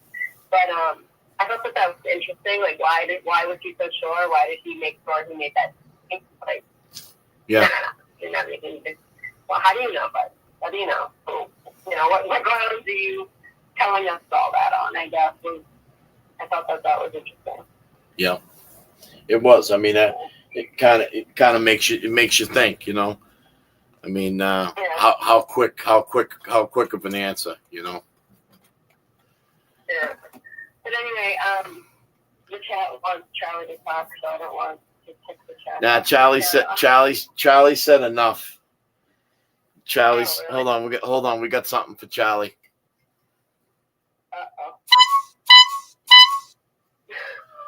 Oh, not the horn. Oh, we can all go. Charlie, race doesn't matter around here, my man. Absolutely not. Hey. Oh, God, I have to read. I'm so freaking blind. I was really focused on what's going on in the chat. And I don't know say about race.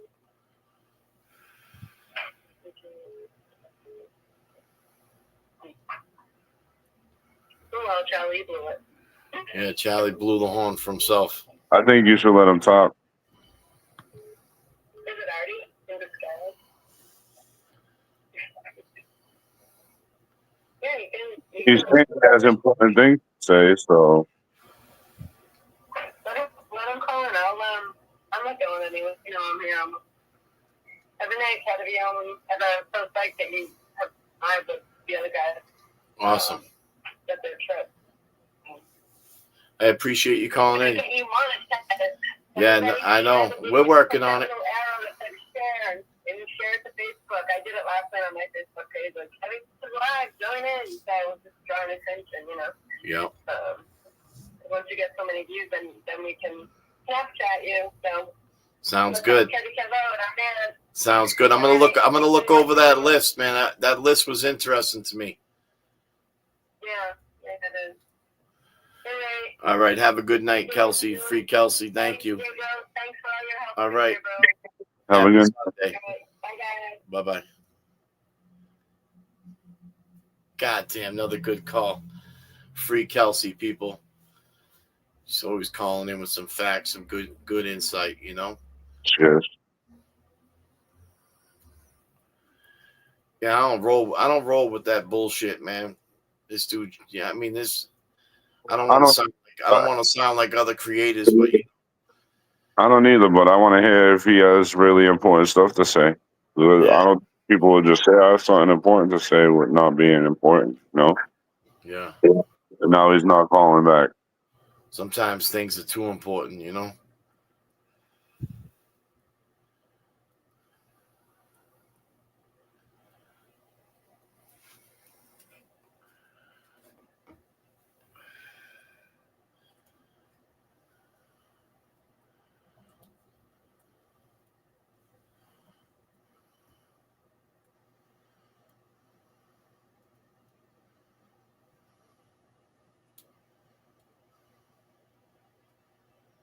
We'll try again, Charlie, because he's waiting for you.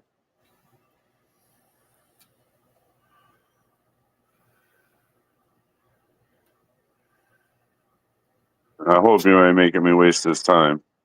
God damn. Call from Charlie. to accept, press 1. To send a voicemail, press 2. Charlie, you're live with Kevin J. Brilliant. What's up, man? First of all, thank you for taking my call. Excellent. So I went to YouTube and I just typed in live shows. Yep. And I guess the YouTube algorithm, I guess it said I'm supposed to watch your show. Hey, So I click on your show. sounds good. That's why I'm calling in. You're here. What do you want to talk about? Are you drunk?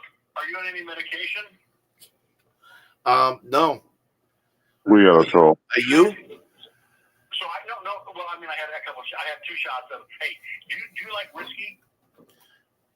Do you like clowns? Let's see where we can go with this. I get it. It's your show. You want to dominate the narrative. I'm not a troll. I'm a nice person.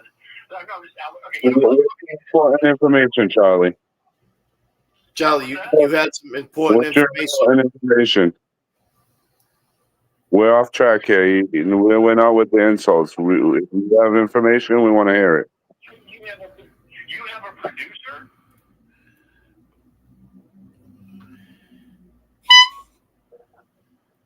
Oh, Bojo the Clown, gonna ring his bell. Bojo the Clown, gonna ring his bell. Listen to me. I asked you a question. Let's have a normal conversation there. Yeah. Let's have a normal conversation.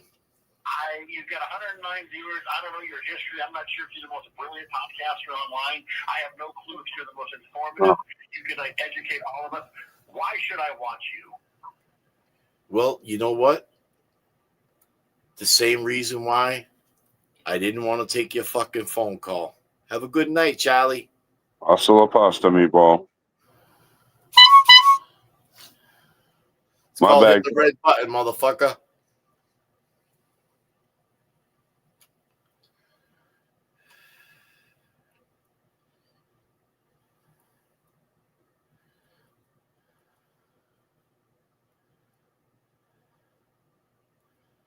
I wonder if that was Paul. Bye, Paul. I kind of thought so. That's what I was thinking, Paul Jr. He sounded a little flamboyant.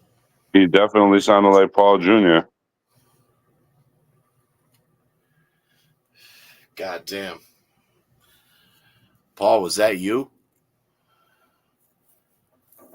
Is that the Higgins of the Karen Reed trial calling in your show? Yeah, I think Paul just called in, man. Dude, that definitely sounded I like... think Paul just called in, man. God damn. God damn. Do we sound or look drunk? Well, you can't see me, but do you look drunk? I don't think you look drunk. God Maybe damn. a little high, but not drunk. God damn. What time is it where you're from? God damn.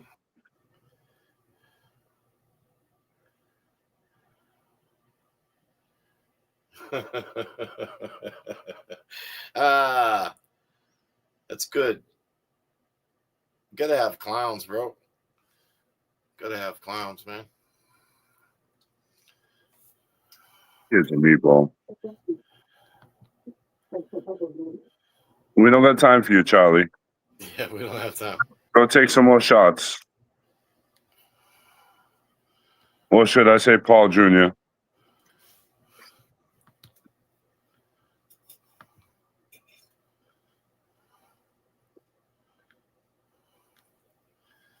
God damn, hold on. God damn. God damn. I think I got something for Charlie.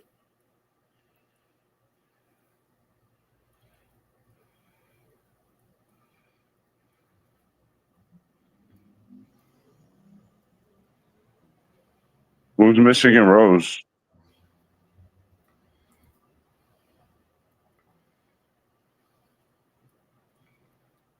I got something for Charlie, bro.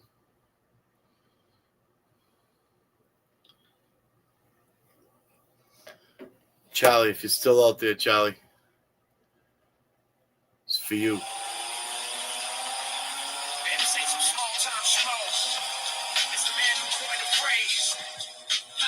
Let's go, people.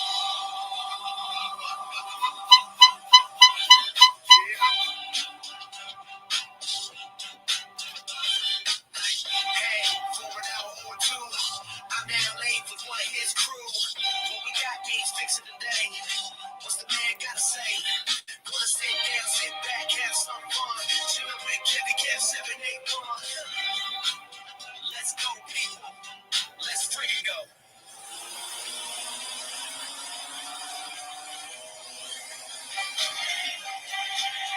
Let's go, people. We live in 4, 3, 2, 1. God damn. Man, this ain't some small time shit. It's the man who coined the phrase. Let's go, people. Yeah. Hey, for an hour or two, I'm down late with one of his crew. What we got needs fixing today. What's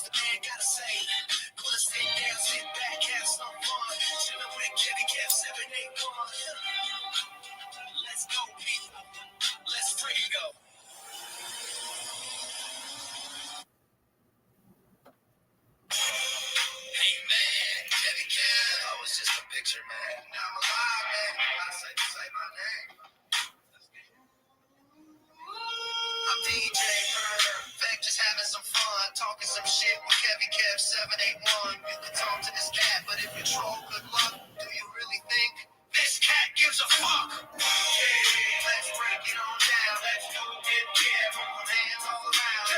Yeah, let's break it on down. Let's do it, yeah, move them hands all around. Yeah, let's break it on down. Let's do it, yeah, move them hands all around. Yeah, let's break it on down. Let's do it, yeah, move them hands all around. I kick a cigarette and I'm saying they are just. Hey man, Kevin Kev, I was just a picture man. Now I'm alive, man. I say my name. Let's get it. I'm DJ Perfect, just having some fun, talking some shit with Kevin Kev 781. You could talk to this cat, but if you troll, good luck. Do you really think this cat gives a fuck? Yeah, let's break it on down. Let's do it, yeah, move them hands all around. Yeah, let's break it on down. Let's do it, yeah, move them hands all around. Yeah, let's break it on down. Let's do it, yeah, move them hands all around. Yeah, let's break it on down. Let's do it, yeah, move them hands all around. I kick a cigarette and I'm saying they are just. One more time for you. Hey man, Kevin Kev, I was just a picture man. Now I'm alive, man. I say my name. Let's get it.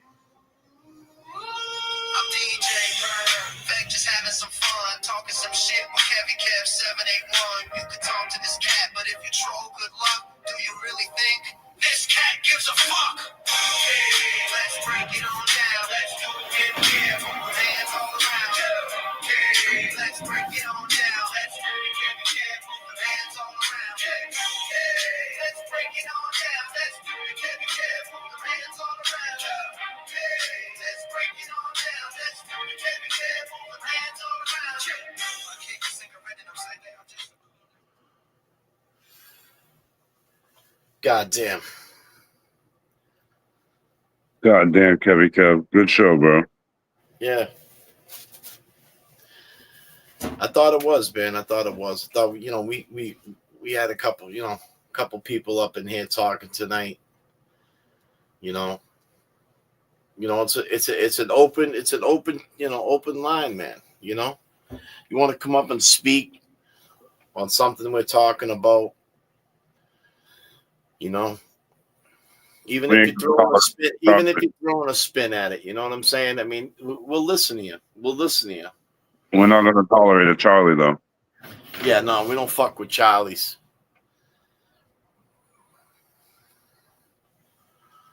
Everyone has the right to their own opinion, and we got open minds, and we're going to keep our minds open. But you're not going to insult us. You're not going to talk shit to us. Bottom line. Yeah.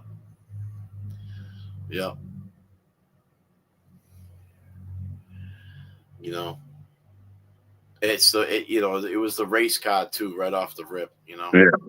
I'm white. I don't play that game. It helps.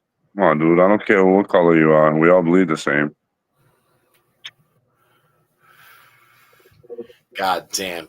Diane said it. She said it right there. God damn, Diane. God damn, Diane. I'm with you, Diane. Absolutely. God damn. Charlie's a chump.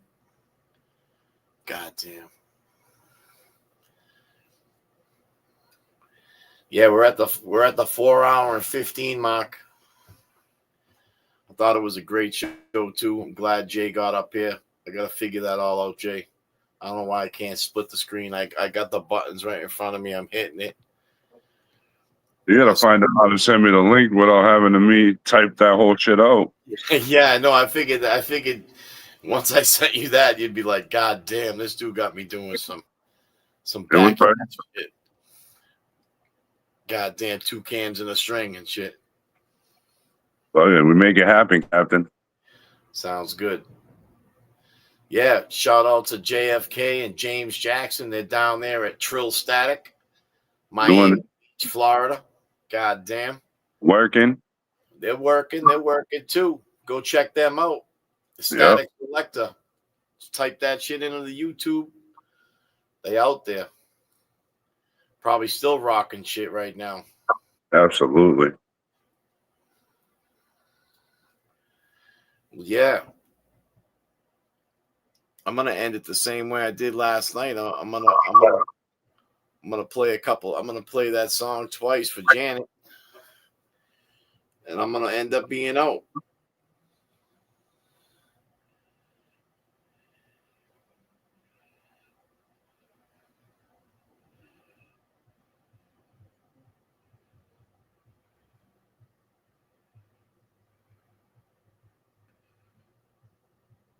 I've seen you talking back and forth with somebody tonight. Somebody else was in there, huh?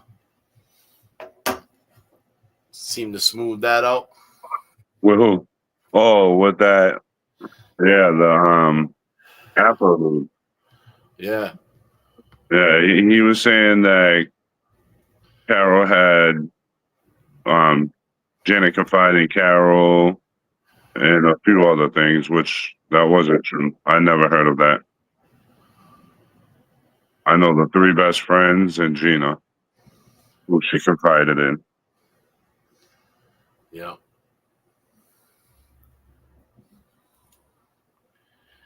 It's crazy, man. How, people, you'd be surprised, you'd be surprised. Like a couple times, in another chat, JFK's chat, we see people like, hey, I lived on that street when that all went down. You'd be surprised who's out there watching, who knows who. And we can't tell by everyone's screen handles, whatever they're called. So we never know who we're talking to. Yep.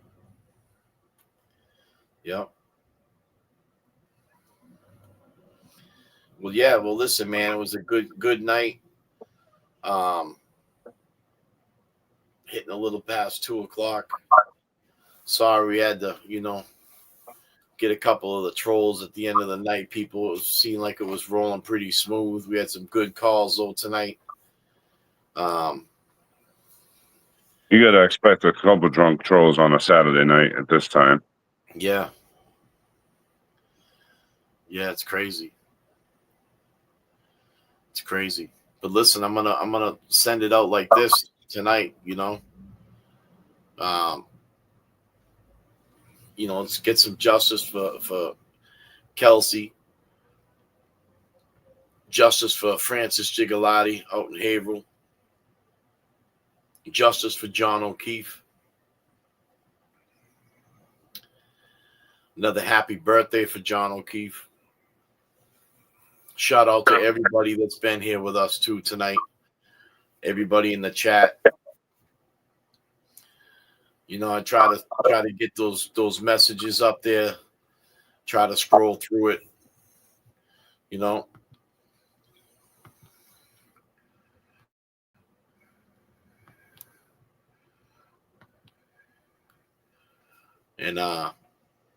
Moxbox is on the West Coast, huh? Goddamn 11-11. Goddamn Moxbox.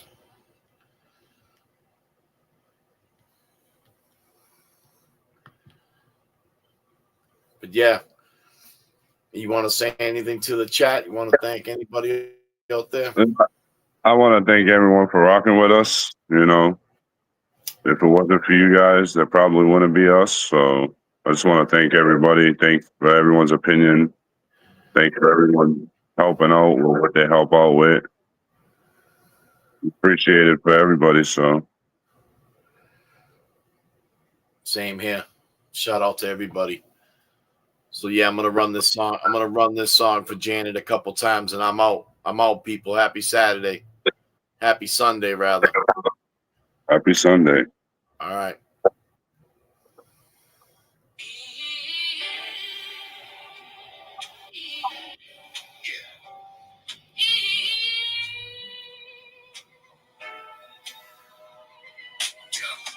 Summer of 1995, hot night in July. Why did Janet have to die?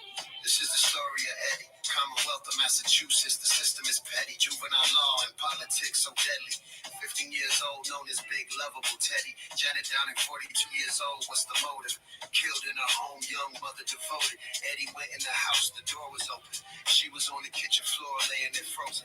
Eddie claims this was not what he planned to see. A man with a mask grabbed him. Be quiet. I will kill your whole family. Eddie left the house, ran up the street. Around the corner, washed up in the bathroom at Burger King. Janet was stabbed multiple times. Rest in peace. It was a gruesome murder scene. I agree. Eddie went to his work, said he got jumped, but never said a thing. What? About Janet lying there lifeless, his friend's mother from across the street. Shh. He was in the house. But Janet had a brother-in-law she kicked out for selling drugs. Said if anything ever happened to her, it's him you bring up. The night of the murder, he showed up, was acting suspicious in the front yard. Gina in Virginia says he was looking for his keys. It was humid and muggy, but we were showered and neat. He was a cab driver looking for his key. Looking for a key to one of the cabs in the fleet. How did he know something happened on that street? Eddie says he is innocent, and the cab driver did it. Who do you believe? Believe. DNA under Jada's fingernail unidentified. Who do you believe? Come on. This is the story of Eddie, 15 years old. Life in prison This is the story of Jada, life taken and stolen. for no reason. It was the summer. July 1995. Do you remember? 30 years ago, why she have to die? 15 years old, locked in a cage of murder that he always denied. Let's go. Summer of 95. Life goes by. Welcome to the street. Long gamers. Peace and love. La, la, la. Let's take them back.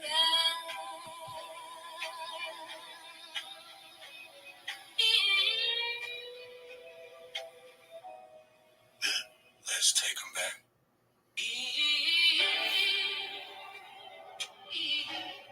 Yeah.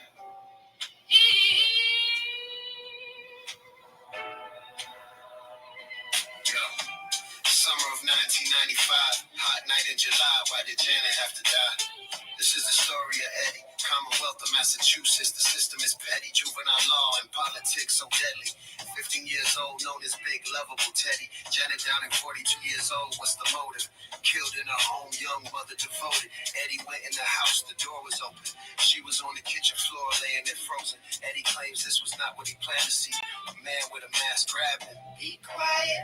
I will kill your whole family. Eddie left the house, ran up the street. Around the corner, washed up in the bathroom at Burger King. Janet was stabbed multiple times. Rest in peace. It was a gruesome murder scene. I agree. Eddie went to his work, said he got jumped, but never said a thing. What? About Janet lying there lifeless, his friend's mother from across the street. Shh. He was in the house. But Janet had a brother-in-law she kicked out for selling drugs. Said if anything ever happened to her, it's him you bring up. The night of the murder, he showed up, was acting suspicious in the front yard. Gina in Virginia says he was looking for his keys. It was humid and muggy, but we were showered and neat. He was a cab driver looking for his key. Looking for a key to one of the cabs in the fleet. How did he know something happened on that street? Eddie says he is innocent, and the cab driver did it. Who do you believe? Believe. DNA under Jada's fingernail unidentified. Who do you believe? Come on. This is the story of Eddie, 15 years old. Life in prison This is the story of Jada, life taken and stolen. for no reason. It was the summer. July 1995. Do you remember?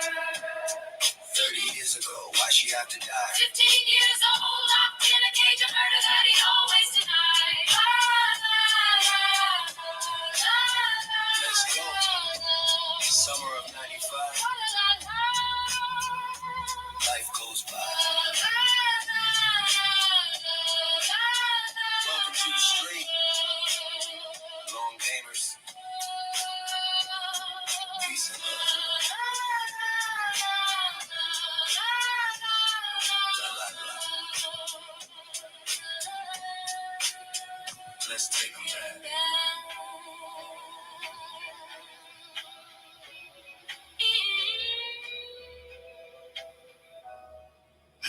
Let's take them back.